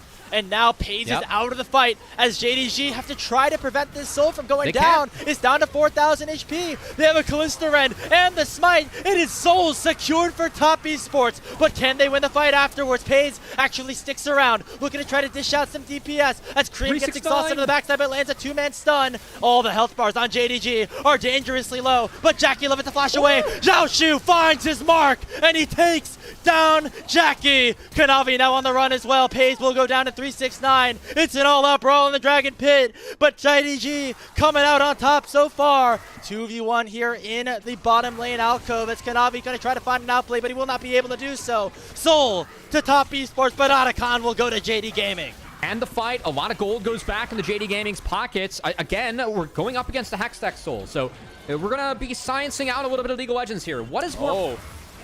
That's a TP in for 369. He takes so much damage. Not to Mega just yet, but Cream also joins the party. That's enough to push JD Gaming away from the Otacon. A very big win for Top Esports off that play. That's a huge play from 369, who for me is the clear pog of this game. Also going for the bin build here on Gnar, looking like a wit's end next for him.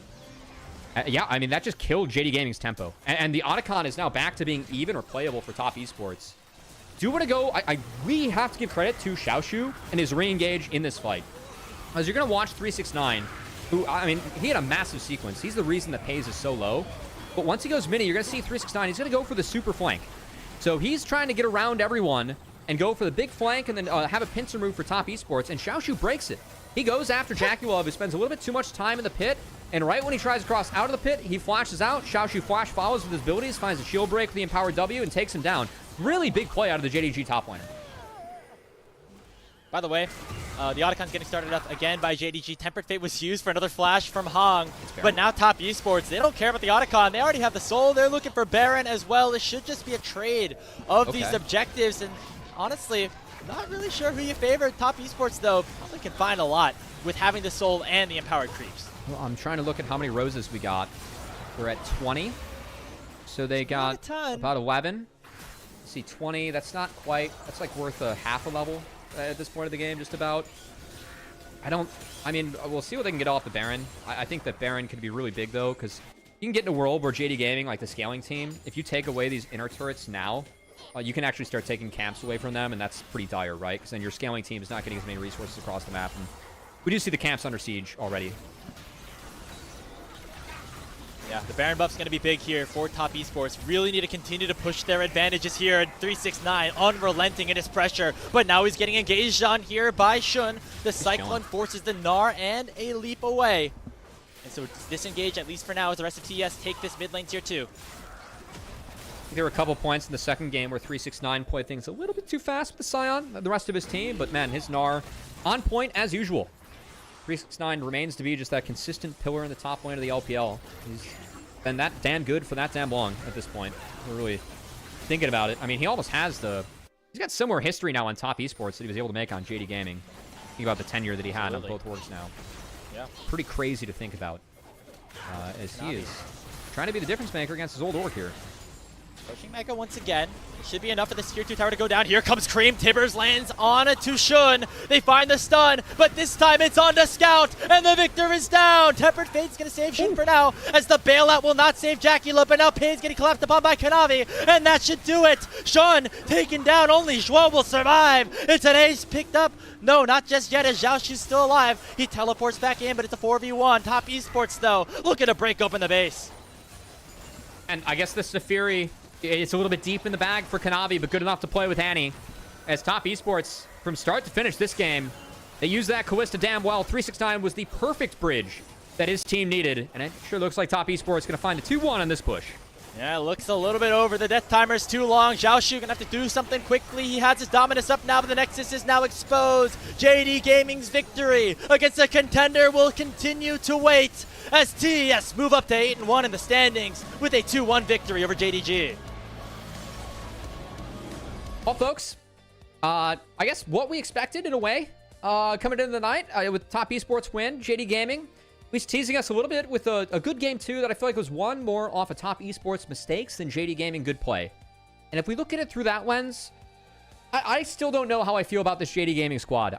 It still feels like Zhuo was just not the answer here, but at least we saw a few positives out of Scout. I thought Scout actually had a decent series. Xiaoshu tried to make some plays, but I just don't see the game plan from this team. And yeah, that game, they had to deal with a full court press from top esports, and was not enough to find a way to break that. I mean, you say some good stuff from Scout, but I'm going to be honest, Covey, where was he in those last couple of fights? I mean, he got picked out and taken down very quickly at the end there, and that really sealed the deal. It seemed like JDG were trying to spread themselves a little bit too thin against the Baron push of top esports, and it ended up costing them at that 2-2 on the top side. Yeah, I mean, a little bit. Man, I think it's hard to have control over the game as Victor, especially going up against a comp where it's like that fast. I do think we saw some good things out of Xiaoshu.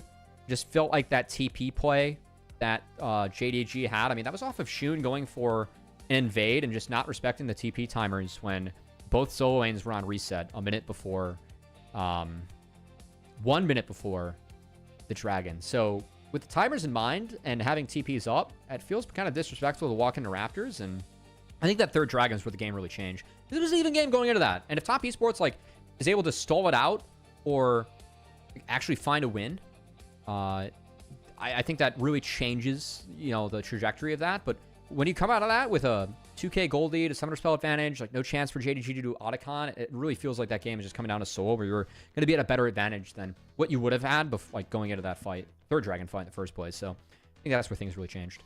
And we do have to give credit to top esports, because the way that the game was looking, it seemed like maybe they lost their window in a way right before that third Dragon. That was a great double TP. Because in general, JDG were kind of ahead early on in the game with the composition that we thought scaled better. And so for top esports, they were left with very little margin for error. They had to kind of win every fight in a row, back to back, control the objectives, every single one of them. And credit to them, they ended up doing that very nicely, even though JDG definitely did not go down without a fight. Yeah. I still, I think that for both teams, I mean, JDG end up teasing us a little bit with what could be, and then top esports don't find a clean 2-0. So, again, if I talk about the coming into the night with that, I'm not too surprised by that. Overall, I hope that we just see cleaner games from top esports, because, again, I really feel like in that game 2, I would have probably paired up Wukong Rel or Skarner Karma with the rest of the comp, thinking of the Sion Talia Sivir, instead of what they ended up with, which was Skarner Rel, and we saw that really get punished by what Top had. But they could have won that game too if they just played it out better, because the Otacon was a bit of a circus fight from both sides. I felt like Xiaoshu had a much bigger game impact than what we see from that. Yeah, I mean, he was down 30 CS, constantly getting pushed around. The lane swap definitely didn't help him, having a 2-1 against a Kalista Renata. The team fights did his job, and that's all you can kind of say from him. Kind of, yeah. 369, though, definitely had the better game, I think, just all things considered. He was the one who got that lane lead, and then some of those fights. I mean, that fight where he was able to push out Pays before the Soul, that was game-changing right there. I mean, look, we asked for the Trinity Force when that was completed for him to make a big impact. What happens? He TPs in and immediately just makes the game-winning play for his team. So can't really complain there. But again, I thought that Xiaoshu did a decent job in this game. I don't. The lane, there was an early swap, and I don't think the swap was played out well by his team. So again, I think the damage numbers, I actually felt like he was decently impactful and trying to be the bridge that 369 ended up being.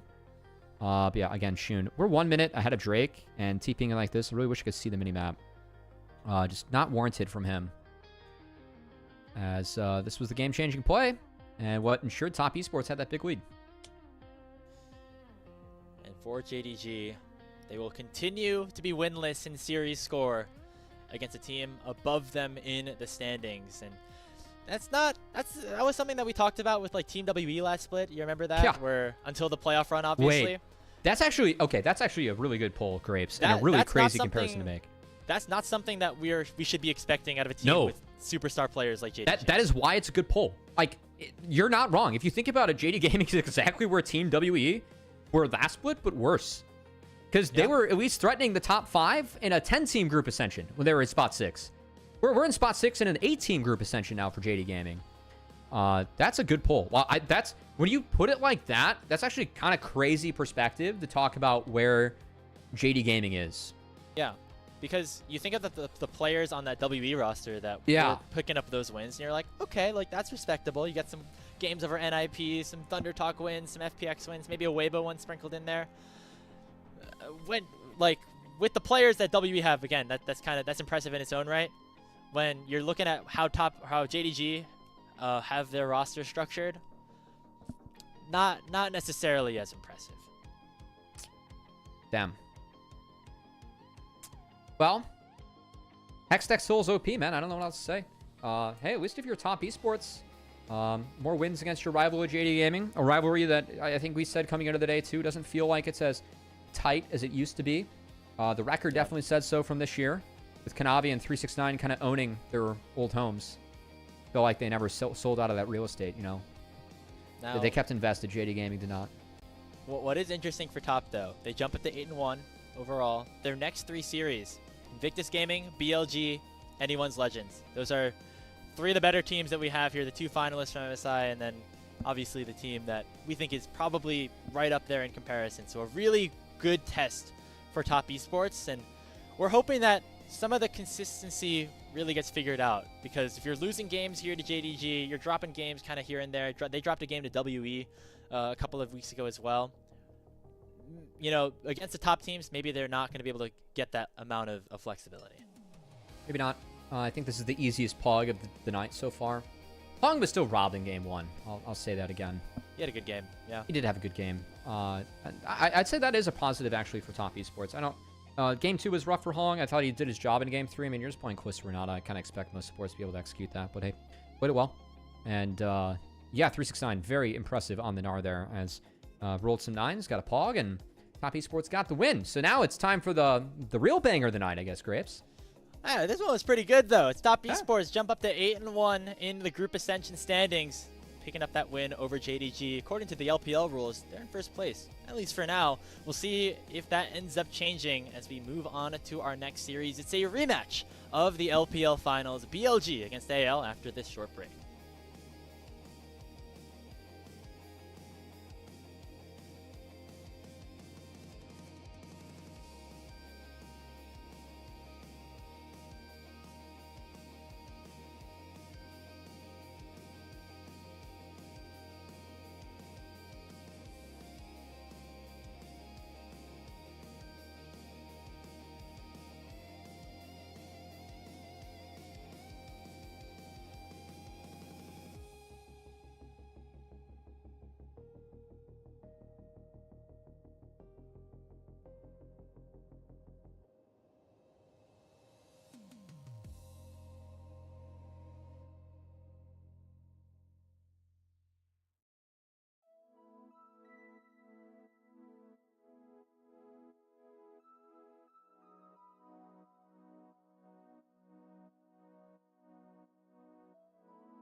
Welcome back, everyone. Before we begin our coverage of BLG versus AL, we just want to make it known that we here at the LPL English are aware of the recent actions performed by AL's mid laner Shanks and several former LPL pros, as more than 5 of these players joined in an active live stream debate, made sexist and racist remarks, including death threats, and bullied one young woman publicly. We on LPL English are disappointed in the lack of disciplinary action levied by the teams and the league against these individuals. Studies have found that women are more likely than men to experience severe forms of online violence, such as cyber harassment and stalking. Depending on where you live in the world, surveys indicate anywhere between 16 and 73% of women have reported experiencing online harassment. The following are all disciplinary actions executed in the past by LPL for past transgressions. 2016, Saint Gaming fined Otto 2 months' salary for insulting EDG fans on Weibo.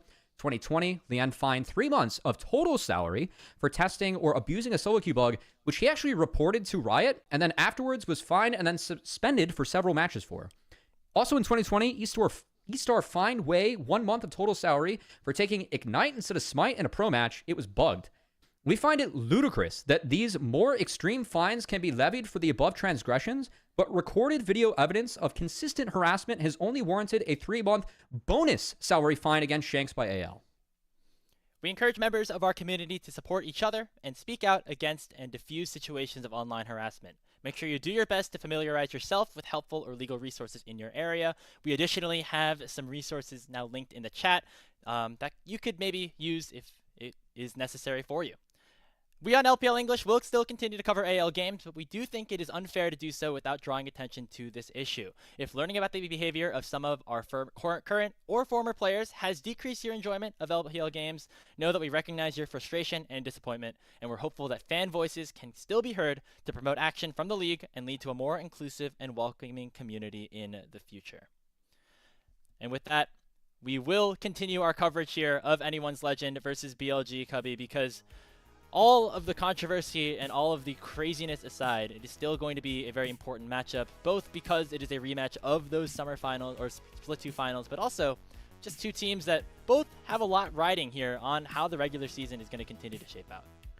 Yeah, I mean, this is a big match. AL has not been the same team after MSI. BLG has been a much different team for the better after MSI with the addition of Shadow, and would have loved to spend the entire pre-show talking about that, but did feel like as a broadcast we needed to bring attention and recognize what was all over social media, and rightfully so. And frankly, again, like the punishments for stuff that is, I find the punishments just really, really poor from the teams in the LPL. So it definitely was important to speak up about. And yeah, excited to actually dive into the matches coming up. Well, let's do it. There's not really the most convenient way to make this transition, but talking about the rosters here, let's start off with our defending champions in Anyone's Legend, as of course have struggled a little bit since returning to the LPL after, of course, their endeavors internationally. You can count it towards fatigue, you can count it towards anything else, but Anyone's Legend definitely have to get things going here as they begin their run in the second round robin. Yeah, and I think that this is a team where at points, it just doesn't feel like AL is as connected as they were. I do think that Shanks, like as a player mid, has not played as well so far this split, but it's not just him. It feels like it's other parts of the team too, and I know that Tarzan is the big playmaker on this team. We saw him have some hits and misses in the regular season in Split 2, but it feels like his hits and misses are been a lot more expensive for the team this time, and definitely have seen some fights that AO and Tarzan have taken that just have not been close to being on point, and somewhat uncharacteristic of Tarzan in the past. Yeah, I mean, this is a guy that was basically the MVP of the entire playoffs of Split 2. I mean, just completely carried AL, especially in their finals against BLG. So to see him be a little bit more inconsistent, like kind of some of the criticisms of him in years past, especially international competition, is something that we're hoping to see him try to remedy as we go through the second half of the regular season. But again, their opponents in BLG, even though they lost to AL in the grand finals, Cubby, they've looked much better here in the regular season here in Split 2. Part of that is their new roster that they have rolled out, at least in the jungle, with Shadow joining the fray. They have still been able to remain undefeated, although still dropping some games here in these series. Yeah, I mean, they inducted Shadow, and it feels like they haven't left Groundhog Day yet. You know, we're still in that jungle honeymoon that BLG loves, and I think that the big change for me is, again, Shadow has been the playmaker, the ringleader of this team. It feels like On, or at least the On duo with Beishuan, it felt like the two of them as a tandem were kind of each trying to do things and were lost. Whereas it feels like this tandem of Shadow and On, and I know from behind the scenes with BLG, they said that Shadow has been more vocal and taking a lead in terms of shot calling. It feels like On's been more of that follower, and that has made for a much better just look for BLG and that jungle support duo that I felt like was really weak, and the reason that they didn't go further at MSI, and for me has been much improved coming into the split.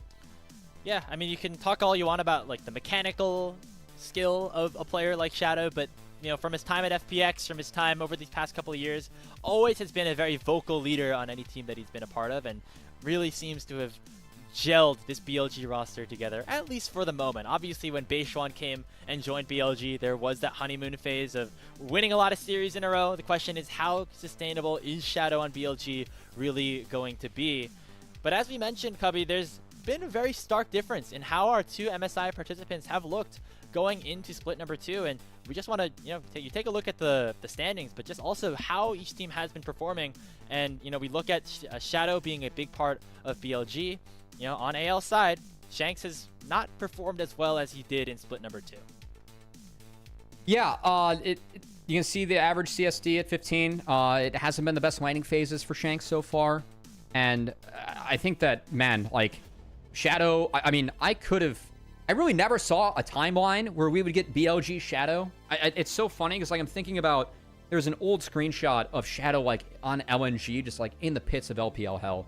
Like the roster was bad, Shadow was not playing well in the league. The fact that he's been able to survive in this league and climb all the way back up to a seat like BLG in the jungle, that's insane perseverance from this guy. Like it's a story that, from how personable he was when he was on Mad Lions to what he's doing now with BLG, it's almost one that you have to undeniably like root for. And as someone that thought that BLG getting Shadow was kind of a hilarious move, and I did not see it working out at all, so far it's done nothing but work out. We still don't feel like BLG is the Thanos team that they were at this time last year, that were like real international, you know, threats or potentially the best team in the world.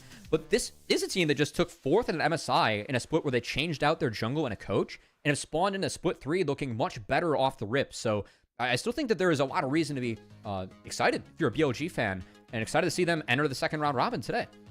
Yeah, and you know, there's still questions about how long this run will last. They have dropped games like within their series. It's not, again, as you mentioned, a real dominant run like we saw from them like a year ago at this point. But hey, 7-0 through the first half of the split.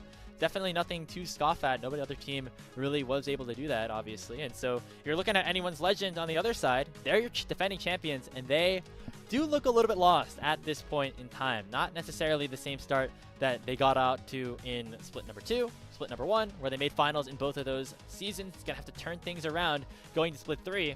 But I think it's important for everybody to remember here, if you are, you know, a fan of AL or somebody who likes, you know, rooting for these successful teams in the league, there's still a lot of season to be played. And also, if you take a look at the championship points that have been set up, AL are in a really good position to at least make it into that Worlds qualifier. It seems very unlikely that they're going to be in a situation where they do not qualify for that. And so, Cubby, if you are Anyone's Legend, the real thing you have to do is, you know, if you win the split, that's great. If you qualify automatically, that's great. Just making sure you're back to form before you get to that Worlds qualifier is going to be the most important thing for them. Shout out to our graphics team, who we made work overtime in this pre-show, and actually gave us a really good-looking championship points graphic for a theory and a system that can sometimes be complicated. At least we get a good look at this. You can definitely see, obviously, split 2 and 3 much more heavily weighted, which is why we get the results that we do. Yeah, I mean, if you're AL and BLG, I think that you're pretty reasonably sitting pretty. You can argue that even a 5th, 6th finish for AL, it probably still gets them in that top 6, and I mean, it could even be a world, depending on how everything else shakes out, where they actually auto-qualify, right? Because, like, IG would have to win for them to break that. Like, even at top esports, or IG would have to take, like, second to beat that, because, like, they'd auto-qualify if they won. Yeah. So, it still feels good for AL in terms of looking at worlds. And look, after the schedule they have with MSI and the other tournament, I understand, like, taking your foot off the gas a little bit, but we're in the second round robin now. We're getting closer to the playoffs, and we want to see, as LPL fans, that AL return that really gave us hope at an international, watching a couple new people go, like Shanks and Kyle, and play really well. We haven't really seen those same players come back, and we'd like to see them return to the Rift. Another player that can be a big difference maker for Anyone's Legend is Tarzan here in the jungle, Cubby, and we pulled up some clips to kind of demonstrate what exactly is going on. Yeah, I went hunting for the tape, and it wasn't that good. This one, I mean, Hong is on full vision, and we walked into a full combo, which, I mean, AL, again, very split. I think a common theme in some of these clips is that Fondre and Tarzan are just on a different page than the rest of the team. This one, I don't know why we took this fight as AL. For me, they can walk out of here. Or, like, they can lose one side. Instead, they elect to all in. Cream gets really fed after Shanks gets pulled out, and we don't have any more time to go over more tape because guess what? It's AL time. So for me, I do think that AL were a team that was definitely guilty of overextending and overplaying plays in Split 2. We saw that as well at MSI, right? Where they just kind of go for continuous fights. And I think a lot of the times they got away with it with good drafts and good play. We just haven't seen the same AL this split that's been as in good of positions to do that. And I've definitely seen those mistakes be a lot more punishing. So looking to see if Tarzan can clean things up. And Gap Shadow, as history says, that he's usually pretty good at doing that. So see if that's the case. And was not the case last time. These two teams faced off against each other as BLG took that series. I believe it was 2-0 over Anyone's Legend. No, it was a 2-1 as AL took the first game and BLG took the next two. But, of course, you could attribute fatigue, international, hangover, whatever it was. Time for that is kind of coming to an end here for Anyone's Legend. They got to, again, put their foot on the gas once more and look like the team that went on that great playoff run, has made it to all three finals, if you include Demacia Cup, of this season, and, want to become a team that can really threaten that international event yet again. Well, should be an exciting one. It is interesting to think how both of these teams from their last international event have had such different trajectories early on in the split, right? With BLG, with Shadow, they look good. There have been minimal complaints about BLG that we've had. Whereas AL, it really feels like everything is just kind of trying to be re-put together, re-fit in with this meta. So I will say sometimes, I think a patch change can actually really help. Because if you think about it, AL, they played on the same patch for 2 tournaments at a really high level.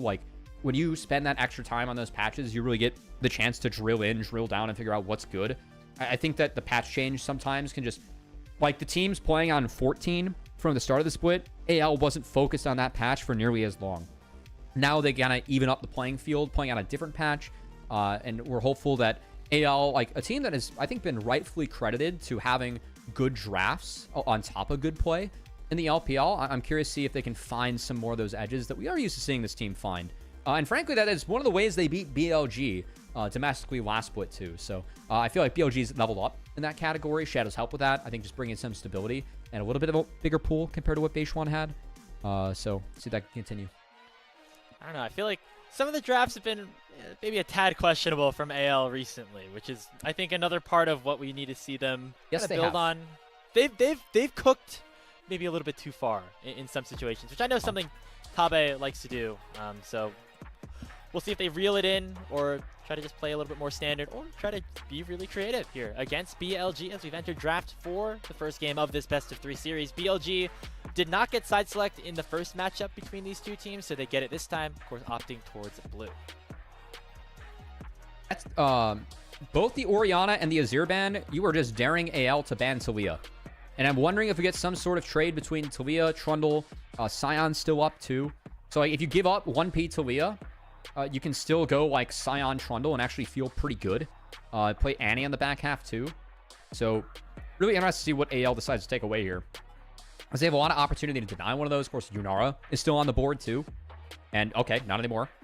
We're leaving a lot of OPs up at this point because of the target bans. It's just Trundle. It's going to be Trundle okay. B1, yeah. So Trundle Sion likely for BLG. We'll say that AL, I don't think that the Sion's been as good a pick for Bin. It doesn't have to do anything with Bin and Sion. I think Sion's just fine. It's just that Bin on carries, it's Bin. In the top, it just feels like he has more game impact when he's playing the Jax, the Cassante, the Nara, the Renekton, than the Sion. But yeah, very likely that we see the Sion picked up for Bin here. Whereas, of course, that Talia was handshaked. And I'm wondering if you get a Rumble, but I think that Rumble is really tough to play in the Trundle Sion because your ability to get chain ganked and be a very unhappy camper, it's very real. Yeah, super immobile, and the Sion is okay with just sacking the first couple of levels and eventually building a null magic mantle and making your life miserable. So it looks like instead AL focusing towards some of the other OPs that were banned frequently in our last series. Talia, obviously, and then a Kaisa for Hope would maybe give AL a little bit of that hope, as this is, again, a champion that has dominated the league this season. And Hope has been dominant on this champion as well. 3-1 in the champ this split. As okay, no Scion. Instead, it's Rumble plus Aurora. Good pairing. Yeah. You're taking away one of the counter picks to Rumble on the top side, too. Let's say it might be a little bit of an overdose of magic damage. They did go Aurora top, just given the Kaisa for AL. But regardless, really strong. 2 picks coming out for BLG. And you can't really respond with the Scion. Like, Fondre would love to play an Ornn, maybe in a Rumble. I think it's very unlikely that we see that here. Wouldn't be surprised to take a priority support. Just have a very different draft going in. So, get the bot side locked in here for AL. I like the Nico pick now.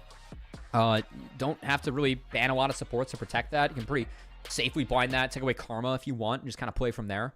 Whereas BLG, showing that top side, I'm curious what they end up taking away from AL and the Trundle, because like I don't think you need the ban Ornn here.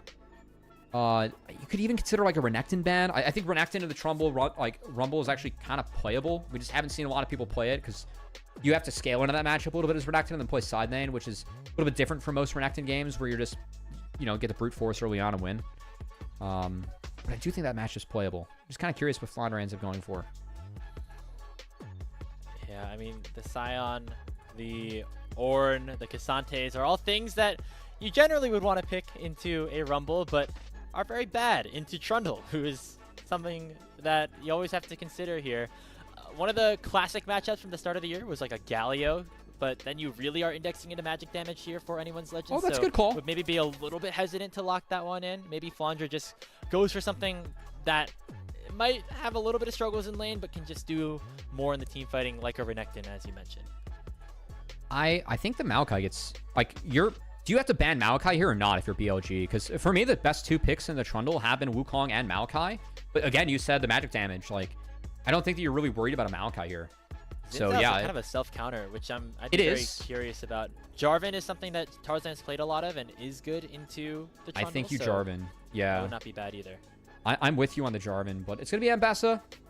So I think this pick it does make some sense. But yeah, Elk, we didn't have a Karma ban. So it was the Ezreal Karma indeed. And now I think the value of a Jarvan, I mean, you could argue it goes down because of the Ezreal, but frankly, I like locking up the Karma. I think that again, like these Moonstone supports are actually kind of sneaky effective later on. And if you throw in that Wombo, I think that is one of the few champs that Tarzan can play. Oh, this is a spicy one. Hey, he did it against BLG. It's a good game for it. In LPL Finals, and it's going to get locked in again. There is the Zed likely for Tarzan here in the jungle. There is no CC for Zed. Like, none. No hard There's here no for BLG. CC for Zed. So it has to be about the damage for BLG. That they have to find a way to get through this Zed. This is a creative pick for Tarzan. I like it, though. I think that the biggest danger for me early on, what camps are going to be under threat from BLG into AL? Because if you're playing Trundle into Zed, oh my god. Like, if you find Zed with early on with no Shadow, or it doesn't even matter if he has Shadow up or not, Shadow needs to hunt the Zed, the Master of the Shadows himself. So there's going to be some priority in the top lane. There will be priority bot with Ezreal and Karma. I think this game is really on Shadow. He needs to build up a lead from, like, after his 3rd camp and on into this Zed. Because if you don't have any sort of lead as Trundle in the Zed, we've seen what Zed can do at 2-3 items out of the jungle. He's filthy. So I think it's a really interesting draft from AL. There's no CC that Zed has to worry about, so we'll see what Tarzan can do. And, the last time we saw a Zed against BLG, it was the exact same matchup. Tarzan Zed into Beishuan's Trundle, and he ended up popping off and winning AL, that LPL championship. So maybe try to just bring some of that good vibes back here on the AL side, as they definitely need it, as they have struggled over the last couple of weeks ever since they made it back into the LPL for the first half of the regular season. While BLG definitely has shined. They are undefeated, currently sitting in 1st place, looking to continue that streak to get ready for game number 1 of our LPL Finals rematch. All right. Excited for this one, man. I think the AL has been kind of disappointing so far this split, but a win against BLG, handing them the first loss, would be what bigger way to turn around your split from there?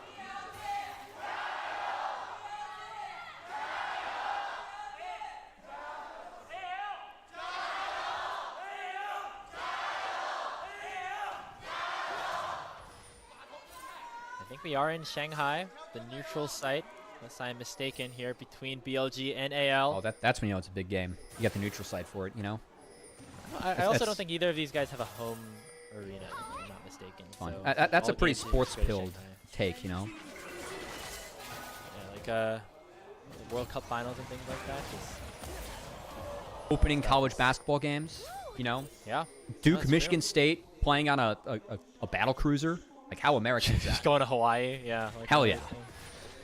Let us know in chat. Where's your dream LPL arena location that is not a place that currently gets. I like that, We'd Graves. love to I hear like that.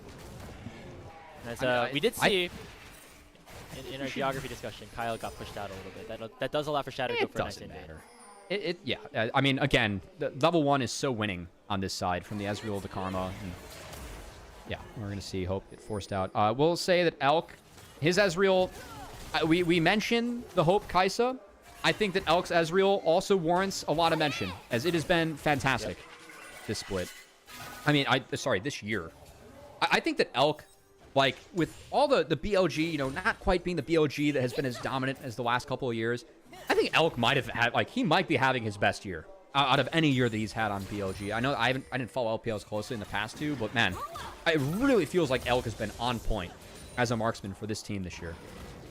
Very, very steadfast, very consistent, which is never like super flashy. I feel like the flashiest player on BLG this year definitely has been Knight, where he has some really, really high moments, specifically during the regular season of Split 2. Elk, on the other hand, just able to do his job all the way through. You remember in that finals, Cubby, we got to cast together the Ezreal in game number 3. That was a big reason as to why BLG even took a game in that series.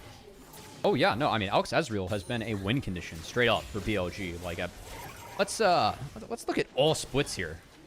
For what is Elk's? He's at 21 plays with a 71% win rate on the Ezreal this year. And that's doing pretty good so far here too. Look at Hope. He has 2 CS. He had to take it early back. Yeah, it's pretty filthy. Again, the Ezreal Karma matchup. This is the double counter. I was a little bit surprised they didn't ban out the Karma. I will say that the Nico Karma matchup itself, it is very Karma favored in lane. Nico doesn't have enough damage to get through Karma. But in the later stages of the game, Nico's ability to one-shot Karma exists for the majority of the game. So that's a pretty good sign, as you have ways to play into it later on. But at least BLG did say they needed an early lead. We were looking at the Trundle in the Zed matchup. At least the split map has, I think, helped add some pressure on this bot lane. It's really allowed Elk and On to play without concern of the jungle, and we've seen them cash in on that pretty good so far. Knight just W'd in. This could be Tarzan looking for a prank. Yeah.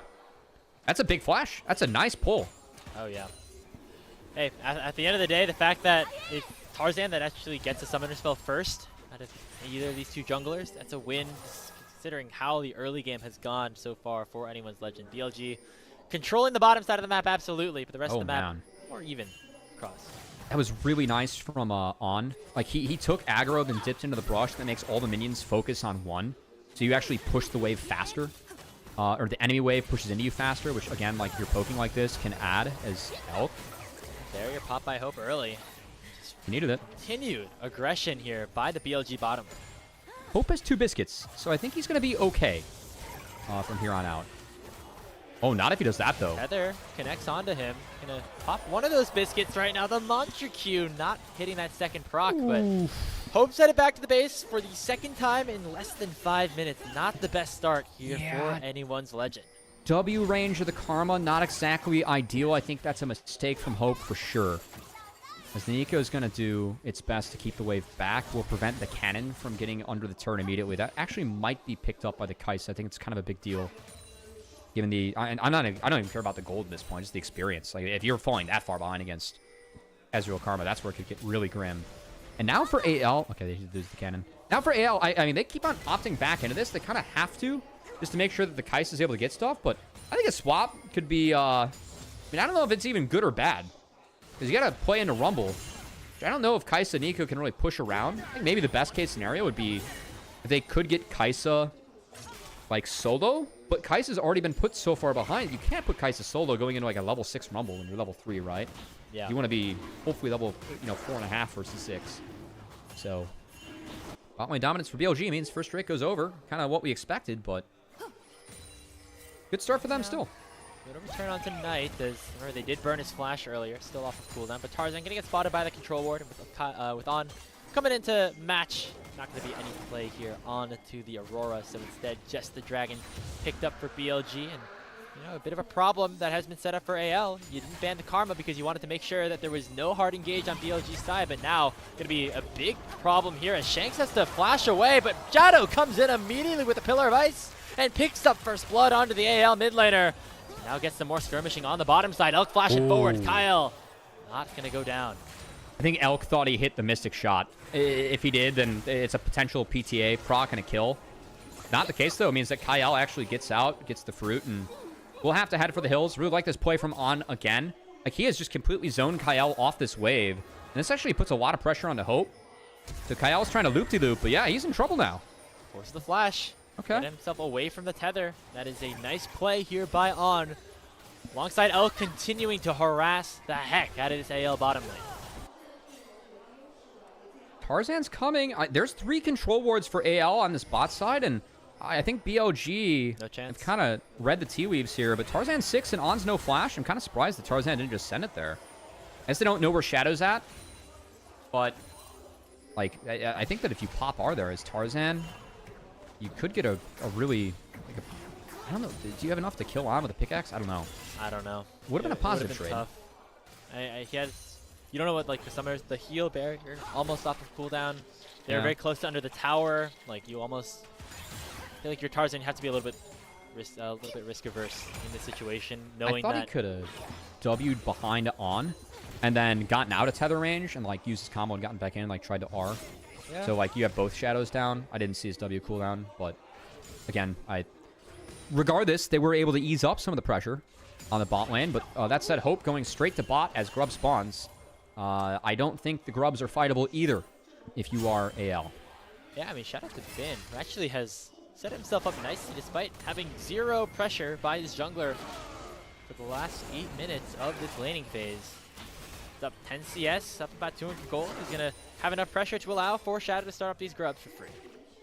Yeah, that's a little bit of how the matchup goes. I will say that Flandre did go for the Hex Drinker early, which isn't typical, but I think somewhat warranted this game. He's going up against a lot of magic damage between the Rumble Aurora and even Subjugate. Gives you something. Karma Ezreal has some magic damage in their kit. So I guess he gets a lot of mileage out of it. I'm just kind of curious how much further he goes into the Maw build. Because you don't want to go Maw early on Mbessa. Like, delaying Eclipse is sometimes tough, but should give him a little bit of reprieve in this lane. The defensive items for both the top laners. The plated skill cap started up by Bin. Knight gets hit up by a nice combo from Shanks, but he is actually still in a good spot. Ultimate does not land onto him, but remember, Shanks still puts up his flash. Tether lands. Is that going to be enough damage? He's dead again. This time On claiming the gold. Good roams from On. I think that he's used the bot priority decently well. Really like how he's moved with his team here. As a couple positive plays on the Shanks as the struggles continue for Shanks in the mid lane. Remember, you saw those stats. The laning specifically has been where he has struggled, and we're seeing that yet again. Tarzan has not been able to join him and help him out, really. I mean, it is Zed in the Trundle, so you aren't going to get a lot of jungle help on this one, but I mean, Talia, I think sometimes we take for granted how well a lot of our pros pilot this champion that is very good. And has been very good for the split, but I find Talia pretty difficult to pilot, especially like if you're going to play in solo queue, just because so much of her kit revolves around that W flick and it being set up by teammates. And of course, see Shanks, lack of teammates around him, can't use the EW quite as well, just kind of there to delete waves and be a victim of a couple of nice roams from BLG. BLG has done wonders with this early game at this point. Extended their gold lead to about 1,500 without doing all too much other than some nice plays in the mid lane. It's anyone's legend looking to try to find a response somewhere across the map. Tarzan has been farming decently well, but not really in a position to fight anywhere, given how far ahead basically all members of BLG are in the lanes.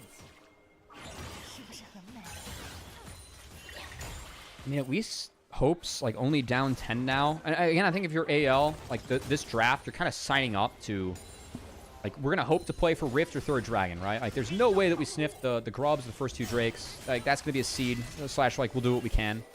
I think just champs on paper, like that's kind of the script of the game you're looking at. I think the big spike / play for them is going to be the Z2 item, and then try and get Kai'Sa to 3 items.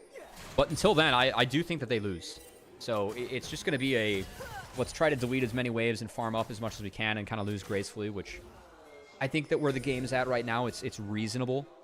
But definitely focus for me on BLG to see how and where they're able to push this advantage forward next. And I would kind of like to see a swap at one point. Just to, because like Rumble can respond so well to swap scenarios. You can use the Ezreal Karma to like try and pressure down a turret. Because the 2v2 is not as winning anymore. Now that Nico is 6, like you're actually under some threat. So I like the fact that Tarzan's hovering bot. And here's the slight issue that BLG have is even though they've been able to generate really big leads in all 3 of their lanes, it's kind of hard for them to try to build off of that because of the lack of hard engage. They're really gonna have to focus on just like starting up these major objectives and hoping that AL want to try to fight them around. I will say, like, at least the Karma gives you like a lot of malleability. Like this champion, I mean, the speed up that you get, like, it is valuable. So they can try and play out these kite fights. Yeah, I mean, like, there's minimal setup for a Rumble. I think that's a good point, Grapes. Definitely one that we haven't hit on yet.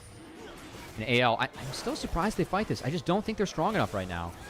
Tarzan's gonna hunt down a little bit. He jumps into the pit with his Shadow, but the subjugate from Shadow is gonna chunk him down very low. The Dragon was not nearly done in time, as that is the first kill of the fight picked up for BLG. They'll get the Dragon as well, but nice taken down very low. Between Worlds is not enough to save him, but Bin is cooking AL with the overheated Rumble. Hope will go down. It's another kill going over to BLG. Only Shanks and Kyle left to try to fight this one out, but they do not have the damage just yet. The equalizer goes on to Shanks. They will not finish off the kill now, but they're hunting. They're waiting for this wave to crash in. They're looking for the dive. Shadow flashes in. Only chomps the clone, but it's going to be all right as he continues to wait, bide his time, and allow for BLG to get 5 kills.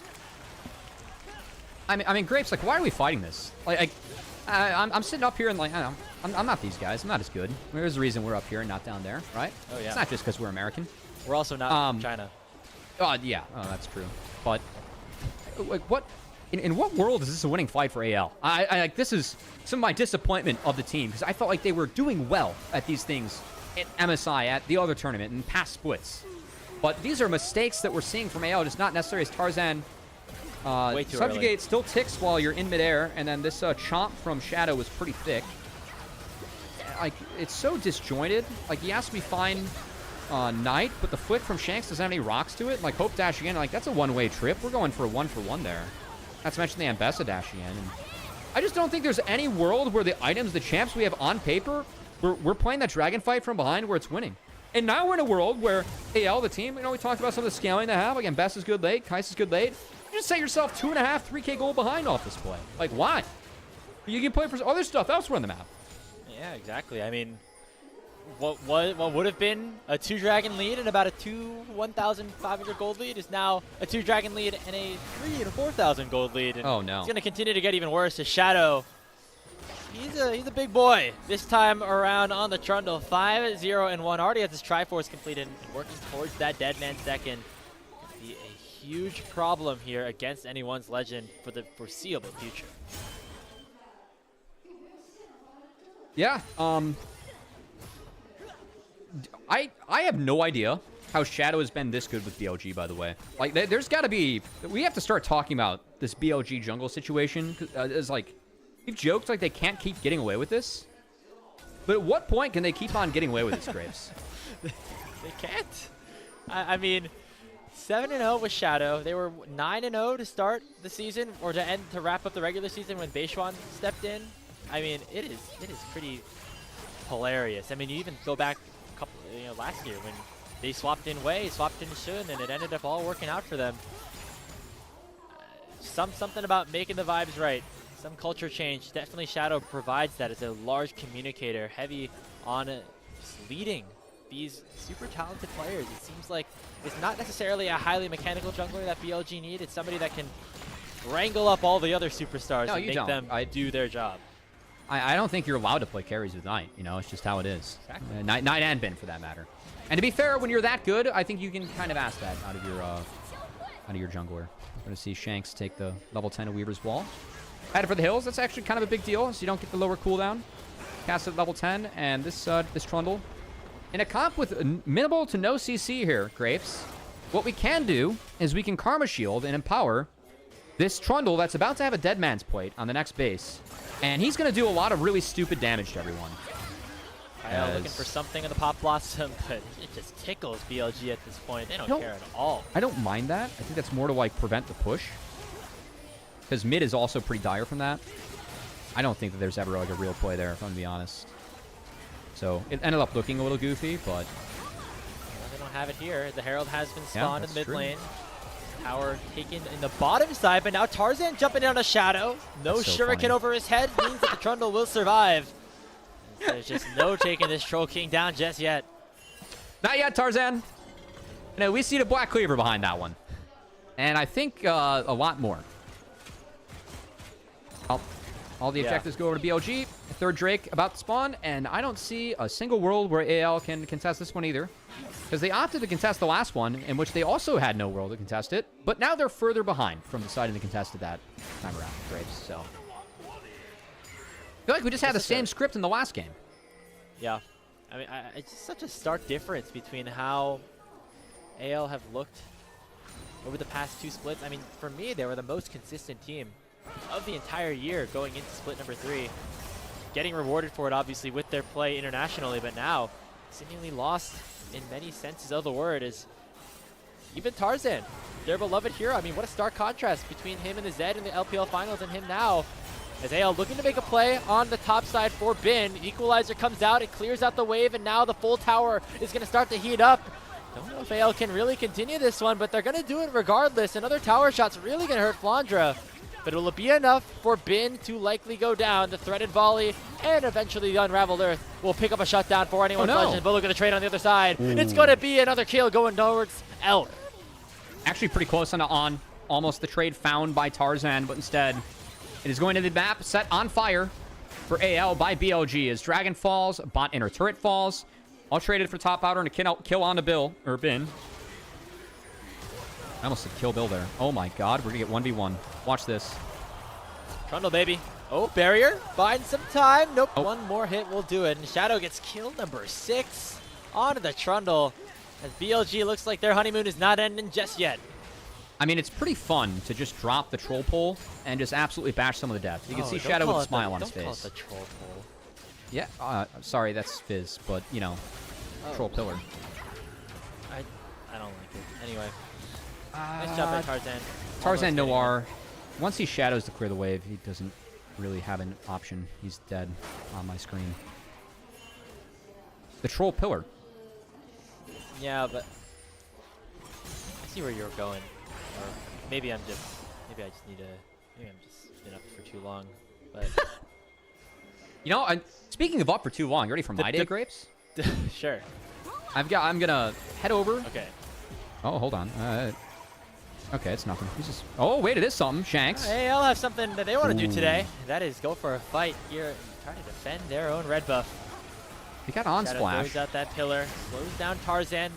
Will be secured here by the Zed, but now the subject gets on. Shadow going super far forward. He ends up taking down Tarzan, but it might cost him his life. Kyle taking very low. 1,000 gold into the hands of Shanks. But here comes Knight on the Aurora, and BLG are looking to clean house in the jungle of anyone's legends. And they'll be able to get 3 kills off of it. Oh, it's going to get on, though, who's flashless. So that's another shutdown going over to AL. That's some big gold to pick up. I think that play actually favors AL. I know it's an even trade. You got big shutdowns. I guess they're down 1 of the trade. I think the gold picked up still worth it for them. All right, they're going to lose top inner. Still, I think a little bit of an overforce there from BLG. Some good finds by AL. Definitely got some gold over to important carries. I mean, Shanks and Hope both got shutdowns there. So pretty big gifts being given over. It's at least something. How much of it was BLG overextending versus AL actually playing well? I feel like it's a mix of both. Yeah, I like the setup from AL. I really do.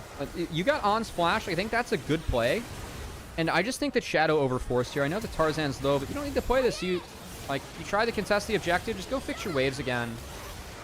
They pulled Bin TP for this, but that's some big gold given over. Like the shutdowns went to the right places for AL. So again, like, this is still not a point in the game where AL can win, but like trading out 3 for 2 like that's not bad. And, oh my God, they're just hitting the Otacon.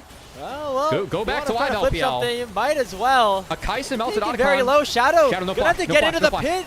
Nicely done by great. Shanks to use the seismic shove to get him away. This Otacon secured, but look at the damage on the backside of things. 2 kills immediately going over to BLG in response. But if AL can get out with the rest of their members alive, it could still be worth it. Shadow looking to hunt him down, waiting for the pillar to come off of cooldown. Instead, popping the subjugate on the Flanger, who has to flash away.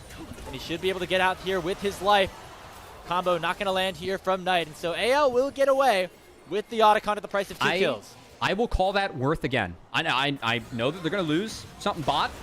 I think that like the Otacon, that's the best comeback mechanic you can find in the game with the roses and how it works. It really is. So bot inhibitor is a lot to lose for it, and that will not help with the dragon setup. But I think that that was a play that AL had to make. So I do like that play from AL. Again, I think that they've actually found a couple of decent forces in the BLG. It's just that second dragon contest put them so goddamn far in the hole, Grapes. Like, yeah, these fights are not close yet, and you're staring down a Chemtech soul spawning in a minute here, and the game still doesn't look like it's in your favor. I mean, just think about how different this game could have been if they didn't go for that fight, right? I mean, yep. It would still be 3 dragons to nothing, most likely. Although maybe AL would have even been able to contest the 3rd if they did not fall so far behind. But now, they're put in a very tough situation. Even with the Otacon, they're down over 5,000 gold, and they still have to try to force this 5v5 for the Dragon Soul that spawns in about 30 seconds when all these big power spikes are starting to come in for BLG's members. Yeah, I mean, again, as AL, like, you got to try and throw out some hero plays. I think that they're still way far behind in this one. I do think that the last 2 plays they made are probably the best they can do in this game. Yeah, second dragon was just abysmal. And now, I mean, look at the bot wave. Like, that's not going to help you in setting up for this dragon. As Kyle's gotten caught. He's forced to go forward with the Pop Blossom. Only going to find Shadow, but Kyle will go down first. It is a trade, though, as Hope does take the BLG jungler down. That means no smite for a potential soul fight.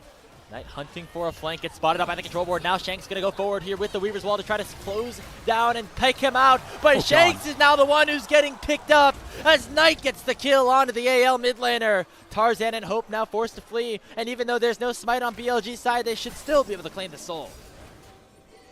Well, that was an oopsie from Shanks. Well played by Knight. Don't really know what to say about that one, though. Tarzan is going to do his best to get in here, but that's Chem Soul going down. And, well, those Karma shields, those Rumble shields, the Trundle healing, all going to be empowered and all going to be harder to kill on the map now, Grapes. As the Otacon Gambit, I think in the end doesn't pay off. The Soul was given over, and I don't know if I talk about this game after the second Drake in review. I'm going to be honest. This is... I don't know what Tabe talks about after this one. I actually feel like AL made some decent plays to actually try and get themselves back in this one, but this game was just so doomed after that dragon. And even, it just feels like that constant theme of overforcing. As you mentioned with Tarzan and his performances throughout the season, it's kind of a theme throughout this game as a whole. Even that situation around the Soul, where they picked up a kill on the Shadow, that should be pretty good. Now you're fighting 4v4. Shanks just yeets it straight into the middle between Knight and Elk and just gets. You could have played it slower. Like, you could have stalled it. And again, like the Otacon, look at the levels. Like AL's way down in this game. Look at the top side levels. They're actually up in terms of experience. On the top side. Minus, I guess Shanks is down a full level. But he's also encouraged some of that on his own. As Shadow going in, subject cast, AL able to sneak on out. Kyle taking a little bit of damage, but should be fine. We have the Baron spawning in 10 seconds. Could be the next target for BLG. Feels like they're strong enough to take it on their own. However, still have to be wary of the strength of anyone's Legend team fighting. Remember, their team fighting in the late game is what we thought their composition did best. And still waiting for that 3rd item from Hope, but him and Flanger are both at 2. So maybe starting up the objective on spawn for BLG is not necessarily the best situation. I mean, best thing that you can do now, if you're AL, looking at the flip side, just kind of wait and pray for the Elder. It's not like the scaling for AL doesn't exist. Again, BLG really lacks crowd control. I think that if they approach a fight wrong or not with the raw strength they have, it's winnable. We've seen Shadow go down twice, which is, I would say, at least one more time more than I expected after the start of the game that he had. But I think the only hope you have at this point is probably 3-item Kaisa and then go from there. Like, and Bess is at 3 items, and that's a good sign. Like, technically, Flandre is ahead of Bin. Look at the inventories. Tarzan has tried his best to keep up despite being down 7 kills. Oh, he gets the red buff. Might pay for it with a little bit more, though. Kyle going in. Pop Blossom once again on the Shadow. They're going to try to burst down the Trundle, but Elk is there to take Kyle down. Bin has teleported in and looking to try to flank out the rest of anyone's legend. The equalizer is massive, and it takes down Hope. A double kill in already for Elk. And Flandre is doing a lot of damage, but not as much as this Ezreal is. It's a triple kill, soon to be a quad, but instead Bin will be the one to take it away. And he's picked up for BLG, as they will now be able to completely own the Rift. We've seen a couple of fights where AL have actually been able to get through the Trundle with the Kaisa, but that was with the help of everyone. That time it was just Kaisa. Shadow lives long enough, and despite him and On falling, that was the right fight that BLG needed. Should be Baron secured, and frankly, pretty close to having Game 1 be secured as well. Looked like, again, a fight that maybe could have gone anyone's legend's way. Flandre stayed alive for a very, very long while. But instead, it is going to be BLG picking up this Baron. Kyle looked for a miracle steal, not going to end up finding it. And now it is BLG with a gold lead nearing 10K as we get a look at this replay. Yeah, and this is the hard play to make at this point of the game if you are Tarzan. But I feel like he's sent in a lot. And doesn't have an effective Zed fight. Actually, okay, he actually played that very well. that was actually really close to going Tarzan's way. He played that really well. I don't know if he lives that, though, if it's any change. And again, I mean, this game was just put so out of bounds by that second dragon fight that AL didn't respect it. Some of these fights have been kind of close, like in a way, Grapes. I mean, we've been some ticks of damage away from it, maybe going AL's way. Like the Otacon take, again, I thought was unnecessary risk from AL. But this full court press from BLG and just, again, like fighting that second dragon. There's no world in which you win that second dragon fight from any angle that I saw. It's given the champs on your screen and then the fact you're behind on the play. And AL just put themselves in such a massive hole from there. And BLG made this game pretty easy for them. Now the finishing touches. As anyone's legend desperately looking to find some massive flank, some answer, maybe a pick on tonight. As Shanks goes forward with the Weaver's Wall, not going to find that W, though. As Knight will pop that between worlds and get on out very, very safely. Inhibitor in the top lane now taken down. They can now rotate their sight to the bottom side. Shanks not able to find the W there. Sadly, been a common theme for him of late. As Knight getting the best of him as he has done every other mid laner in the LPL. Knight's been on a hell of a tear this split. I thought that he was the MVP for me in Split 2. I really do. Even though he wasn't on the best team, I think that he is going for that MVP this time around. As Kyle looking for one more fight, but just gets deleted before he does anything other than that Pop Blossom. Already the first kill going over to Bin as Flandre's health bar is ticked very low. Equalizer slowing it down in the retreat. And Hope will go down between his Nexus turret. Shanks will as well. It is 24-7 as BLG are winning this game all day, every day. The defending champions trapped in their own fountain. Flandre and Tarzan going to try to do the unthinkable. The public execution will force a stopwatch out of Elk, but they will be able to take down the Mbessa all the same. Tarzan gets the gold onto Elk, but it will cost him his life. Another ace picked up for BLG, and they'll march into the Nexus and secure game number 1 of this series. They need minions. Okay, we're going to triple inhib. They have 2 cannon minions they can bring over. This has bought a little bit of time. It's still game. We're done coping for AL. Solid game for BLG. Hope to spawn for 10 more seconds. Kyle, only the Nico support will pad the KDAs once more as BLG just decimate the defending champs. Again, I don't know what compelled us to fight that second dragon as AL, but they definitely deserved to lose after trying to fight that one. Look, I thought that the fights for AL were like, given it was pretty much a 4-5K gold deficit from like 12 minutes out, there were fights that were closer than what they should have been if you're AL. But was it ever looking like they could win that game? No. So, I don't know. That was kind of a rough one for AL. And really felt like Shadow and Knight just got the best of their opponents. And maybe next time we do not drop jungle when we're facing a Trundle. Because that Zed wasn't... A 0 CC game for Zed wasn't exactly what the doctor ordered. It's so weird because it feels like anyone's legend, if they just didn't do that one thing that we kept telling them not to do, which is fight around that Drake. They had the scaling composition theoretically, those fights were so close that if just a little bit more went in their favor in terms of resources, it could have been the start of a turn and the start of a fight and the start of anyone's legend composition getting to the point that we wanted it to in the draft, but it just never ended up happening because BLG just got too far ahead. Yeah, you have ways to kill Trundle. Like, we saw a 6-kill Trundle die a couple times. Like, you had lockdown between Nico and Bessa Kaisa to actually get through a tank and then play a fight out from there where minimal CC. Again, if Zed gets going or gets ahead in that game, he is against 0 CC, which is like a very solid game for Zed. Like, that sounds really good to me. That and a lot of squishies outside of Trundle, but I just don't think the AL respected their power curve at all. So they really dug themselves a grave, and I hate to keep on returning to that point, but again, I thought there were actually like some poor decisions from BLG.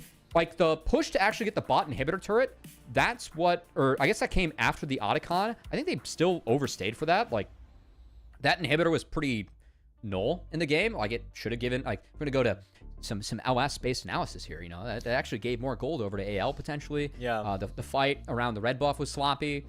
They gave away 2 shutdowns to critical members, right? So it's not like BLG played that one out the cleanest, but also in a way that's kind of the return to form of BLG from when they were truly dominating this league in the past, that they never needed to play anything out cleanly because they were just the best team and the best players. And we have seen Bin and Knight sure as hell look like the best players in their role for this split of LPL, and Shadow has just kind of been the catalyst that this team needs to get those players off the ground. Get Elk off the ground has also been fantastic this year, and win games, and that's all BLG's done. And, you know, something that I think has gone under the radar a little bit with the emergence of Shadow and the dominant Cinderella run, or not Cinderella run, but just the honeymoon phase of BLG and their undefeated run, is the fact that Bin is, like, fully back, right? Like, you know, like, there were periods of last split where Bin definitely was not super comfortable. He needs to be, like, when he said Ego Bin was back when the playoffs came in, yeah. I feel like he's really trying to not do that again. And to be fair, like, he could if he wanted to. He's been damn good.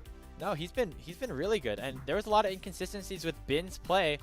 You know, you could maybe attribute some of it to the meta, where it was a lot of Scions, a lot of Yoriks, and that was not necessarily Bin's strong suit. But it feels like he's back to the old player that he was, you know, a year ago. And that is one of the best top laners in the world, if not just the LPL. Yeah. And that was something that BLG did not have last split, and that's why they had a lot of their struggles before Beishuan ended up coming in. So they're just going to show it one more time. This was a bad fight.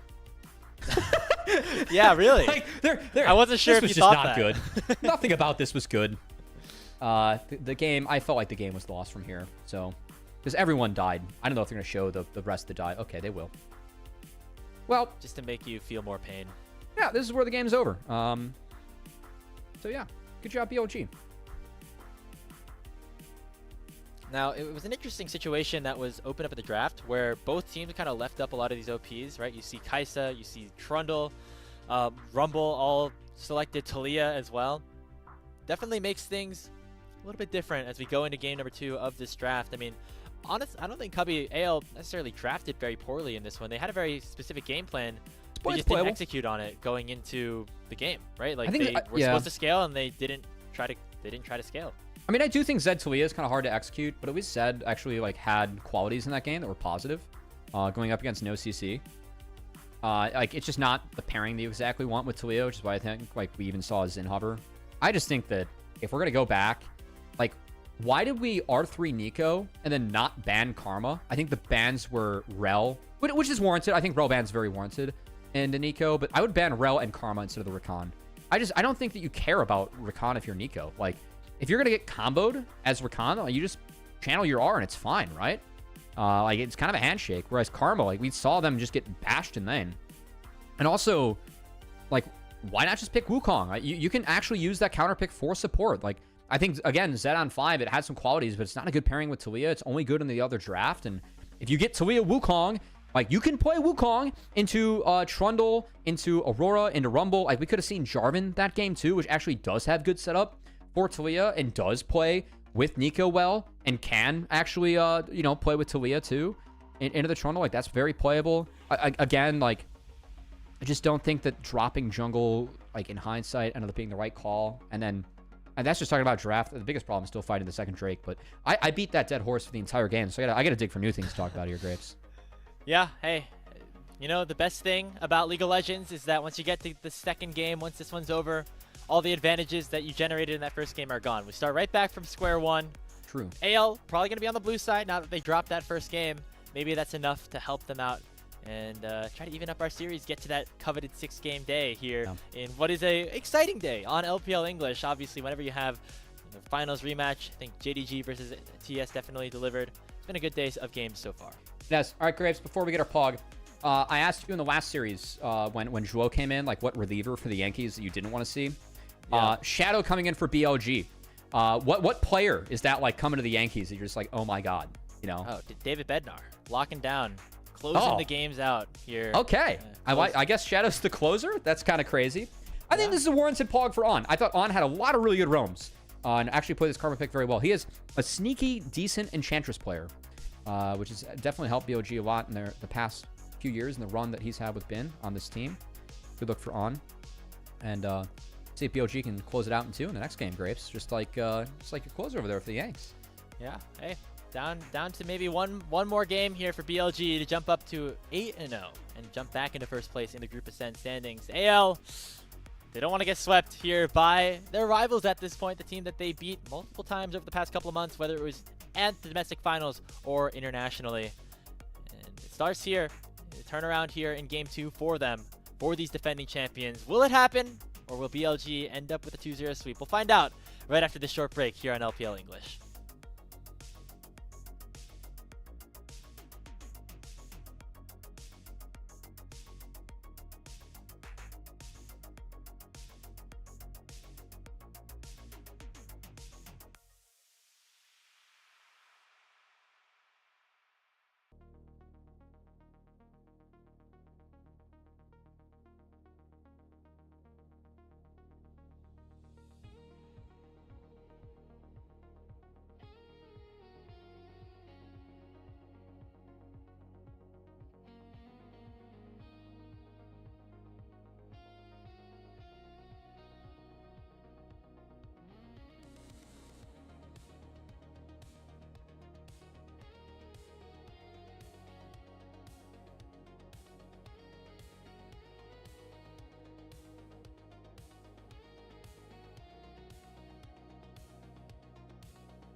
Welcome back, everybody, to LPL English, where we have game number 2 of our Grand Finals rematch between Anyone's Legend and Billy Gaming. BLG won this series 2-1 to open up the 2025 season for both, or Split 3 season, I should say, for both of these teams. And they're looking to do that maybe a little bit more on the dominant end as they dismantled AL, as they continue to look a little bit disheveled and not quite themselves after, what was a pretty good couple of weeks on the international end. AL definitely need to step it up going forward. Yeah, drafting Zed and the team that they had and trying to fight that second Drake, it's the last time I'll mention it because I'm so tilted from it. But everyone on AL died, and rightfully so. And the game was over there. And we can go from there. Because honestly, I thought that AL, despite being down like 5k gold at the 12.5 minute mark, did make some decent plays to try and get themselves back in. It was just never going to be close against BLG after what happened with that play. So we're hoping that AL can make better decisions in this game and hopefully give us a closer game and maybe a 3-game series. It would be fun to see these guys go the distance. If that's not the case, then a 2-0 for BLG would really just be, in a nutshell, what these two teams who did represent the LPL at MSI have looked like since then. Now, do you want to hear something interesting, Cubby? Yes. Remember at the end of our last series, we talked about how JDG, they only beat the teams below them in the standings, and they have not taken a game off of any of the top 5. You can make the same argument and the same statement for AL. Their 3 wins in the first round robin were against WE, a 2-1 over FPX, and then a win over JDG. So those are the 3 teams below them in the standings. They have lost to the 4 teams above them, that being BLG, TES, IG. Who's the other team that I'm forgetting? And Weibo. And Weibo, yeah, who's ahead of them. Yeah, so for AL, gotta try to pick up some of those higher victories. As we talked about not wanting to see JDG in that Team WE territory. Right now, that's where defending champions are sitting. It's actually kind of crazy to have LPL as Group Ascend be so competitive, because it really feels like the LPL is always just insanely competitive. I think that the teams that LPL sends to Worlds, I think every year you can always argue much like the LCK, oh, there are teams missing that could be competitive at this tournament, right? It's so wild to me, in the split where we are sending teams to Worlds, and it is pretty competitive in Group Ascent, that we still have these tier lists where AL can't surpass the teams above them. We have JD Gaming not able to surpass the teams above them in the standings. That's actually pretty crazy. That again, in what is a very competitive league, we just have not really seen some of these teams break through the glass ceiling, which, to be fair, they have in the past. And of course, one playoff series can change all this. I mean, you get one upset in playoffs, and who cares about what would happen for the regular season? But I think Anyone's Legends have to start caring a little bit more about the regular season, because they're in the hole. It's very interesting, actually. The hierarchy, only a couple of upsets really have happened all year long. You think about IG losing to FPX, that's about it in terms of there's a clear hierarchy set up in terms of classic how these IG, teams have been played.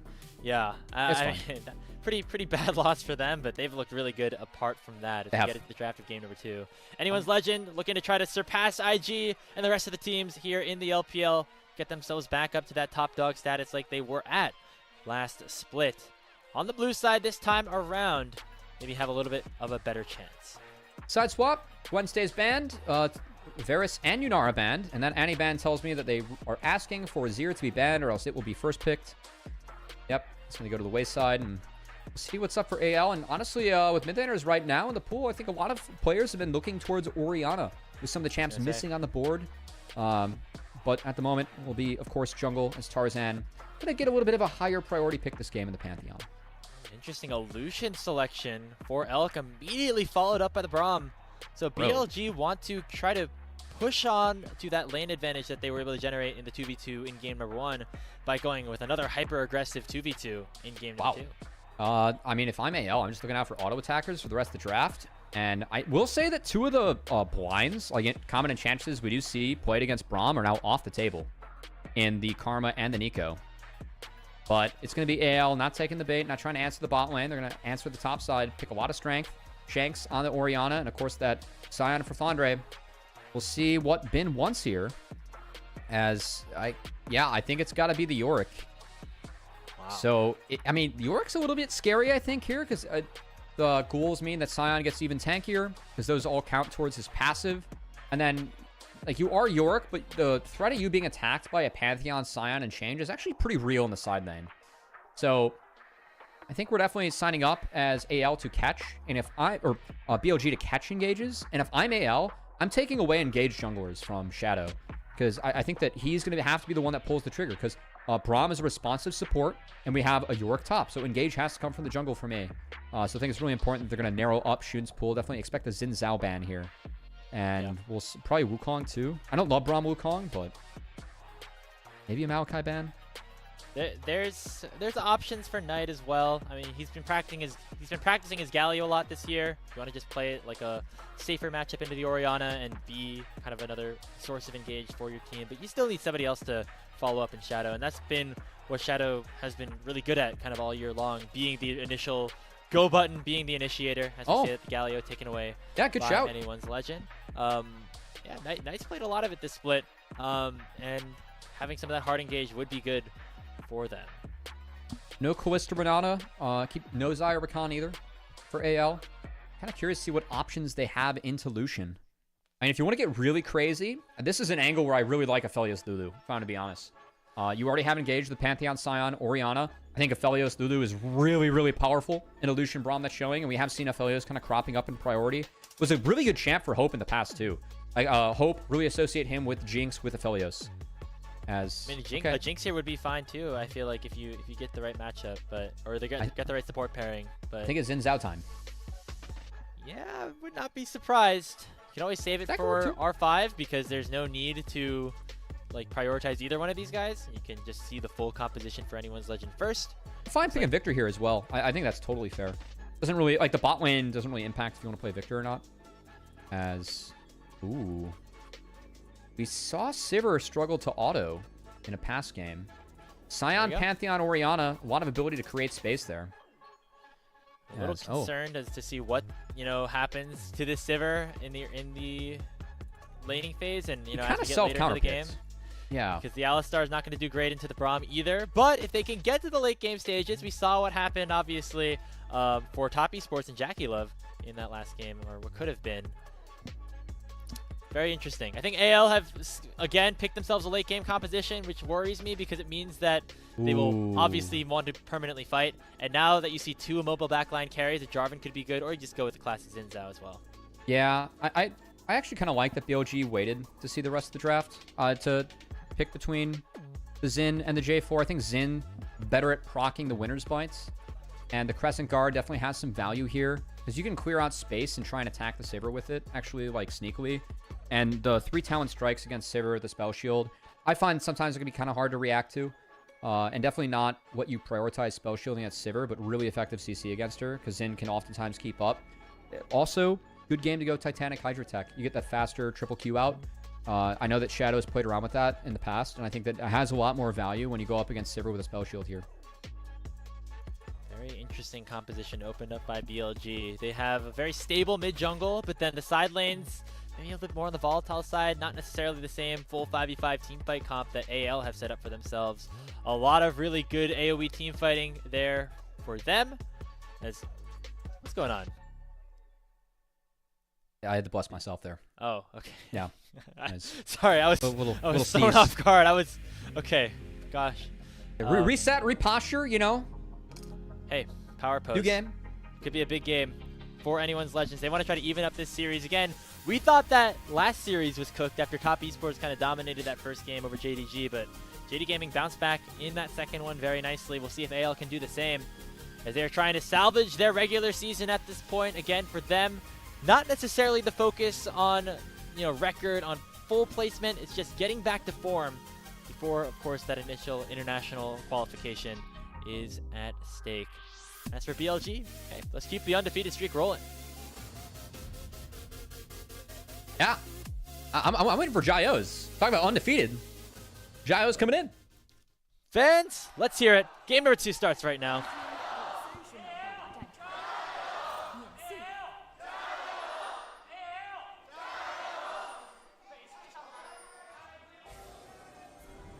All right.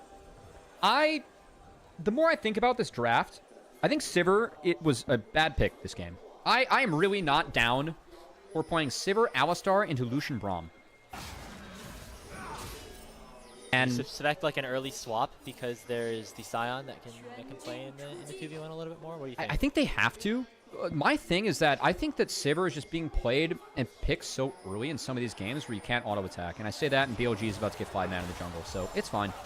Yo, Hope. Concussive blows lands onto him early. Already pops the barrier and the flash. One more auto-attack from Elk will secure first blood for BLG. And they're looking for more. Oh, no. Kyle whiffs on the headbutt pulverize. And not going to be able to find no. anything more. BLG now flashing away as Tarzan looking to continue the aggression a little bit. Kyle, auto being attacked. Kyle? A little bit more, gets stunned up again. Knight's He has no gonna flash. chase him down. AL are going to get caught out here in their own jungle. Tarzan picks up the kill, but he'll go down to Knight. And Elk's going to pick up kill number 3. It's disaster for anyone's legend here in game number 2. That's as he goes 3 for 1 on the tree. Oh, wait. Elk has no flash. He's dead. Okay, this is actually really big that Hope gets him, because now Hope actually gets access to the waves and he can shove it in. One more auto. Okay. Okay. It's okay. Guys, keep in mind, too, Victor is going to get the earliest E-Evolve on the planet. He is 2-0-1. I did mention that Sivir has trouble auto-attacking in this game. Really important that Pantheon and Alistar clears enough space for Sivir to actually be able to play this one out. Victor with an earlier slow coming into the game can be very dire. I think it's going to give BLG a lot of control, and I do not like how AL played that out, because they were trying to pinch the Lucian Braum, and I think there was an actual angle where they could have, but Kyle and Shanks didn't take a direct path in. They misread where the Lucian Braum would go, and BLG just playing up, playing aggro, went out of the play. It's a very strange situation that has been opened up. Okay. Now Shadow can opt to do the vertical jungling himself. We'll see if Tarzan even knows that this is happening, honestly, because Shanks is reading it. Shadow still has flash up. It's just that Tarzan has to respond appropriately here. So after the Raptor camp, we're going to see what he does. Does he? Shanks did ward the blues, so they spot this out. He's going to be able to walk up and walk in. But, man, I don't know if we're going to get a replay of that level 1 or not. But the way that AL walked, they stutter stepped multiple times. And I think that really bought time and space for Elk and On to actually do what they did in level 1. And if it wasn't for Hope finding the exit kill onto Elk, that would have been like almost game over, I think, if you're AL. Thankfully, Hope and Kyle actually get a lot of breathing room with the Lucian going down and actually missing a couple of at least that first wave to start this game off. As what was going to be a very difficult laning matchup here for Hope and Kyle has been remedied a little bit by the fact that they have that early advantage. Now Shank's getting really low here in the mid lane, but Tarzan there to balance things out and send Shadow down to 200. This is really goofy. I like the response from AL. They're going to put the... they went for a swap, but they're going to respond with TPs. So Flandre is going to TP bot to get the wave, and as you highlighted properly, Grapes, it has to be early swaps if they want to have a chance in this one. Bin does have flash. Hope actually might get it here. Okay, never mind. We're good. He's tanking up as well. He's limit tested. Yeah. Okay, that's okay. Now, I mean, if you're AL, I think that you get these waves in, you swap again. And on the swap again timer, it's a maybe in terms of plays. Tarzan going very aggressive actually here. On to On. He's basically alone. Nice headbutt by Kyle to send him in. So AL actually end up evening up the kills at some capacity, but that's huge. Yeah, because now look at Elk. Like, if they go up, pressure the top side, great response from AL. They're going to force Elk off a wave, and that's really big. So, I was talking about, like, the swap again. They also have the option to do that now. But they can, like, they're going to proxy a wave, and then if I'm them, I swap again and actually look at the dragon. Shadow's here to bail him out in a 3v3. It looks like BLG still should be favored with Xin Zhao, with Lucian, and the Braum. Eventually, when On gets here, so AL do have to back away. And it does let On clear out the remainder of the wave. However, Anyone's Legend doing a really nice job evening up what was originally a pretty terrible start to the game. Yeah, that was a big mistake from On, and a good find for AL. Because, again, like, that really killed the tempo. Lucian missed a lot there, so Elk gets starved out even more. And keep in mind that from the level 1, the XP, there was a disparity in favor of Sivir. I'm a little bit surprised, though, that, like, they didn't use that wave they proxied to base again, as they were kind of hiding themselves. Potential to look top. I mean, Elk and On don't have flashes. On's about to come back. Actually, both flashes about to come back. So, and then Shanks is kind of getting crapped on mid, but that's what happens when Victor gets 2 kills level 1. Oh, Tarzan might have had 2 kills, but he was level 3 until he picked up that Gromp. Headbutt from Kyle gets Shadow away, but they're looking to continue to follow up underneath the tier 1 tower and take down the Alistar as BLG get one right back.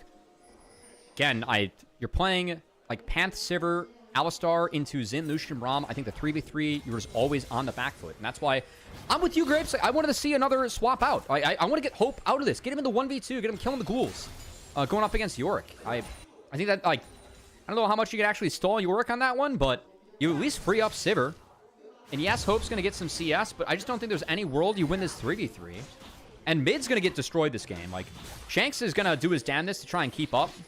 But Knight, I think, already has E-Evolve off the bits. Or he is really close to having it this early in the game. And that's so deadly for the matchup. Because that matchup really changes for Victor when you get E-Evolve. And you're able to start deleting these waves very quickly. You can already see the damage onto Shanks. And he has no flash. That means just Shadow can go right back in onto this and force the Orianna away. Now, Shanks does have his Shockwave available. And Tarzan was in the area, but there's no Grand Starfall for the Panth just yet. Despite him getting a couple of kills, 5 camps behind Shadow, who's done a much better job of farming both him and the enemy jungle. Oh, Victor. Hold on. Okay, I couldn't quite see the abilities. I just saw the hover on his champion. I don't know. I think he already has one evolved. I'm pretty confident in that. Or he's like very close to the one. Like he just picked it up there. As oh, we're cooking on it again. I can't tell. They changed the passive? Stacks. Huh? 41 stacks. That helped. What? 42. I mean, he already has one. We're doing research. He's got to already have one. It looks like the E was evolved. I didn't know. Did he Q evolve? This is where I defer to my color caster. This is what I can do that. If you get enemy champion takedowns, you get 20 like per. And then every 100 you It must have been Q evolve. Must have been. It must have been Q evolve. Interesting. I mean, it does give you like some real value against the Orianna. I guess like because he evolved it so early, it maybe allows you to pressure more. Again, like I'm just used to seeing E evolve and then waves get deleted and that's it. But yeah, we're definitely Q evolve. You can see the move speed buff there, which is interesting for Knight.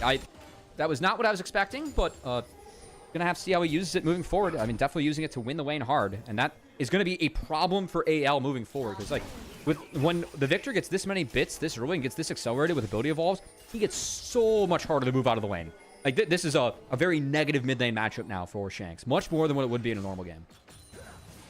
And now it's 3 losing lanes almost for AL. Very difficult for Tarzan to do much across the map, even though he was able to pick up those first 2 kills. BLG now looking for the grubs. Shadow able to at least get the first couple. We'll see how much BLG want to contest this with Tarzan in the area, just unlocking his ultimate. Shanks also looking a little bit aggressively. It looks like instead they're just going to back away and clear out these waves. BLG controlling the early game for the 2nd straight matchup. Yeah, level 1 definitely helped with that. I think it also helped that we counterpicked ourselves in the spot lane matchup. As gonna see some action. Kyle does have flash. Can they get it out? Just popping the sun. But Hope actually takes a considerable amount of damage from this culling, almost down to 0. He was down to less than 100 before popping those potions.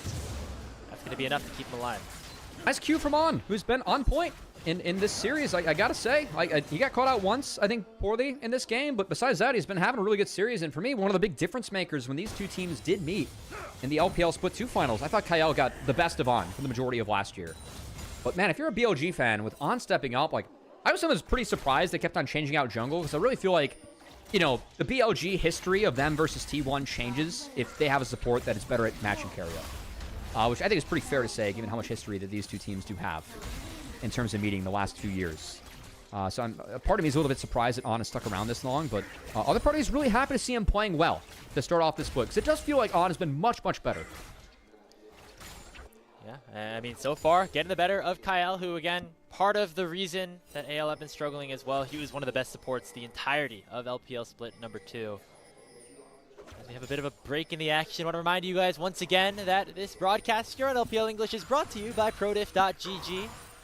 Make sure to sign up using code LPL10 to save 10% here on Prodiff. It can help level up your game and get quality coaching from players across the North American and European professional landscapes, including the LTA North. So make sure to use code LPL10 to save 10% on your coaching sessions with prodiff.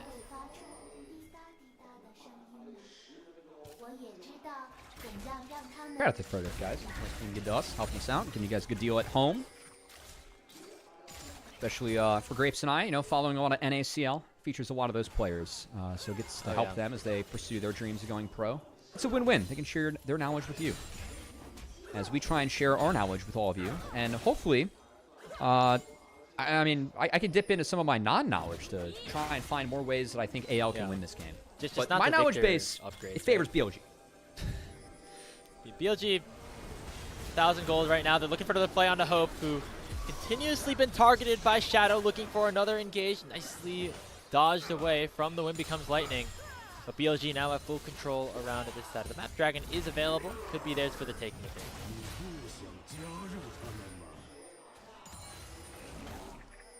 Say at the moment it is AL that I think have a little bit more potential to play this. Big difference being Flandre can always ult to join the fight. That might lead to a give for BLG. As yeah, they took Lucian reset, and Lucian, I will say, at a really nice breakpoint right now. Did go the steel caps this game. Can be nice against Sivir. Like, you're going to eat Sivir damage. Playing at Lucian range, too.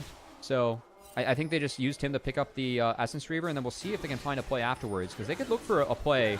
Oh, God, it's not done yet. Uh-oh. This is very bad for AL. Solo's going in. It's stolen away. No, Tarzan secures it. But now the fight will begin. Elk on a flank dashes in onto Hope. Hope flashes away. Actually going to stay alive for quite some time. But he'll eventually go down to Elk. Pulverize does land. Shockwave will eventually seal Elk's fate. But it's not going to matter too much as overall BLG go way up in the fight, 3 for 1. Yeah, 3 for 1. I mean, again, once they take the reset, get back, they had better buys coming out of the reset. Like we just talked about Elk. I think Elk, he went a little bit deep for that one, but at least traded up. Got a win for his team. 3 for 1, and yeah, I think zoning Shanks off this wave. He lost his flash to try and clean up Elk in that last play, which you can argue is worth because it opens up BLG to do stuff like this. So the early game dominance for BLG off this level 1 continues.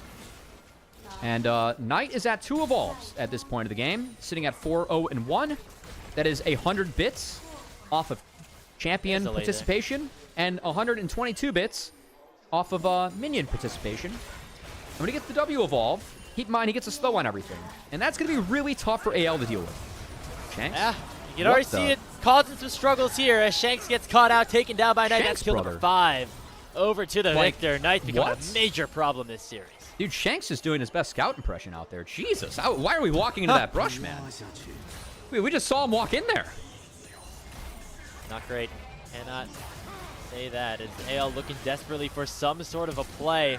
They go in onto Bin with the Grand Starfall, but he keeps himself alive. A lot of healing on the York, but eventually they will be able to shut him down. Tarzan gets on the board once more. But it's looking dire for the rest of the map at this point. Yep, Bin played that as well as he could, but not enough to get out of the Pantheon and the Scion.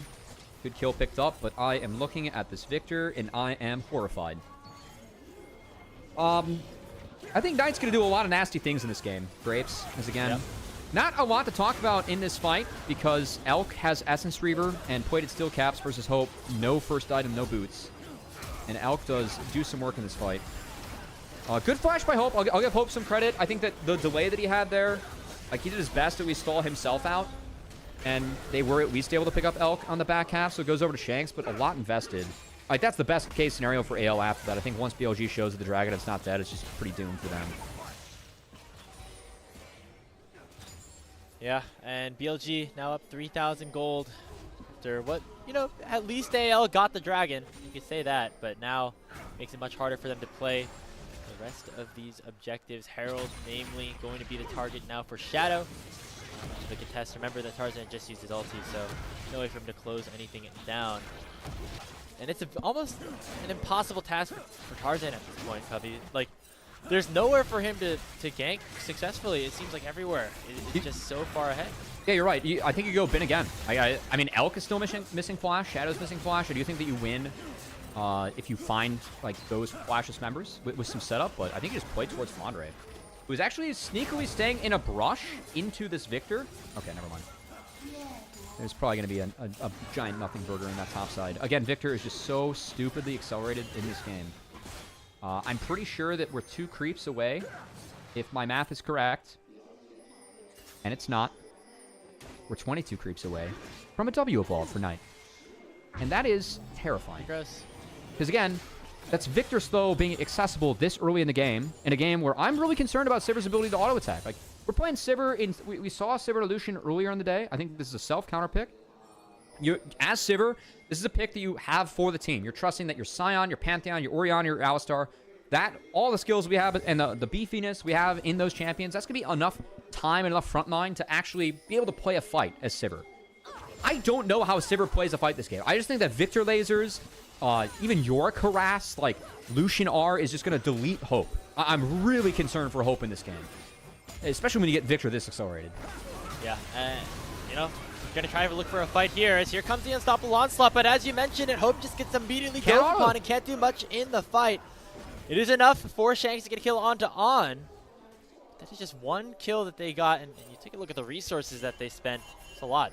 Yeah, the side waves are definitely BLG favored. AL's going to do their best to fix those. Knight's going to get this next wave in, and, well, Knight, we're very close to W evolve. Which, again, I will continue to mention because I find that very scary. Second item looking very powerful at this point. They're going to use the Herald that they got to break open mid-tier 1, give him even more space. And talk about damage. Look at Hope already taken so low. The Leandry's burn not enough to take him down. Hope out of the fight means that another tower will go the way of Billy Gaming. This time that mid-tier 2. As AL looking to make a play here now on the top side of the map. It's Shanks and Kyle versus On and Bin. Kyle flashes over the cage to try to close the gap now as Tarzan goes forward with the Grand Starfall. Now Bin's stuck in a 1v3. On his way to try to save him, but it will not happen as AL get another kill back. That reason that play is going down is because Dragon's up and being killed by BLG. So Bin falls in the side lane. Flashless again. That's the right move and the right play for Tarzan. Just attack the people that are down flash. Do your best. So AL getting what they can, but still, it is Knight that's going to run this game. Because we're at W evolve. We're getting closer to R evolve, Grapes. And we've seen how big these Chaos Storms get later on in these games. Because, again, Victor just is a very oppressive champion if you are ahead this far. Not to mention that it is in the hands of one of, if not the best player that we have in the LPL. And that, for me, has really made a lot of bang for his buck playing Control Mages just better than his peers in this league. Yeah. So... Hey. Case in point, at this point, right? Like 30 CS, 5-0-1. Sure, some of it was helped by the first 2 minutes of the game, but right now, starting off 2-0-1 on Victor. Yes, please. Should be level 15 in about 3 minutes too, which is going to be stupid. Very level 15 in 20 minutes is pretty nasty, but that's what's likely going to happen once that Roa gets upgraded. As soon as you can clear a couple more waves. Now, credit to AL. They have been able to get a couple of kills back, but the gold's still at around 3,000 in terms of a deficit. Also, shout out to Flandra, who's actually farming the Soul Furnace really, really well. One of the nice interactions that you can get into the Yorick is by killing the ghouls, you get the bonus HP. And so, Flandra's done a really good job at that. You know, typically for me, I'm looking at 1,000 HP per 20 minutes is generally where oh my god, Zion wants he to just be. he just He's got way our past it. He just got our evolve. So the scaling for Flandra is good, but for Knight maybe even a little better. Oh, he got a pre-20 R evolve, man. That's so stupid. I don't think I've ever seen that, by the way. I cannot remember the last time I've seen this. Yeah, there's been a lot of Victor games played since the rework, but yeah, this is pretty good.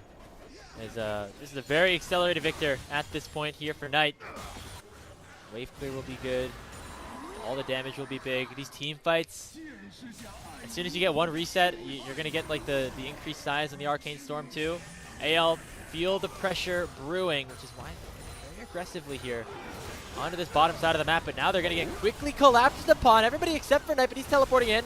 Now can AL buy enough time? Hope on the back line doing very good to keep himself alive, at least for now. Kyle will eventually go down, but they bought enough time now for Tarzan to get here, but here comes Knight.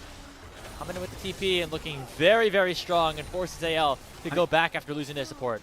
Alex culling was so good, and these are games where I think that our marksmen just need to find Vamp earlier. I think that Hope, like if you went Vamps after next item, part of me almost wouldn't blame him, because your conditions are just so bad playing against Victor Lucian. It forces Not plays like nice. that from Tarzan. That's a good done. play from Tarzan. It's the best he can do, though. He can't do it. Oh, Oh, Shockwave. It lands onto Knight. Here's the unstoppable onslaught. Knight's down. 1,000 gold in the hands of Flandre. Tarzan gets another kill. Oh, what is the play by anyone's legends? They clear out BLG miraculously and take the Otacon right beneath their hands. In a game that we feel like and have been talking about is over for the first 20 minutes, Tarzan makes it happen, trades flashes with Knight, and him and Fawn are able to find him in the back line. Massive play, and it's going to continue. Otacon's being ignored, but the wave's being cleaned up, and Alchemy being cleaned up as well. Gets stunned down. The barrier is enough. Waiting for Tarzan to join, but Shanks will do it all the same. That's an ace picked up for AL. Welcome back to the game, my friend. I did not see that one coming. I thought the BLG had this game locked down, and I still think they have an advantage, but what a slingshot back into the game from AL as they yoink the Otacon. They have 41 flowers to their name. That's almost a full level at this point. Again, I think Otacon's the best comeback mechanic in the game. And AL just stole it from BLG. We're going to talk about Hope having bad conditions. Well, this fight, with all the ults down, Hope was actually able to play the fight. And the flashes used by Shanks and Tarzan were beautiful. Everything was thrown on the Knight. He's the biggest member of BLG. He gets taken down. And then pretty much the front line just melts to Hope. As the bouncing boomerangs and the flicker blades, that was enough. Elk didn't have the space available to play the fight. Didn't have the culling able to, use to get anyone out of the fight beforehand. And AL with highway robbery to at least try and extend the series. That's an LPL gold graph right there, baby. Is anyone's legends back in this? Absolutely. Yeah, I think we can say we're working on emotes, hopefully, as a channel. And LPL Gold Graph. Stick that right in there, yeah. That was one of them. And I specifically went into our Discord, which you can join if you go to Command Discord in our chat as well. I specifically went into like the common Discord we have and just be like, please vote for LPL Gold Graph. We must do this. It's just a requirement. Look at it. There's no more relevant in favor of AL. No more relevant emote. Yeah. Pop that in the chat, or tell us if you want that.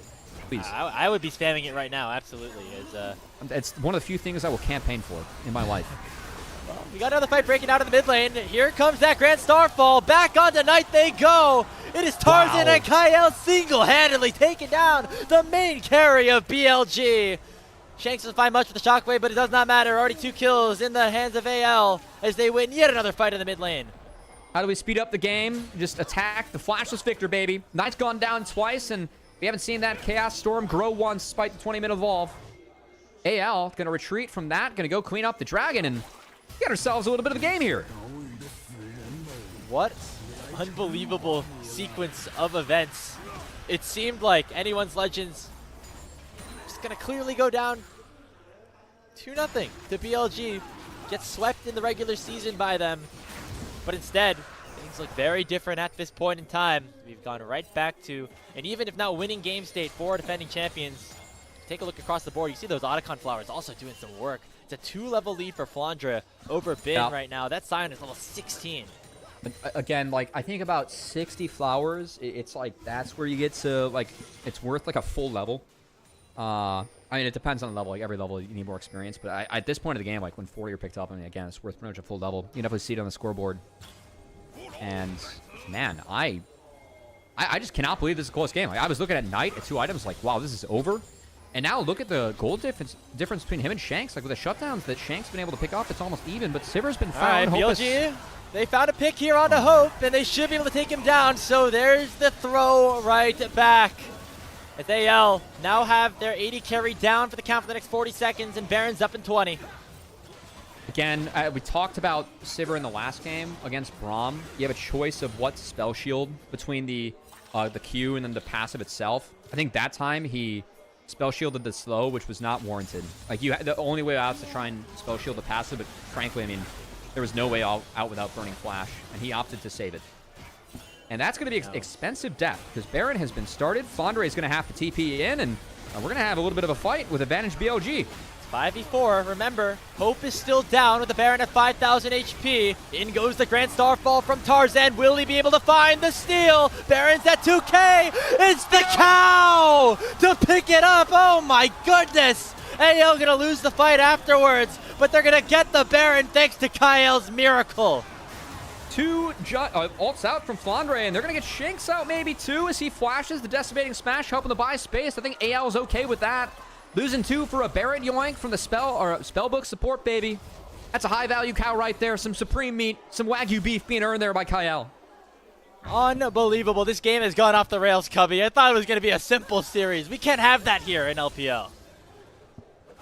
Yeah, I got to be somewhere in 3.5 hours. That's going to be a fun day ahead. So I've been back on in.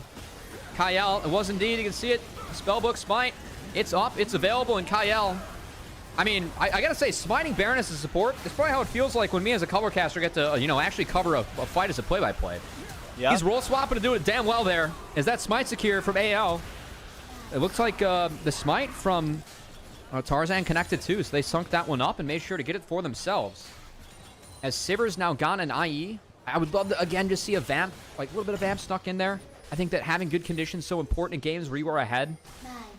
I don't think the passive's enough. I think Vamp Scepter's being snuck in is really good for Hope. But, man, this game has really been shaken up, turned on its head. And we haven't seen Knight really be able to play out a fight cleanly. Despite starting the game off 5-0-1 and having that Victor aura evolve pre-20 minutes. Yeah, I mean, since that, look at the KDA. Do some simple math. 0-2-2. Could be a little bit less now as BLG getting collapsed on yet again. Shadow at less than 1,000 HP, but On does a nice job zoning with that Deadly Flourish, kiting everybody back. And so BLG going to keep everybody alive, but not their towers. Mid-tier 2 is down. Now they can turn their sights towards the top side as Elk has to be very careful here with Bin like far away. As AO will now control the top side jungle. They lose red buff too. So I think that's what the real fight was for, as BLG, the siege defense. Wherever Victor is, it's okay. Wherever Victor is not, it's bad. So it looks like they shifted Victor up top. That means mid gets dropped. Sion's going to clean it up. And another fight. Kyle have a pull. Shockwave, though, from Shanks does not connect. And look at Bin zoning very nicely out of the backline carries, but Flandre gets the first kill onto On. Hope flashes forward, nearly taking down the Lucian. Not going to be able to do so successfully. Now we take a look at Flandre, still trying to distract, try to buy some time, soaking up a ton of damage right now. Knight and Elk can't take him down just yet. They eventually will, but the cost will be Bin as he will likely fall. Tarzan jumps in. They're going to take down Elk. Look for another kill. Anyone's Legends going to get themselves another team fight win. The execute not going to connect, but the burn will take him down. A quadra kill for Tarzan and an ace for Anyone's Legend. Holy smokes, AL turned around this game, and we have a series as Otacon was started for BLG. That was the start of their demise. AL able to pick up and punish from there. And man, I did not see this series going to 3. I thought BLG had this one put away from minute 1, but AL, props to them showing that grit that got them so far at these international events and showing some signs of the AL we saw internationally and domestically last split of LPL, the team that we've been direly missing this split. AL, good win for them. We'll see if they can pick up the series now. An unbelievable game. We went back and forth. Looked like BLG had it in the bag. And AL ripped that bag right out. And take game stolen. Number 2 of this series.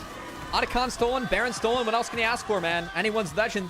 There's the Thieves on the rift here, as BLG couldn't secure anything. And man, I cannot believe how fast BLG kind of fell apart in that game too. Like, you go to where that game was at when BLG, like right before they hit the Otacon at the 1930 mark. I mean, what are the odds that AL finishes that game with a 29-minute victory, like less than 10 minutes later? That is crazy the way they were able to turn that game around and really make Knight, who was so big on this Victor early on in the game, he was unimpactful in those fights, just given the way that AL played it. I love the trades of the flashes we had from Tarzan too. I think he really made things happen on the Pantheon. Like, that was a really unique play. See him trade flash for flash with Victor, step back, ult back in for the fight. That was really sick from Tarzan, who I think has to be the pog of that one. Yeah, I'm giving it to Tarzan as well.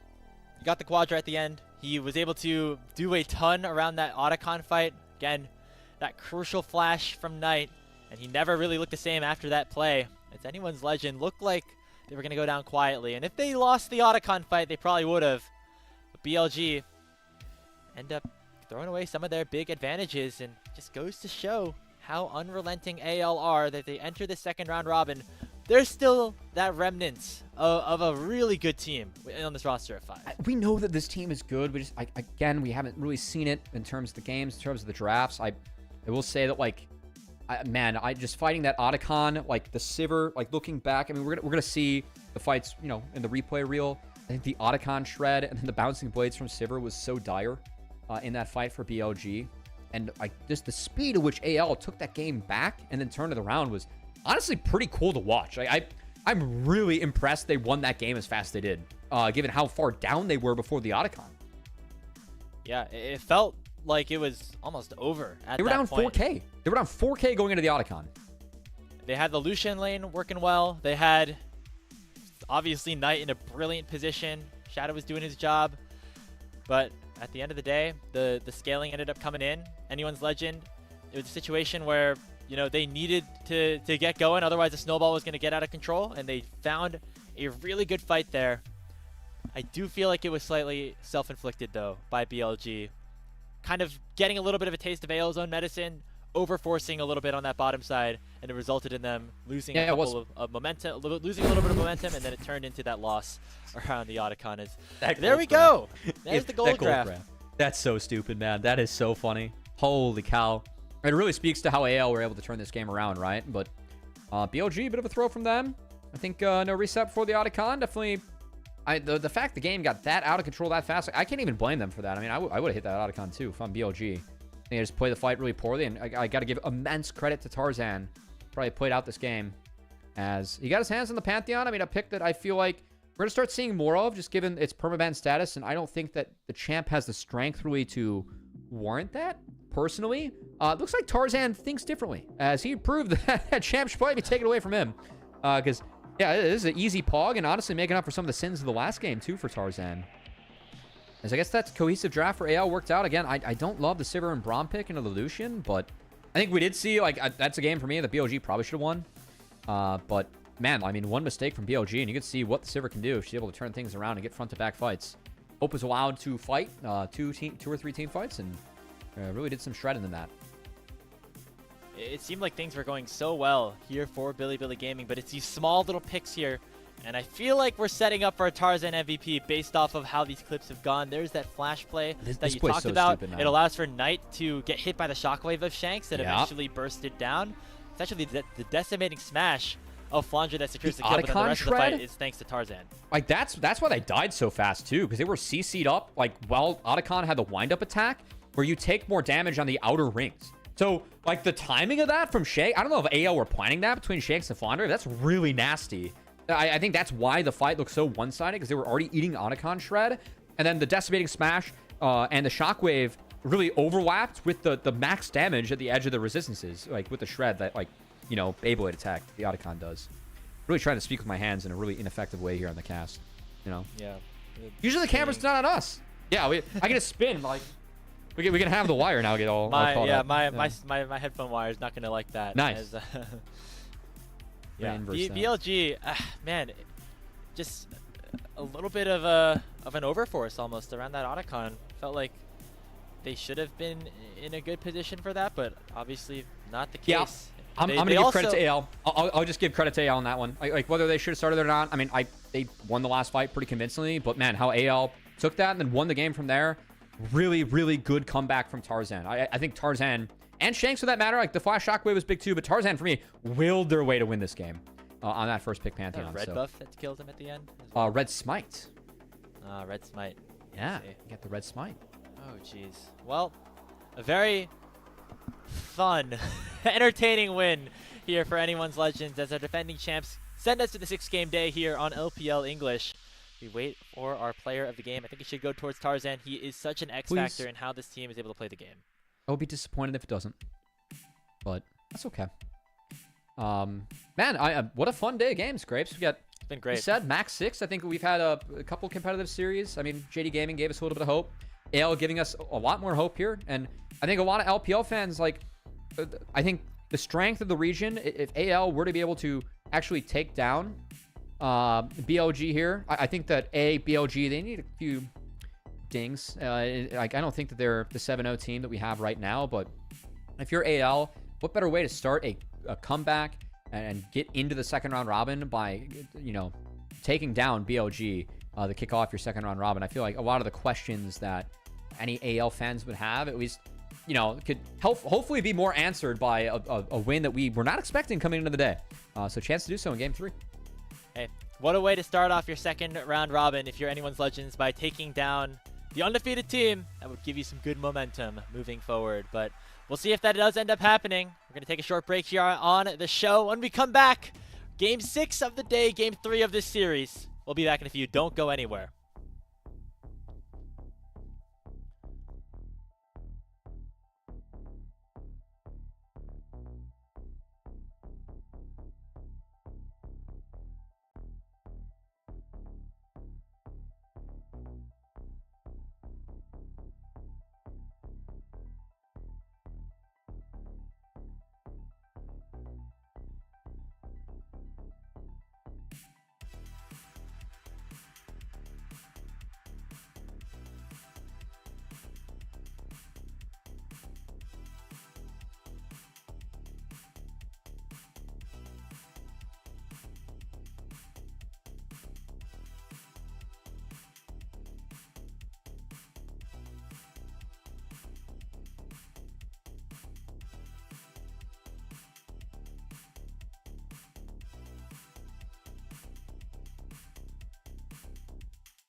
One final game to wrap up our day here on LPL English. Grapes and Cubby here to bring you Anyone's Legend up against BLG. We already had a 2-1 win here for Top Esports over JD Gaming as we get another decider, our second of the day. And it is a rematch of our grand finals from just a couple of months ago, Cubby. AL suddenly roared back to life after seemingly being put into the coffin about 15 minutes into that game number 2. It looked like it was going to be a BLG 2-0. A lot of questions being spawned about what AL are going to look like in the second half, but then the comeback began. Yeah, it was, I can't get over that Otacon fight. I really felt like AL were backs against the wall, and I can't stop watching that clip, which is on our Twitter, by the way, LPL_English. If you want to support us further, give it a follow. But the combo that came out from Shanks from Flandre, it actually caught AL, like, during that max Otacon spin, and on the outer rim, where you take the most damage, like, the most resistance shred. So that was really crazy to see, like, the tools that they had be used like that. I cannot keep, like, I don't know how much better they could have played out that clip. I thought it was really well played by AL, and we haven't seen a lot of moments from that from the team that did, of course, win Split 2 of LPL, and were the hopes that a lot of LPL fans had riding on MSI and other international performances where AL did do well. We haven't seen the same AL enter the LPL yet, but man, a 2-1 win over BLG would be huge. It's not yet, you know, the victory secured. And, you know, AL, they've taken games against BLG to start off the year. They took a game off of Top Esports. They've been in these situations before, but have not been able to close out against a top-level opponent in a deciding Game 3. That's going to be the biggest test for them now, as they have now obviously opted back over to the red side as BLG have side select for this final game. And you wonder if that changes any priorities here as we get into Game 3 of Fearless. You know, Flandre, his top lane pool up against Bin is going to be interesting to watch as we follow this one, as well as what exactly Hope and Kyle are going to do, because it seems like it was 2 games in a row where Elkanon did get the better of the 2v2 down there. And the question is, will they try to do that again, or will they try to focus their priorities elsewhere? Yeah, I mean, we'll see in terms of draft. Again, I thought that last draft was interesting because I preferred BLG's side. I think that Sivir Alistar picking that into Lucian Braum is a choice that AL proved to be correct because they came back with the play on Otacon, but still, they were down 4K gold, and this has been 2 early games that have been heavily BLG favored. So just kind of curious to see what AL is going to be able to do on the red side against BLG. And I will say that I think AL on the red side, like, this is a team where LPL, I can check where the win rate is right now for LPL Split 3. Oh, actually, it's gone quite far down for blue side. I think earlier in the split, we had blue side at a 60% win rate. It's at a 52% win rate right now. Wow. And AL have been one of our best teams in terms of playing red side. I think that Tabe, and rightfully so, has been given a lot of credit with his coaching and his drafting on this team and how he has them playing. And I think that AL's red side drafts have just not been as good this split as in past splits, as other teams have caught up. And AL, again, spent a lot of time on the MSI and EWC patch and have not spent a lot of time, you know, trying to adapt to 15-14. I did think that the patch changes benefit them because, like, the other teams were spending a lot more time on 14. The ones that didn't go international, everyone spent the same amount of time on this patch. So just kind of curious to see what AL ends up with. Yeah, and on the other side, BLG, you know, they've been in this situation before quite a bit. They've played in a lot of Game 3s so far in Split 3. But, you know, always, especially when it's against a team that beats you so many times on the international stage, a little bit worried that maybe your undefeated streak could start to come to an end here, especially if they keep making some of the careless mistakes that we thought we saw from them in game number 2, starting up objectives, or maybe they shouldn't have, getting caught overextending on certain, you know, waves to get caught out and allow for AL to come back into this game. But those are also mistakes we saw from AL in game number 1, so more clean-cut, tighter play would be great for both of these teams, especially here in this deciding game 3. Yeah, I mean, all down for cleanliness. As AL back on the red side, I see the Varus ban. Gonna probably see Yunar ban, as that's been the theme of the day. And AL have been banning Gwen out consistently. I think that that's where my eyes go towards. Because Varus, Gwen, Yunara, if those are your 3 bans, where's Azir going to fall in that? And are we giving Knight Azir to kick this one off? That's definitely, I think, those are the champs we've seen banned by AL so far, and the choice we're going to have to make and which one they went through in this draft. Yeah, as you say that, Yunara, Azir, Gwen, all on the table potentially here. It's you know, Flandre's Gwen has not been great this season, which I think is why they have had to continuously ban it, especially against somebody like Bin. And the matchups maybe not in their favor. Down the top lane tier list, still some tanks and things of that like. I was actually maybe hoping to see Bin lock in something like a Camille into the Scion, as it's always a classic matchup, but didn't end up happening that time around. So it looks like Elk, we aren't really picking Callista, are we? Because I see a Wukong ban, I see a Corki ban, and I see Yunara up, which might change everything. There we go. Yeah, okay. Okay. We went the Yunara through. It's been very strong. As we said, reasonably permaban throughout the day until now. But AL get a beautiful response here on the 1-2 in the Renekton and at the Azir. It has to be early game. Jace ban helping to set up the Renekton a little bit. Azir, I mean, gotta believe it's gonna be Annie now. I think you just play Annie and the best carry jungle that you can find and go from there. Yone Sejuani. Okay, I think Cassante I think you just pick Cassante Annie and again play from there. Oh, Ornn? Okay. Ornn for Bin. Not always the champion you most associate with him, but he's had some experience on it, especially I think he's good. Split. I actually think he's a good Ornn. Not the best we have in the league. Again, I think Bin, it's Bin. He's the carry player. We're used to seeing him in that role. I think Tanky doesn't have as big of a game impact. Just that doesn't fit his skill set as well as what he can do on the champions that we associate with Bin. But he's not bad. He is a good Ornn. He's not the shy Ornn, but he can play Ornn, you know? We're going to see the Nautilus lock in. Not a flex just yet, although I know Roth has been testing out some jungle clears on this guy for next patch. He's going to go towards on in the bot lane. I will say, that is one of the stupidest buffs I've ever read being given to a single champion. It's going to be very strong. Nautilus, dear Nautilus Lord. next patch. Oh, boy. Yeah, that's going to be real. Yeah, I think you just pick... oh, wait, no, Xin Zhao's not playable there, Tarzan. I think Sejuani's fine. Like, Sejuani's playing Renekton. Yeah, you're playing, I mean, also good with Azir. Also, what is good with both. A Poppy and a Tarzan specialty for sure.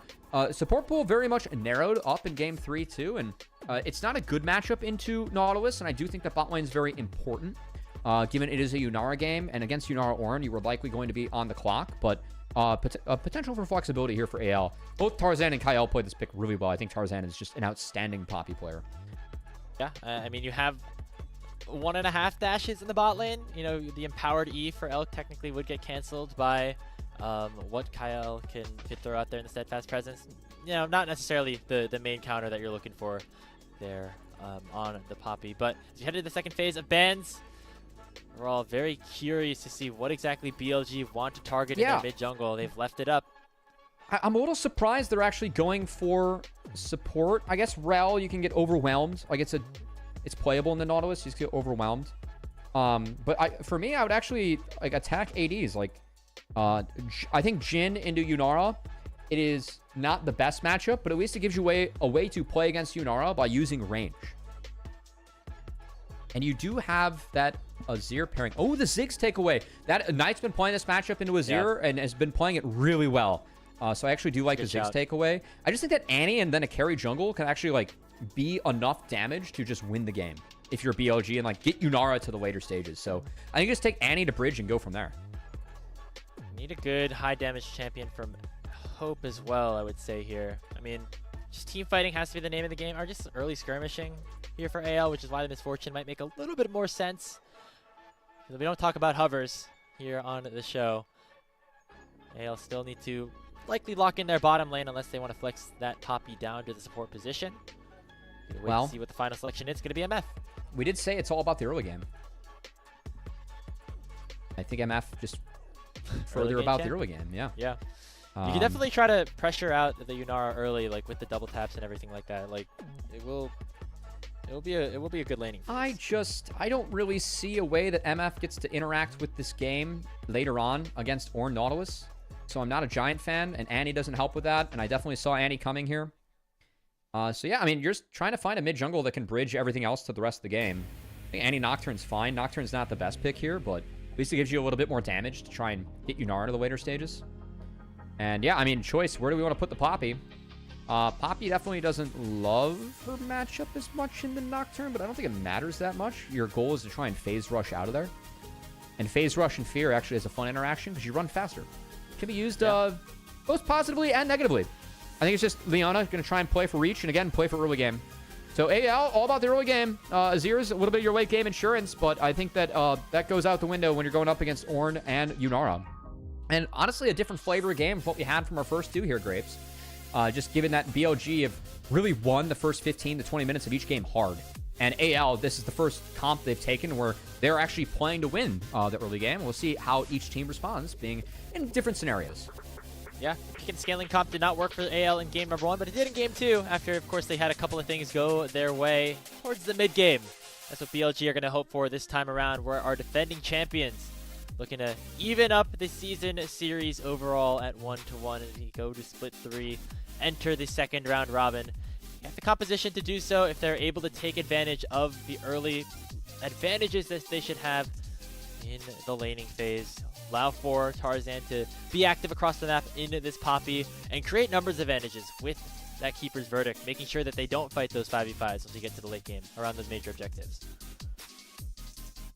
Yeah, I mean, we'll see. I think for BLG, the early game has been really sound. They just have to use this early game to try and bridge themselves to the later stages. So for me, all about Shadow and Knight. How can they work together?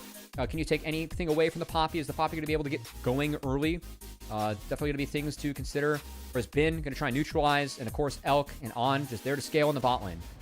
So I think Kyle and Leona want an opportunity to try and speed up this game with Tarzan, and they're going to have to do so successfully if they want to win this game against BLG. Because this thing goes 30+ minutes, and we've seen what Yunara can do at the later stages of the game. It's the first time we've seen Yunara get let through in our batch of games today, and when it's hit the Rift, it's been very strong. So see what AL can do into it.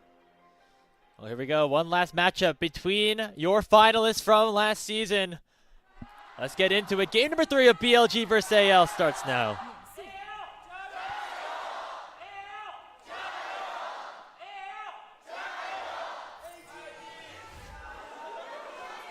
No, IG has to wait, guys. Not yet.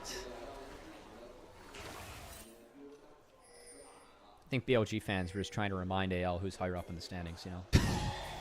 We'll see AL play IG, actually, in their next series on Friday. So make sure you tune into that. Ooh, good ward kill, actually, from Tarzan and Shanks. I think it matters a little bit. They tucked the ward in, which is spotted by BLG, but... Why is there a grasp by Renekton? Ooh. Did Flandra forget to change his runes from last game? No, what? Because side would not go sudden impact, so this was an intentional Ultimate choice. Hunter Renekton?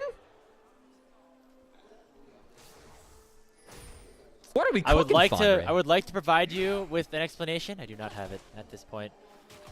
Oh boy. Okay.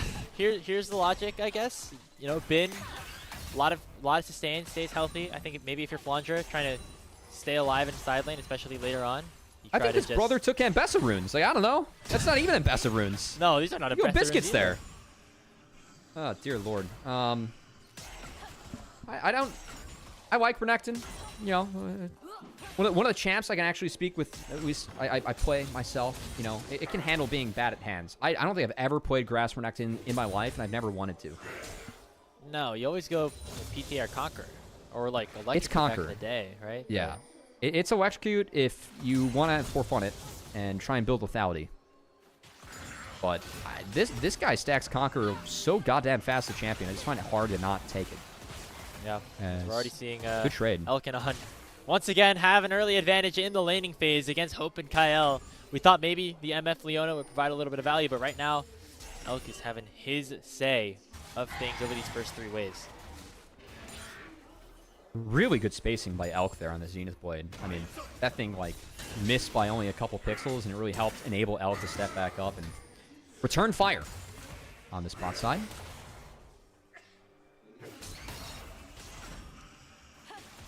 Still confused about the grass. You know, we'll get into it. I know I've seen Aragon talk about it a little bit. I'm sure that his stream, one of the many LPL co-streamers we have, will have more info on it. Obviously, he's the one trick and LPL enjoyer. -1. Flandre. Minus a lot. Oh god. Yep. Okay. What a bad time to pan up there, observers. Yeah. Well, they knew what they were doing. Meanwhile, river control. Oh. Tarzan has a nice clear, and this 3v3 is very AL favored if they're able to find it. But Yeah, Shadow four pushing players this out. up. Zenith Blade does land onto Elk. Heroic Charge not connecting in terms of a stun, but Tarzan flashes over the wall to try to lock down Elk. One more auto will do it. First blood picked up for Hope as AL finally are able to strike first in a game. I think that's a great play from Tarzan, and part of what makes his Poppy, I think, so good in this league is that he understands that, you're Poppy. You got to play to activate your team. He's sacking a double crab against Nocturne for this, and I think it's worth every penny. Because this game is just about Yunara. How far can you set Yunara behind, and can you allow BLG to not bridge their way back into this game, as they want to do with the anti-Nocturne to try and affect this Yunara pick. So, yeah, I mean, early on, Elk and On were having a pretty good time in that lane, but now that Hope and Kyle have a kill, things get a little dicey. But as we say that, they rotate right back into the top side of the map. They're going to try to initiate the swap. Nice slice and dice by Flandra, just barely getting over Shadow's character to make sure he gets that extra range to escape. I think he about casted that one off cooldown too, as that was, I wasn't really expecting that one. But man, that's some good stuff coming out of Flandre. Regardless of items, able to make some plays, find some stuff, and Elk keeping this wave as far back as possible. Does get a little bit more out of the swap against Hope and Kyle, but Hope with a Vamp Scepter. Gonna see what Elk does. You do have options in terms of your builds. I think the best Yunara build, definitely the Kraken Slayer to the Runeans. Really like the Cold and the Recurve Bow tech, especially on Yunara. Your Q applies on hit effects. Yep. And so the +3 health on Cole is actually really valuable on this champ. I think it is, I think it's way OP, if we're going to be honest. I think Cole needs to be nerfed. This champion just... The fact that Q bounces everything and applies Cole and everything, it actually allows you to cheat out a lot of these lanes. So, yeah, you're going up against a Vamp Scepter, but you aren't going to out-sustain that. But you can actually keep up decently well. Good for them. Nice buffer here for Tarzan. Try to block out on some of the initial damage of On, but does get chunked down to about 40% HP. We'll have to head back to base. Does enough, though, to allow for Hope and Kyle to crash this wave in once more and get themselves the first plate up on the top side, Tier 1. All right, Grapes. I fired up the pros.lol champions playing Renekton, and they do not have a single grasp game clocked in Season 15. Oh, man. So this isn't by any means all-encompassing, but this might be like a... Do you ever grasp the old grasp, when it was a mastery? Maybe that was the last time. That was popular. As we get some fighting down here on the top side between the bot laners, let's Hope and Kyle do enough to force him away. It was Fervor Renekton back then. Thank you very much. Yep, you got me. Yeah. Shout out to Fervor. Okay, here's my tech is that Flandra's just playing a perma trade, perma ulti to be as much of a nuisance as possible. I mean that's what that build would be good for, right? It's just to trade nonstop. But I don't know if it's good, but that seems to be the tech. Push bin out of lane, get demolish procs, repeat. The E tree, or the red tree, at least whenever you E, because he took the dashes and stuff, it can. Your R does magic damage, so you get some extra mileage out of that, huh? And you get more Rs with the Ultimate Hunter. I mean, what could possibly be wrong about this? No, you pop the ulti, you show up to a wave, Ornn is there, pop the ulti, clear out the whole wave, force spin away. Do I think it's good? No. Is that what's probably going to happen?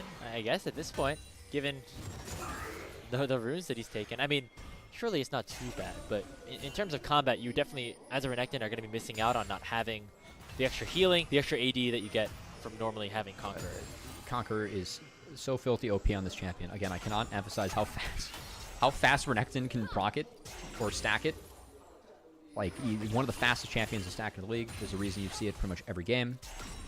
Renekton is a champion. I do like to say, don't often talk about Renekton scaling, but he scales off of melees in the game. How many people can you interact with? Because your empowered abilities, your Q, your E, actually really strong if you're able to hit multiple people. And I will say this is a game where going into Ornn, Nocturne, Nautilus, you are into some melees. I don't think he's going to get to interact as much as he quite wants. At least it's a happy Merc Treads game. Or no, it won't be Merc Treads. He's going to go Sterax and Steel Caps. Hopefully. We'll see what else is cooking. He's traded. Bin doesn't have any mana. Should be fine. Get the grub started up. Ooh, bullet time into the solar flare combo is chunking on down, but the paranoia comes out. It looks like Shadow wants to rejoin the fight. He gets immediately stunned up though, and AL could be in some trouble. Tibbers comes out from Shanks. It's already 2 for 1 in favor of anyone's Legends as Shanks picks himself up a double kill. But here comes Elk. He has that ultimate available and he is now fully unlocked. The empowered W comes through. Another stun comes out, and Knight evens up the fight, and they're looking for more. Hope and Kyle are on the run, and they should be able to survive. But Elk crucially hitting that ultimate at the right time and transcending here in this game 3. That was so big that Elk hit 6. I think if he doesn't hit 6, then it's an AL wipe. And again, AL, they got to get this game moving. Really big that Elk, he hit 6. He turns that play around. Shanks can't exactly TP back mid, so he's going to have to walk. And it's actually a window where with the TPs, double TPs from BLG, kind of surprised the Shadow didn't go straight to the Dragon. Gonna take another look. On gets full MF combo. Well played by Kyle. And Hope. I really liked how Hope pathed to the wall here too to try and buy space from Shadow. Well played by Tarzan, just trying to stymie him up.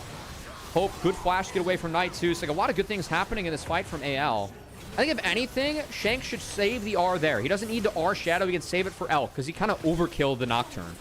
Like if he has it here, Elk is, he has flash, but I guess he would have tried to flash the R, but again, that's at least a trade. So I think looking back, if anything, we just don't overkill the Nocturne with Emperor's Divide. And maybe you can play on the back half, but again, Elk hitting 6 was able to transcend and powers all of his abilities and was able to turn the fight around. That's just a glimpse of what this Yunara can do as we get later on in this game. That's why we can repeatedly mention AL on a timer. And that's why these early plays from them have been good. But the fact that Knight got a double kill there, Elk got himself a couple of kill participation as well, bodes well for the scaling of BLG down the line. At the moment, Elk still in the swap scenario. He's keeping that wave as far back as he can. And I will say from all this, Flandre is already behind Bin, and once you fall behind as Renekton and the Ornn, you do not get back into this matchup. It just ends up being Ornn-sided. So I'm a little bit concerned for Flandre in that aspect, because I just think that he is... I don't know what his value is this game as Grasp Renekton. What about the scaling now? Yeah. Have sent 4 members down. Oh, nicely done by the Keeper's Verdict. They're going to now send Knight into a 4v1. The double up will seal the deal. Really nicely done by anyone's Legends to get that kill. Tarzan, big play from him. Just, I think trading up, honestly. They tried to dive into Ornn and were gifted an Annie. That's A-okay. As they were giving up the top side, giving up the grub. It's going to be a 2 for 1 in favor of BLG. It looks like Flandre actually might have sniped one away. As AL has 1 grub. Wow, Not exactly sure where that happened, yeah. Grubs are really delayed in the take, so it might have been Tarzan just sneaking one and walking away. Regardless, though, again, AL on them to keep the pace of the game going. Well, they're going to try to return the favor onto Flandre, but he's too tanky. Maybe that Grasp helping out a little bit, Covey, as he pops a Dominus as well. Will survive in the 1v3 with Tarzan on the way. Didn't even take Overgrowth to, maximize the Grasp proxy. He went with the then he wouldn't have the Ultimate Hunter. Look how fast the cooldown came back up. Well, actually, no. Yeah, he had 0 stacks of it. Never mind. I'm talking about something in Green Tree, but it's fine. Don't worry about it. Wrong tree. Yeah. We are moving throughout this game. I think the biggest win so far, honestly, for BLG is the fact that AL's Drake timers are pretty delayed. Given just some of the chaos we had, like the lane swaps and a couple of the dives being attempted, or just the random fight we kind of had on the top side. That objective being delayed, again, do you think that AL's on a timer going up against Yunara? That's could be really big in terms of making sure that a Soul, just comes in late and gives BLG some more windows to be strong. They'll still have a marginal gold lead at this point. A lot of it going towards their bottom side of the map, onto their carries, which generally is a good sign. You see Hope now with the Bloodthirster will help him heal up, obviously, but also keep his strut passive within marginal levels of combat throughout these early portions of the fights. Shank with the Nashor's Tooth as well. But BLG looking for another play, this time again onto Tarzan, onto Flandre, I should say, who does not have his ultimate as it was already used, and it should be an easy kill picked up for them, getting it into the hands of Bin. Ultimate Hunter, not enough gas in the tank yet. He's got to stack that one up. Oh, Elk. This is big. Caught out here by the Zenith Blade. Oh, no. Tarzan with the heroic charge forward as well. Elk pops the ultimate, gets exhausted though, but now we can start to kite as On and Knight have joined the party. Here's the bullet time. Tibbers though landing onto Kyle. They should be able to take down the Nautilus, and Hope is able to get kill number 3 on the game. But Elk survives, does burn both of his summoner spells in the process. that's a big, that didn't go as well for AL as I think they wanted to, because Elk got out, but still taking both sums away while Shanks is able to get one more plate is pretty nice. So I think BLG walking to that side of the jungle, that was a dangerous one. Shadow's been on this side of the map attacking Flandre. And that Yunara, I mean, this is the trade-off. Elk's still keeping his farm up decently well, but we have seen Yunara fall a little bit behind as Hope's up a level. Yeah, I mean, this is why you pick the early game misfortune, at least for now. It's been the more effective ADC in the first 14 minutes of the game. The question is, obviously, once the second, third items come in, how much will that change? Right now, Hope in a very good position. Already has a second VS sword on top of the Bloodthirster. That's significant. I think it's a good call out, Grapes. Like, MF being this accelerated in the game does matter. And you are really strong as MF if you get accelerated. And we have seen Hope throw his weight around. And I do think that AL as a team, I often talk about the MF pass. Are you a good enough AD to utilize the BT step forward? And are you a good enough team to utilize the early power of the MF? Hope and AL definitely get the MF pass in this league. So it has been good to see him use it well with the Poppy. But a 1K gold lead at 15 minutes isn't exactly... It's a good start, but not big enough for what AL needs to overcome the Yunara later. So yeah, still need to see AL push the pace, and I like the setup they have around the Rift Herald, because I don't know if this is even contestable by BLG. These next couple of objectives can be very important for anyone's Legends. They have to at least secure them, if not win fights on top of that, to help continue snowballing those advantages. But On looks like he wants to go for an engage here, but he's immediately countered by Kyle, landing that Zenith Blade. The Herald's been started up and now peeled away as BLG get what they want. That objective not going to be finished. Really nice reset, actually, by BLG.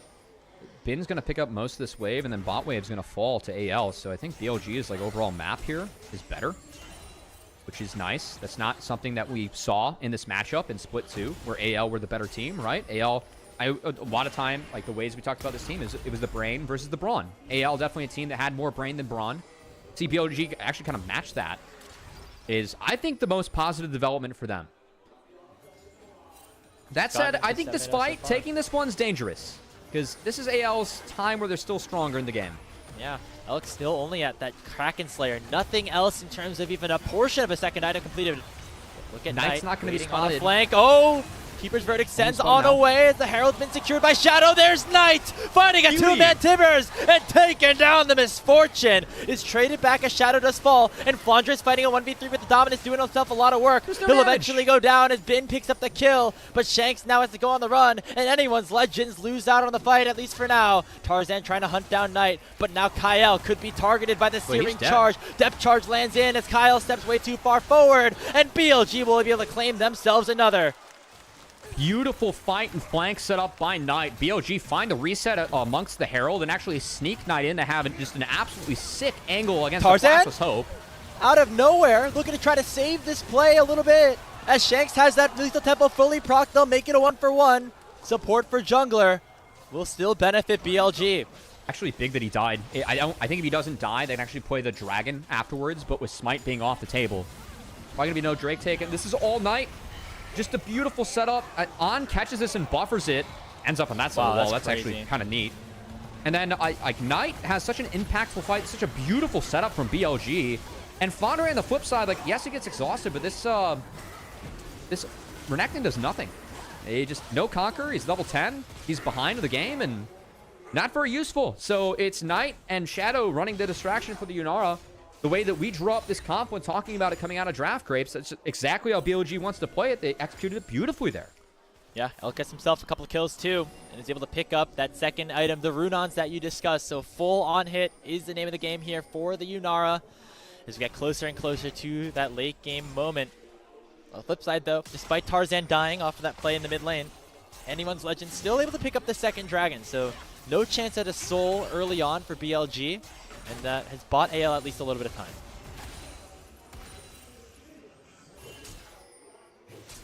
I mean, they have time, but do they?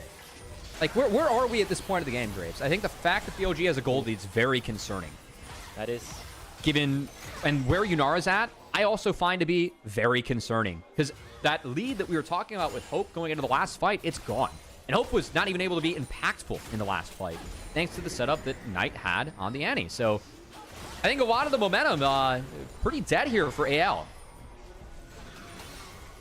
Yeah, actually, take a look at the gold. Down to 2,000 after It's a little that concerning. last fight.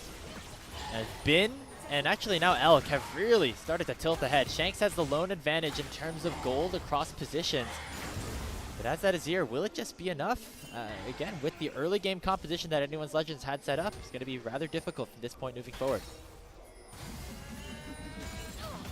Oh, this could be neat. Oh, wow. Ooh, 3 members sent away by the Keeper's Verdict. Can We'll they at least get a out, big amount of though? chunk damage, but here comes the Paranoia. As Shadow going to try to join the fight once again. Call the Forge God lands onto Hope, and then Misfortune is down for the count. Nice re-engage there by BLG. I actually don't know why Hope didn't flash there.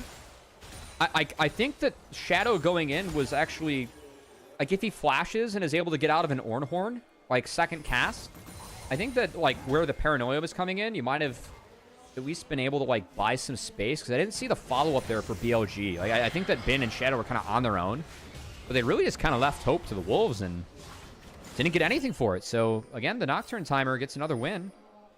Bin is just playing a much better game compared to his counterpart in Flandre, who, again, I took a weird rune for me and is just behind in this game and not useful. He's so poor. And I think that this game is just all BLG. Yeah, gets targeted here. That grass not going to help you too much as Elk's going to get on the board once again. 4-1 and 3 on the Inara. And oh boy, can start to see things falling apart for your defending champions. Anyone's Legends have started up the Otacon, but they will not be able to do it without their top laner. BLG. That reset was actually spotted. AL could rip this if they are feeling very bold. That would be incredibly bold. I don't know why they're going for the trap, though, when they saw the jungler base, because that tells me that there's no way they're going to play Otacon. I guess there are no other ways to contest, so they're just going to fix the map and go from there. But, yeah, you see the gold graph. BLG looks favored based on LPL or Chinese solo queue data. And I have to agree, because it really feels like that Rift fight, everything was stopped in its tracks. And, again, this Renekton pick has just not been useful this game. Very bruisery build as well. Black Cleaver first item. That's fine. Yeah. Stride Breaker like we typically see. I guess into the Ornament makes sense, but... Yeah.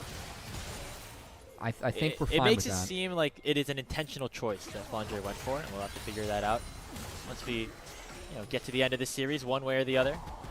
It's going to go as Cleaver Sterax and just be absolute, like, cannon fodder for this Yunara.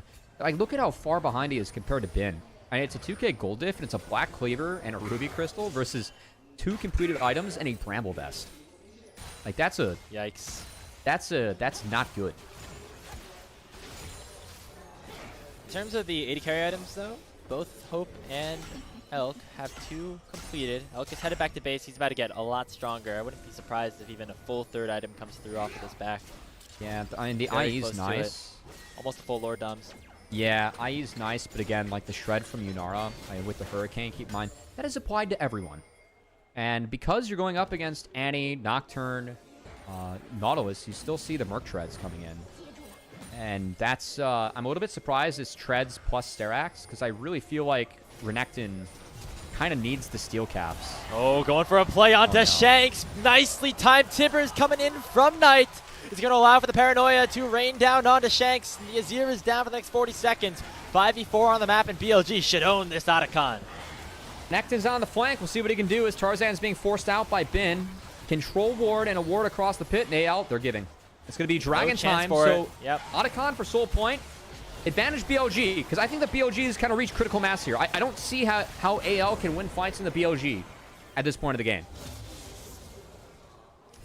AL, they had their game plan be the early game, and while they had gotten some kills, some advantages, it was not nearly enough. As the Otacon now goes the way of Billy. Dude, they don't even get this. Will get they themselves don't get this. Soul Point, but they don't even necessarily have the ability to finish this one off. Shadow doesn't have his Paranoia, though. It looks like they're going to prioritize mid lane as Teleport comes in from Shanks. So they will get themselves a 3rd Dragon, but it's going to cost them a whole lot of waves and maybe some turrets. Yeah, if I'm BLG, that's fine. Like them just even bluffing that they could fight that, which I think they could if Shanks doesn't decide to TP, but that just opens up 2 more turrets for BLG. So that TP was Let's just say that Otacon and 2 turrets lost for Soul Point. That's quite the investment, Grapes. That's like buying GameStop at 60. And yeah, we're not mooning just yet. Might have already gotten there. The fall off is now. GameStop's at $23 right now, by the way. Oh, just for reference, yeah. I feel like you have. No, never mind. We're not gonna get into the nitty gritty. I definitely lost money on GameStop, but that's fine. We're not. Okay, I wasn't gonna like expose you on the broadcast, but yeah, here we are. Not our best. It's fine. Shout out NVIDIA. It's been good. Anyway, yeah. Make sure you do not follow me for financial advice or league advice for that matter. It looks like Shanks might be in some trouble once again. The paranoia comes on top of him. It looks like a nice Emperor's Divide, though. He's going to buy a little bit of time. His Shadow is taken low. Flash. Going in with the Empowered W, and Shanks able to get himself out of the way. Tarzan heals up nice with the Thunder Sky. The bullet time should be able to take one down, as Knight has made it a 1-for-1. And now Flandra has the dominance. Elk is in severe danger, but he flashes over the wall to keep himself alive. Call the Forge God lands on a 2, and AL are trying to chase after getting a 1-for-1, but they are all out of juice and will not be able to secure another kill. All right, if I'm Flandre, I would have flashed over that wall and sent it, and if I die, it's whatever. But the fact that they don't get Yunara there, they didn't get the sums, I will give AL credit. I think they created a decent scenario for themselves. I know Tarzan went down. I thought he played that one pretty well. But, I mean, hot take, I think Conqueror Renekton there actually kills out. Yeah, no, you don't think the extra 5 HP helped him out there? No. Good call, Grapes.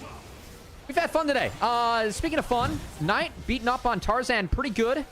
Good turn at the end by Tarzan. I think him and Kyle, I mean, they did their best here. Exhaust ended up being high value. Thunder Sky bought enough time to at least get a nice bullet time off. And then, yeah, I mean, this, like, he didn't E. Can't he just flash over the wall? And I guess the W placement from Alex is good enough where you actually can't do that. Okay, we'll give Elk credit for that. Because if you flash over, you catch the W and then you get kited out, so it's fine. I was trying to be adventurous there. Yeah, Elk's going to be okay with not cleaning up a little bit more of that. He's level 14, 2 levels ahead of Hope. Same level as the highest level in the game on anyone's Legends side. BLG still very much controlling the map at this point. We have that Yunara at 3 full items of Lord Doms completed. But anyone's Legend has been shown that they're able to fight back just a little bit. We'll see if this major objective, this Dragon Soul that spawns in 2 minutes, could play any part in that.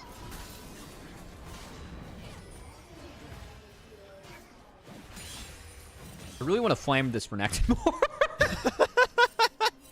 I don't think I've ever seen a more useless Renekton. I'm sorry. It's got a. You haven't seen me in solo queue then, I guess. No, I have. You take Conqueror. I do take Conqueror. So you know what? Maybe I'm a little more useful sometimes. As Kyle whiffs the ulti. Light's a bit too bright there for Kyle. It shouldn't mean too much though, unless they just decide to send a Baron immediately. We're 90 seconds away from the Dragon. The main fight's the Dragon. Yeah. And I think that AL being down 5k gold, I mean, a heroic Infernal Soul steal could be big. I'm just so concerned looking at Yunara's items because I've seen what this champion can do later in the game. I think the biggest win for AL, though, on that last skirmish is that look at the flash where it's at for Elk and look at the timer on the Dragon. That's not going to be up when Dragon spawns. And I think that AL, like, their game has to rely on, can we get a setup where we can actually get on Elk? Which is made much more difficult by the fact that there are no lanes where they're able to get priority in. Just because Yunara deletes any lane that she's in, and Ornn cannot be contested on any side lane either at this point of the game. Yeah, I mean, Elk has to be taken down. No exception if AL want to have any chance of winning a team fight that secures them anything more than just an even numbers game at the end of the day. Take down Elk first. The rest of BLG really, their composition is meant to play around this Yunara. If the Yunara is dead, very hard to win out after that. So all of AL's efforts have to go into trying to figure out how to take it down. I think that this fight, I mean, if I'm AL, you got to flip this fight. Also, if I'm BLG and I'm their coach, I'm definitely talking about which item we put first in our inventory to get buffed up by Ornn. Because I don't think that Hurricane's the call. I'm pretty sure Kraken Slayer is more gold efficient there. I have to reference a nice spreadsheet that I have in my back pocket. Shout out to old ref for the LCS at the time, Dakar. Was able to make that one. Talk about Ornn gold value. Regardless, though, I don't think it matters all too much. Oh, wow. They're giving it. Yeah, I don't see a world where AL can fight this Ulk is singled out. He gets the kills. It's going to be okay for now, and he will eventually get taken down. Tarzan will fall, and now the Call of the Forge God has been opened up. It only finds Flandra. Kyle very low. The Empowered W going to slow him down. Elk gets another kill, and in comes Shadow, fresh from taking the dragon, and it should be enough. They finally end up taking down Elk, but it is just a mere consolation. An ace picked up for BLG. Baron might not even be needed as they're going to march down the mid lane. I think they're going to clean up mid, go clean up the dragon. If I'm them, that's the play. You do not give Infernal Soul. You do not give Infernal Soul. What are we going to do about Infernal Soul? I don't think they have time to get both. This is very split by BLG on the exit. Knight's going to actually TP to make this Baron work. And this Baron is not taken fast enough to go defend the Infernal Soul. You're going to be fighting Infernal Soul on bad conditions. You're going to have to walk there if you want to fight it. This is not the right choice for BLG. I'm going insane going into a replay because all I want to see is AL sprint towards that dragon. We're going to see Tarzan find a pick on the Elk, but Kyle's just not there to follow up. He has no flash. He's not in range. So, yes, it's a good find by Tarzan, but he did not see Knight over the wall. Trap laid. Tibbers goes down. And the back half of this play, Hope just ends up kind of getting mauled by this Yunara. That was Dragon's Baron gone. for Infernal Soul. That is frustrating. Will they win the fight afterwards, though? Kyle on a one-way journey to try to help escort the rest of his team, but look at Bin. He's getting singled down to 1v4 himself. He's able to stay alive for a little bit, though. Call the Forge God does land, and now Flandra is taken very low. He's about half HP with the Dominus already popped. He slices away, but in goes Shadow, looking to try to dive onto the back line by himself. He almost takes down Hope single-handedly, but the Guardian Angel is going to slow down his continued assault. The bullet time comes out. Elk is going a lot when it's not enough. Hope saves the day with this bullet time. That was a massive R from Hope and a big throw from BLG as Shadow goes way too deep on the Nocturne. Bin's going to take the turret and clean some stuff up, but you just gave away Soul. I know you took Baron, but Soul is a permanent buff, and that fight, that ruins any hope of a real effective Baron push that you have as BLG. I don't understand why BLG just didn't remove Soul from the map. You are so far ahead in this game. Just take the dragon, base, equal AL coming back out on the map, and play from there. And they really asked for this condition of play to happen. I think they feel a little pressure to really push the pace here because they understand they have Baron and they have a GA. But this is way too deep from Shadow. Good catch by Bin. Nice spell. And a good attempt by Knight to turn, but Hope just perfectly positioned, gets a beautiful bullet time off, and Elk ends up falling at the end. That last auto, he took tower aggro and walked in. That was what we call in the business a poor click. Grapes. Very poor click. Okay, Hope. That was a big bullet time. Yeah, you see, Misfortune is the late game champion after all, right? Able to do a lot when everybody just walks into her for free, seemingly. So we'll take it for now on AL's side, but still a very difficult game to continue to play out as BLG gold lead still at around 8,000. They have Baron buff only a couple of their players for the next 45 seconds, and they'll have to be very careful how the rest of this one works out. I mean, look, I still think that Yunara wins this game, but Infernal Soul, that buffs up the threat that everyone has onto Yunara, and Elk doesn't have any Vamp outside of his kit right now. There's none built. He'll get some with the Scimitar, which I assume is going to be the next item. That was definitely the right item. Yunara is still massive. They're just going to send the Paranoia, allow them to at least get this inhibitor tower, and then likely clear out the crystal afterwards. The Solar Flare comes out. It only slows on as Shanks pops the Sun Disc to try to get some extra protection here for anyone's Legend. And now they're actually looking on the aggressive end. I don't think that AL can find anything real where they extend into BLG. I think they have to hope that BLG continues to overextend into them. The levels are still really grim here. Flandre pops the ulti. Call the Forge God does come out. Keeper's verdict, not going to find anybody except it actually knocks away Ben at the last second. But just a little bit of posturing for not a whole lot of damage. I didn't love that cast from Tarzan. I think if he holds it, like they can bait some cooldowns out of BLG and then try and find the engage in the back half. But regardless, I think that the AL just wants to try and clean up the map. We are going to be in a World Grapes where we have double monster objectives spawning within 20 seconds of one another. And sometimes that world can get a bit crazy, as Elder should be the priority, but Baron will be on the table first, which does provide a very small window where either of our teams can do something sneaky. But BLG, I think they kind of dug themselves a hole with this one. Again, I just do not understand what compelled them to give away the Soul for Baron. That's just not a trade in League of Legends that we'd like to take at this point. And BLG, for sure, made this game a little bit more interesting. As both of our teams had a couple of oopsies and made this a rather sloppy, rather fun Game 3 to wrap up a 6-game day here with a pretty fun slate in the LPL, Grapes. I gotta say, this one kind of delivered. Yeah, what a wild series. I mean, we had a great one earlier. This one delivering all the same. It was a 2-1 in favor of BLG the first time these two teams faced off. Once they returned from MSI, BLG ended up taking it. AL trying to even things up. They start off the second round robin, but they have a lot of work to do. They're facing off against a full build Yunara, who now has a full GA. Dude, now the major objectives are spawning very shortly as well. I just hope at the end of this game that if AL wins, that Flandre just types stopgap. That's really all I care about. Solar Flare lands onto On. It could be enough. There's the support down, and the Keeper's Verdict knocks away Knight. Elk still alive, though. Look at the damage that he's able to do. Transcend it, but the bullet time's going to zone him away. Shanks with the lethal tempo proc still doing a ton as well. AL somehow keeping themselves in business here. Yeah, we'll say that Shanks, he's going to go for the death cap next. That could be really significant against Yunara, and I really like the window that AL's looking for. You can see them trying to play with numbers advantages.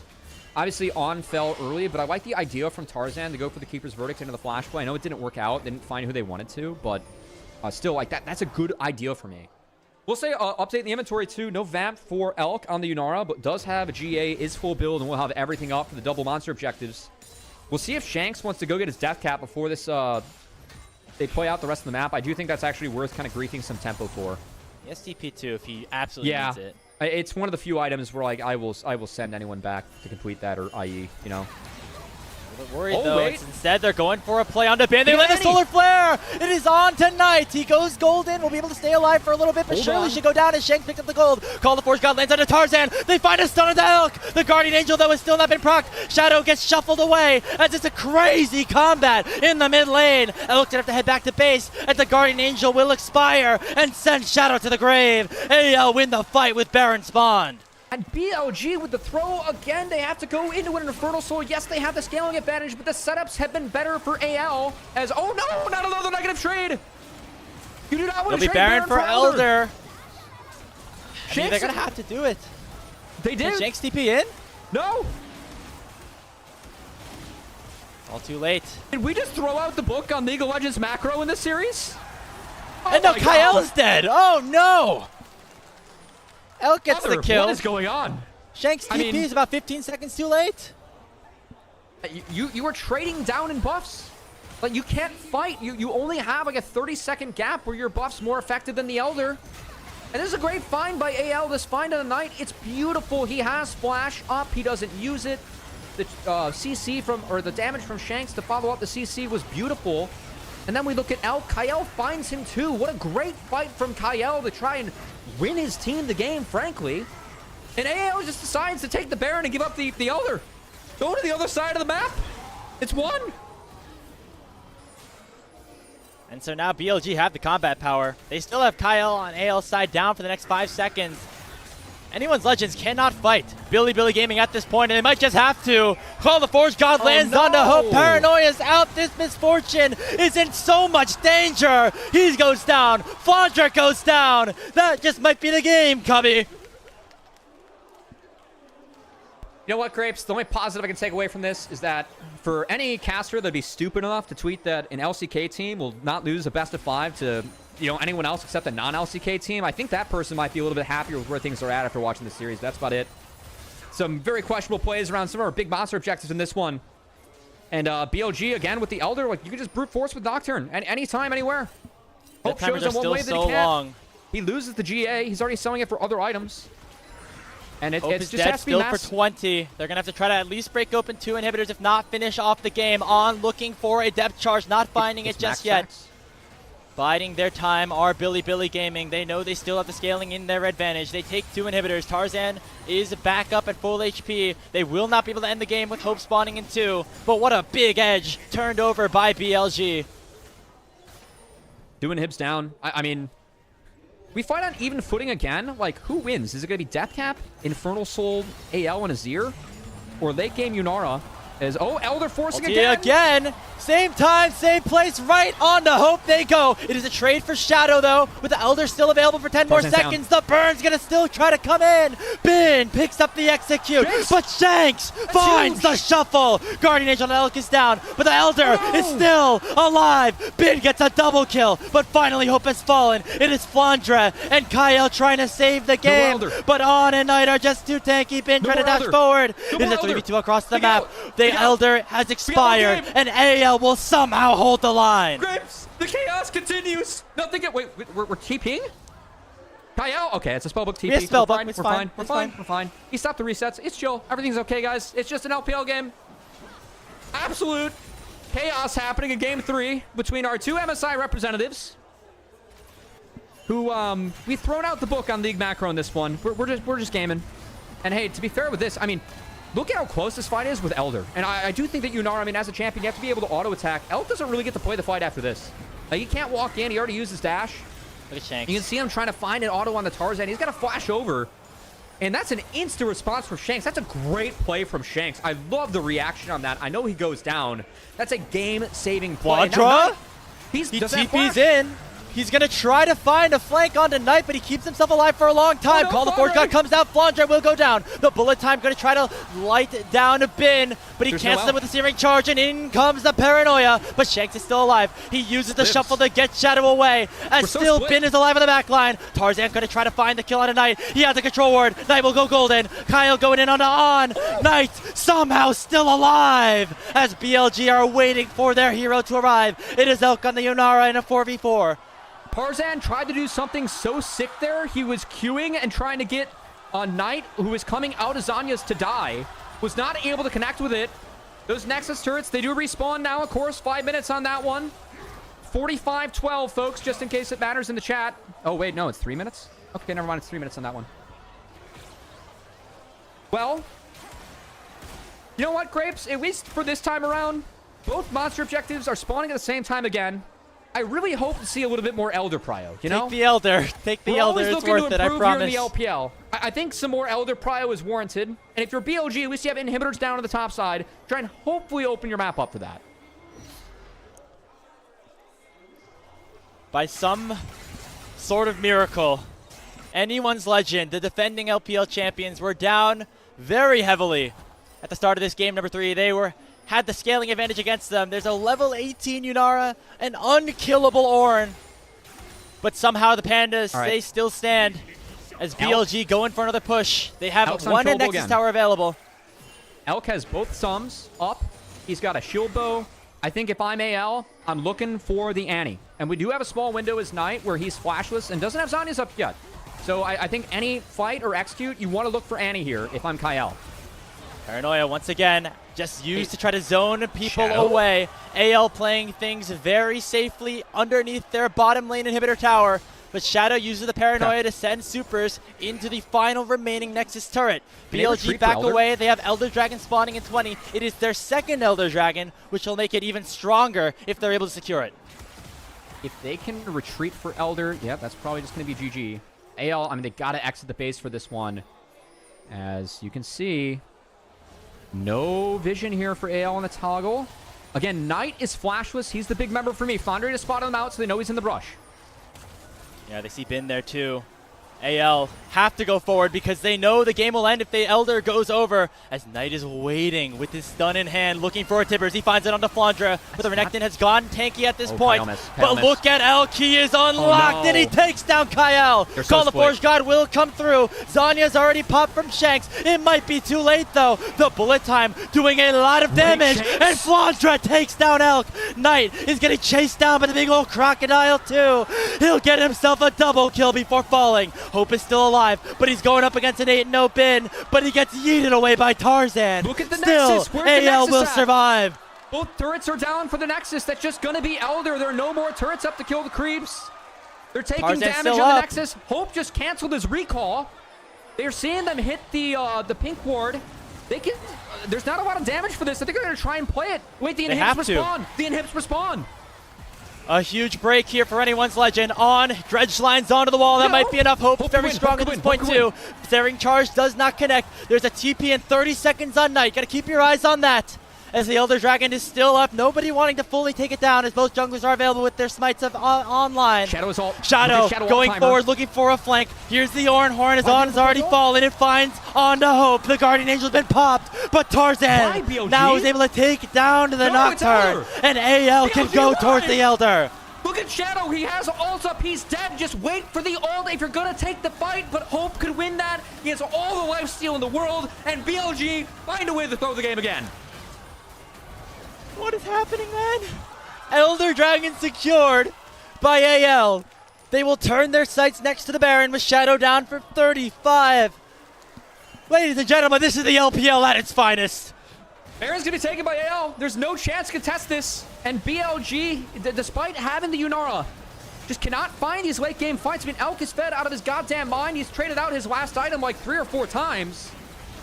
But the finds that we have had, I think especially from Shanks, it's been a tough split for Shanks for more reasons than just inside the game, which we talked about earlier. But I think in-game, a lot of the issues that we've seen from him was just not being synced up with his team, like in early game and fights. His Azir has been fantastic this game. He has found Elk in every single one of these fights and has completely warped the game, like pretty much in his team's favor, by shutting down this Yunara.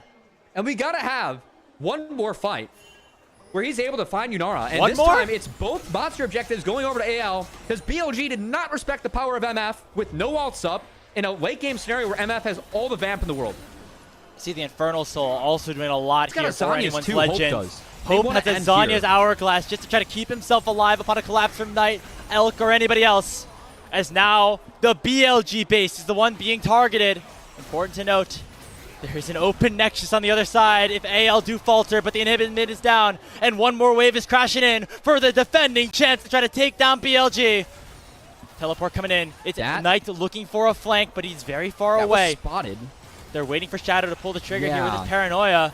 But already Elk is taken very low. He's at half HP. Look at the damage that the Elder's able to do. He has the GA. He should be able to revive at least. I think if... Oh, wait. They haven't... Okay, they should see that ward be disabled. You can see Shanks is... Yeah, he's looking for Knight. Actually casted that turret one further back. If he stops the... Oh... If he found Knight there, they could have chased him out. And I think they could have played this much more aggressively. 30 seconds left of the Elder burn. Ornhorn lands onto 2. Dredge line is cancelled here by the Steadfast Presence. Knight finds the ulti, but it's going to be Shanks popping the Zanya's Hourglass. Bullet time comes out. Elk gets the kill, but his Guardian Angel has been procced. Here's the rest of the fight. Flandre looking to close the gap, but he won't be able to do so. Tarzan, the last survivor other than the GA. A teleport coming back in as Shanks went back to base, and he's going to try to rejoin the fight. Elder available for 5 more seconds, but they will not be able to end the game. What the? Somehow, at every step, this game just continues to find ways to Shanks with the Shurima Shuffle takes down Elk, and now there is no more carries alive unless you count Knight. He does a little bit of damage, but he gets taken down. The Nexus is exposed. Only Tarzan is alive. Somehow BLG hold it. We've gone Nexus to Nexus for both teams, with both monster objectives being traded across. Absolute chaos in this game 3. As somehow, I mean, either team, they failed to find ways to win. Bin is still yet to die in this godforsaken game. And I don't think BLG can end. I hope's up too soon with Kyle, but Death Timers were too split. I think Shanks will be up in time to defend. Unbelievable. This is the stupidest game I've casted all year. It takes the cake. No contest. What the hell has been going on between our 2 top teams of the LPL? BLG do not want that undefeated streak to end so quickly. They've had a great time with Shadow in the jungle role so far. Sweeping through the first round robin. Now they are looking to get the second one off right with a rematch against their rivals, the team that defeated them in the grand finals. But AL are having none of it. I really feel like I think all eyes have to be on Shanks. Like, I want to see where Shadow goes in and picks a spot. But Shanks has just been the difference maker of this one. It's really him versus Elk at this point. I mean, Elk versus him and Hope. We're getting mid-game Gyos. That's how you know. Yeah, deservedly so, man. 220 on the Baron. 145 on the 3rd Elder Dragon of the game. Gold means nothing at this point. The only thing that matters are the fingers on the hands of these 10 players. It still matters a little bit for Flandre because, you know, this Renekton hasn't been as useful as we'd like, but that's okay. He's still building items, you know. We have actually gone deep enough in this game where Renekton is outscaling Ornn because he gets to build items when Ornn can't. Boom. Crushed it. True. Still has a control ward in his inventory, too. Questionable. Hey, team diff. That's fine. Honestly, I think you need them at this point. If you're AL, I don't think you can approach waves. You're going to be really careful about where you show, just still given you're going up against Nocturne Annie. That is scary, and at this point, any pick, any death can just end the game. So I do respect AL being careful. I think that what they have to do is kind of... their side lanes are in good shape here, so they just have to fix mid. Like, try and just draw a circle, a pocket to be able to play in. And you got to believe it, but just given when Elder spawns and it being the far superior objective, it's going to be a war for this bot side here. As Grapes ready for, I would say one more fight, but with this game, you know, we might have 10 more minutes. Could be 5 more. Could be 5 more fights at this point in time. It has already actually been 5 more fights, Grapes. Like, since you said one more, it's been 5. So we have the Elder spawning in 30. Again, the second Elder Dragon for both teams is just so powerful. Designed by Riot to be a buff that ends the game. But we know that both these teams do not like those odds. They enjoy extending things out as long as possible. Oh my god, 50-minute mark approaching. This is ballistic. Well, anyone at home, thanks for joining us. It's been an absolute blast in the LPL English broadcast. Shout out to everyone helping us behind the scenes. Shout out to our coffee, by the way, since we have a ton of viewers right now, given how chaotic this game is. And now we can dive back into the game. Plugs are done. Let's see who has the pro diff in this one. It's AL. It's already been started. Solar Flare, yes. It's BLG starting up the Elder Dragon. Depth charge lands onto Tarzan. They're going to try to box out the Poppy, but he's able to get into the pit. It's going to be everybody into the Elder Dragon pit. Who's going to get in the bullet time, though? It knocks down Knight. Guardian Angel's already been popped by Shadow. The Elder's still up. It gets claimed by Tarzan. And anyone's legends from Death's Door will come all the way back. And in 50 minutes time, we'll hand Billy Gaming their first loss of Split 3. AL, welcome back. It was not a great first round robin for you, but what a way to kick off the second round robin, winning what has been hands down the most chaotic game that I've seen all year in the LPL, and it's been off the back of hope. Yunara late game be damned. BLG's perfect record so far in the LPL be damned. Welcome back, Pandas. It was a long road throughout the first round robin, throughout this 3-game series, but AL can rejoice as they have taken down BLG. I mean, frankly, relief on some of their faces early on, too. I'd be relieved getting out of that game. That was an absolute banger that we just had in their hands. But also for AL, that is their first win versus a team above them in the standings. Just so happens to be the top team in BLG, the team that they toppled in the finals of Split 3. Or Split 2, I should say. Managed to find the win against them in Split 3. A chaotic game. And man, if I'm BLG, I think that giving away the soul for free was a mistake. Don't do that again. And then if I'm both teams, you know, we did learn yet again that Elder is more effective than Baron.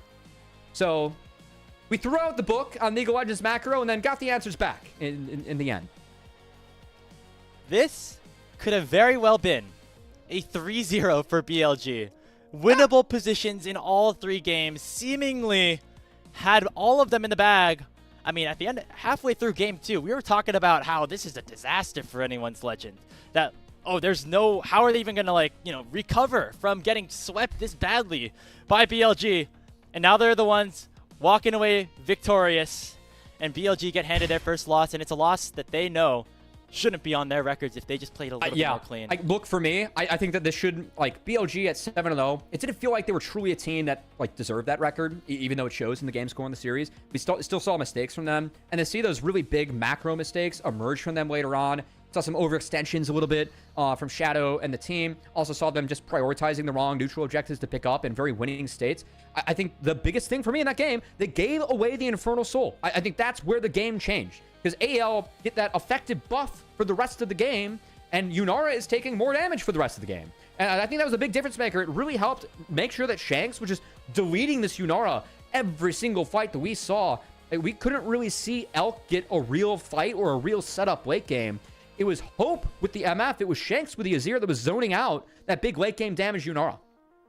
And you thought that the late game team fights would have gone towards the way of BLG because we've seen what Unars have been able to do in the limited amount of times it gets through the ban phase here in the LPL and across, honestly, all of the leagues that we have here. But somehow, BLG unable to play the map the right way, unable to play these fights correctly. And to be honest, Elk was not really a factor in some of these later game team fights. The bigger winner was Hope, who had a much easier job, sit in the back line, press the R button, but it was enough to take down Knight in that crucial team fight that ended up deciding the game. It was, and I think that where AL was a stronger team than BLG last split, it was Tarzan and Kyle versus Beishwan and An. For me, what happened in that game 3? Who was more effective in those later fights? Like Kyle, for me, had one of the game-winning fights that he started for AL that find around the mid lane topside bush, right? That like topside line bush. He found Knight, like was able to one-shot him early on in the game, was able to find Elk in that fight too. I felt like An was kind of invisible, getting picked a little bit later on. It's kind of hard as a late game Nautilus, but still. And then the impact that Tarzan had later in the game versus Shadow on the Nocturne. Shadow did a great job of dictating the early pace of the game and trying to get BLG back into the game, where AL was ahead early and then BLG kind of overtook them in the mid game. Tarzan, though, late game of that Poppy, there was a reason that he is denied this pick often, and he really carried some of those later fights and moments for his team, just being super impactful. So, yeah, I mean, not like super, like a bunch of credit going over to AL, but goddamn, like, that's the way that they win their first series against a team above them in the standings. You just got to hope if you're an AL fan. Like, this is where you start to build your confidence for the second round robin for the split 3, where we haven't seen AL be that LPL hope, that a great shining light we've had internationally for a team that we're hoping that competes. We haven't seen that same sauce from them so far. This is really the first sign I've seen from AL, signs of life for this split. And honestly, if you're an AL fan, hopefully this is where you can start building things off of and trying to get excited about this team yet again. But it was so close to being disastrous too, which is why you still have to be a little bit worried if you are a fan of anyone's legend, because that was by no means a series that you probably should have won or even like won very decisively, right? And so looking forward, their schedule does not get much easier. Again, they continue to play difficult opponents. Everyone plays difficult opponents as you're playing here in the LPLSN group. Next 3 matches, IG, which is this Friday, Weibo, and then Top Esports. That's going to be a really good test for them. I mean, those are winnable series, absolutely. As we get a goal graph here that is just absolutely insane and quite indicative of what this league truly is, if you are new here. Yeah, if you guys aren't familiar, we're actually trying to put some emotes on the channel, thanks to all the support we get from you guys and subs. One of them is LPL Gold Graph. You can head over to our Discord and vote on the emotes you want to see delivered. And if we don't have LPL Gold Graph as an emote, I might just quit. I like, what is a better emote to embody the spirit of the LPL than LPL Gold Graph? I don't know. I mean, there's just so many versions of it too that we just, I don't know. We're starting. The highlights start here. This is where the highlights start, guys. There are no inhibitors. There's an Elder Dragon on one team. The highlights start here. Well, this is a moment where we really thought BLG, we're going to win this game. And then Shanks really comes in clutch with a Shurima shuffle that ends up proccing the Guardian Angel of Elk. We start to see the power of Flandra, who ends up scaling actually rather nicely into this game. Don't talk about the power of the Renekton. No, we ignore the Renekton. There was no power. Runes aside, he cooked a little bit, especially in this fight here. At least he built Shojin. This fight was just crazy from Shanks. I can't believe that Shanks actually got a fight off from here. Oh, that's so clutch from Tarzan on the Steadfast Presence. Oh my god. Tarzan's Steadfast Presence actually cleared the space for Shanks to make that play. That's so good from Tarzan. I missed that on the cast. Like, I mean, these fights were just so chaotic. Like, there was so much going on. Like, some of these plays that happen, and this is another game changer. I just don't think you can ever fight MF there. Shadow's 8 seconds away from ult on her screen right now, and they fought before that. Like, why? Why not wait for Nocturne ult? I think Shadow's waiting for that. That was a huge mistake from On. And then this one, it was a hell of an engage from Knight, who was off screen for the entirety of it. And Shanks still finds a way to be impactful, even though, like, being the full focus. Like, he actually TPs back in. He dies after that, but at least he killed Elk again. Dear Lord. I cannot believe that the highlights started with an Elder Dragon on one team and 2 inhibitors down. That is hilarious. If that doesn't sum up this game, I don't know what does. One of the crazier ones that we've seen in the entire competitive landscape at this point, as anyone's legend able to finally a long time since I cast a crazier game. Yeah. Yeah. Don't worry, we still got more highlights, Grapes. I know, this isn't even the end of the game. I thought for a second, like, oh, is this the final fight? And then I remembered what happened. And actually, Bin, Bin only died one time that entire game. He ended like 9-1 and 21 or something like that. I mean, I think Bin probably would have been my Pog, but I think the Pog has to go to Shanks. Just too many big plays in this year. Again, he catches the dredge line. Still gets his R off here, even though Orn goes through it, and that's a huge setup from Hope. I think Hope has a decent claim to the Pog as well. I mean, I think that, you know, you could argue that this is the hardest earned Pog of the split, given that this was our longest game of the split. I like that logic. If the Elder went one way, who knows? We might still be here. BLG might be bowing. All right, there we go, Tarzan. Who has any idea? But regardless, hypotheticals be damned. We have a winner here in our final series of the day, and it is our defending champion, Anyone's Legend. We're going to wait for that player of the game. Hey, good momentum for AL moving forward. I don't think BLG, though, Cubby, should feel super disheartened by this. There's obviously things that have to be cleaned up, but I think they knew that already. Honestly, I hope this loss is fuel for BLG, too. I don't think that this team is playing perfectly by any means right now. And the things to work on, I think that we did see some of like the mistakes in terms of over-aggression and like how we prioritize some of our side lane.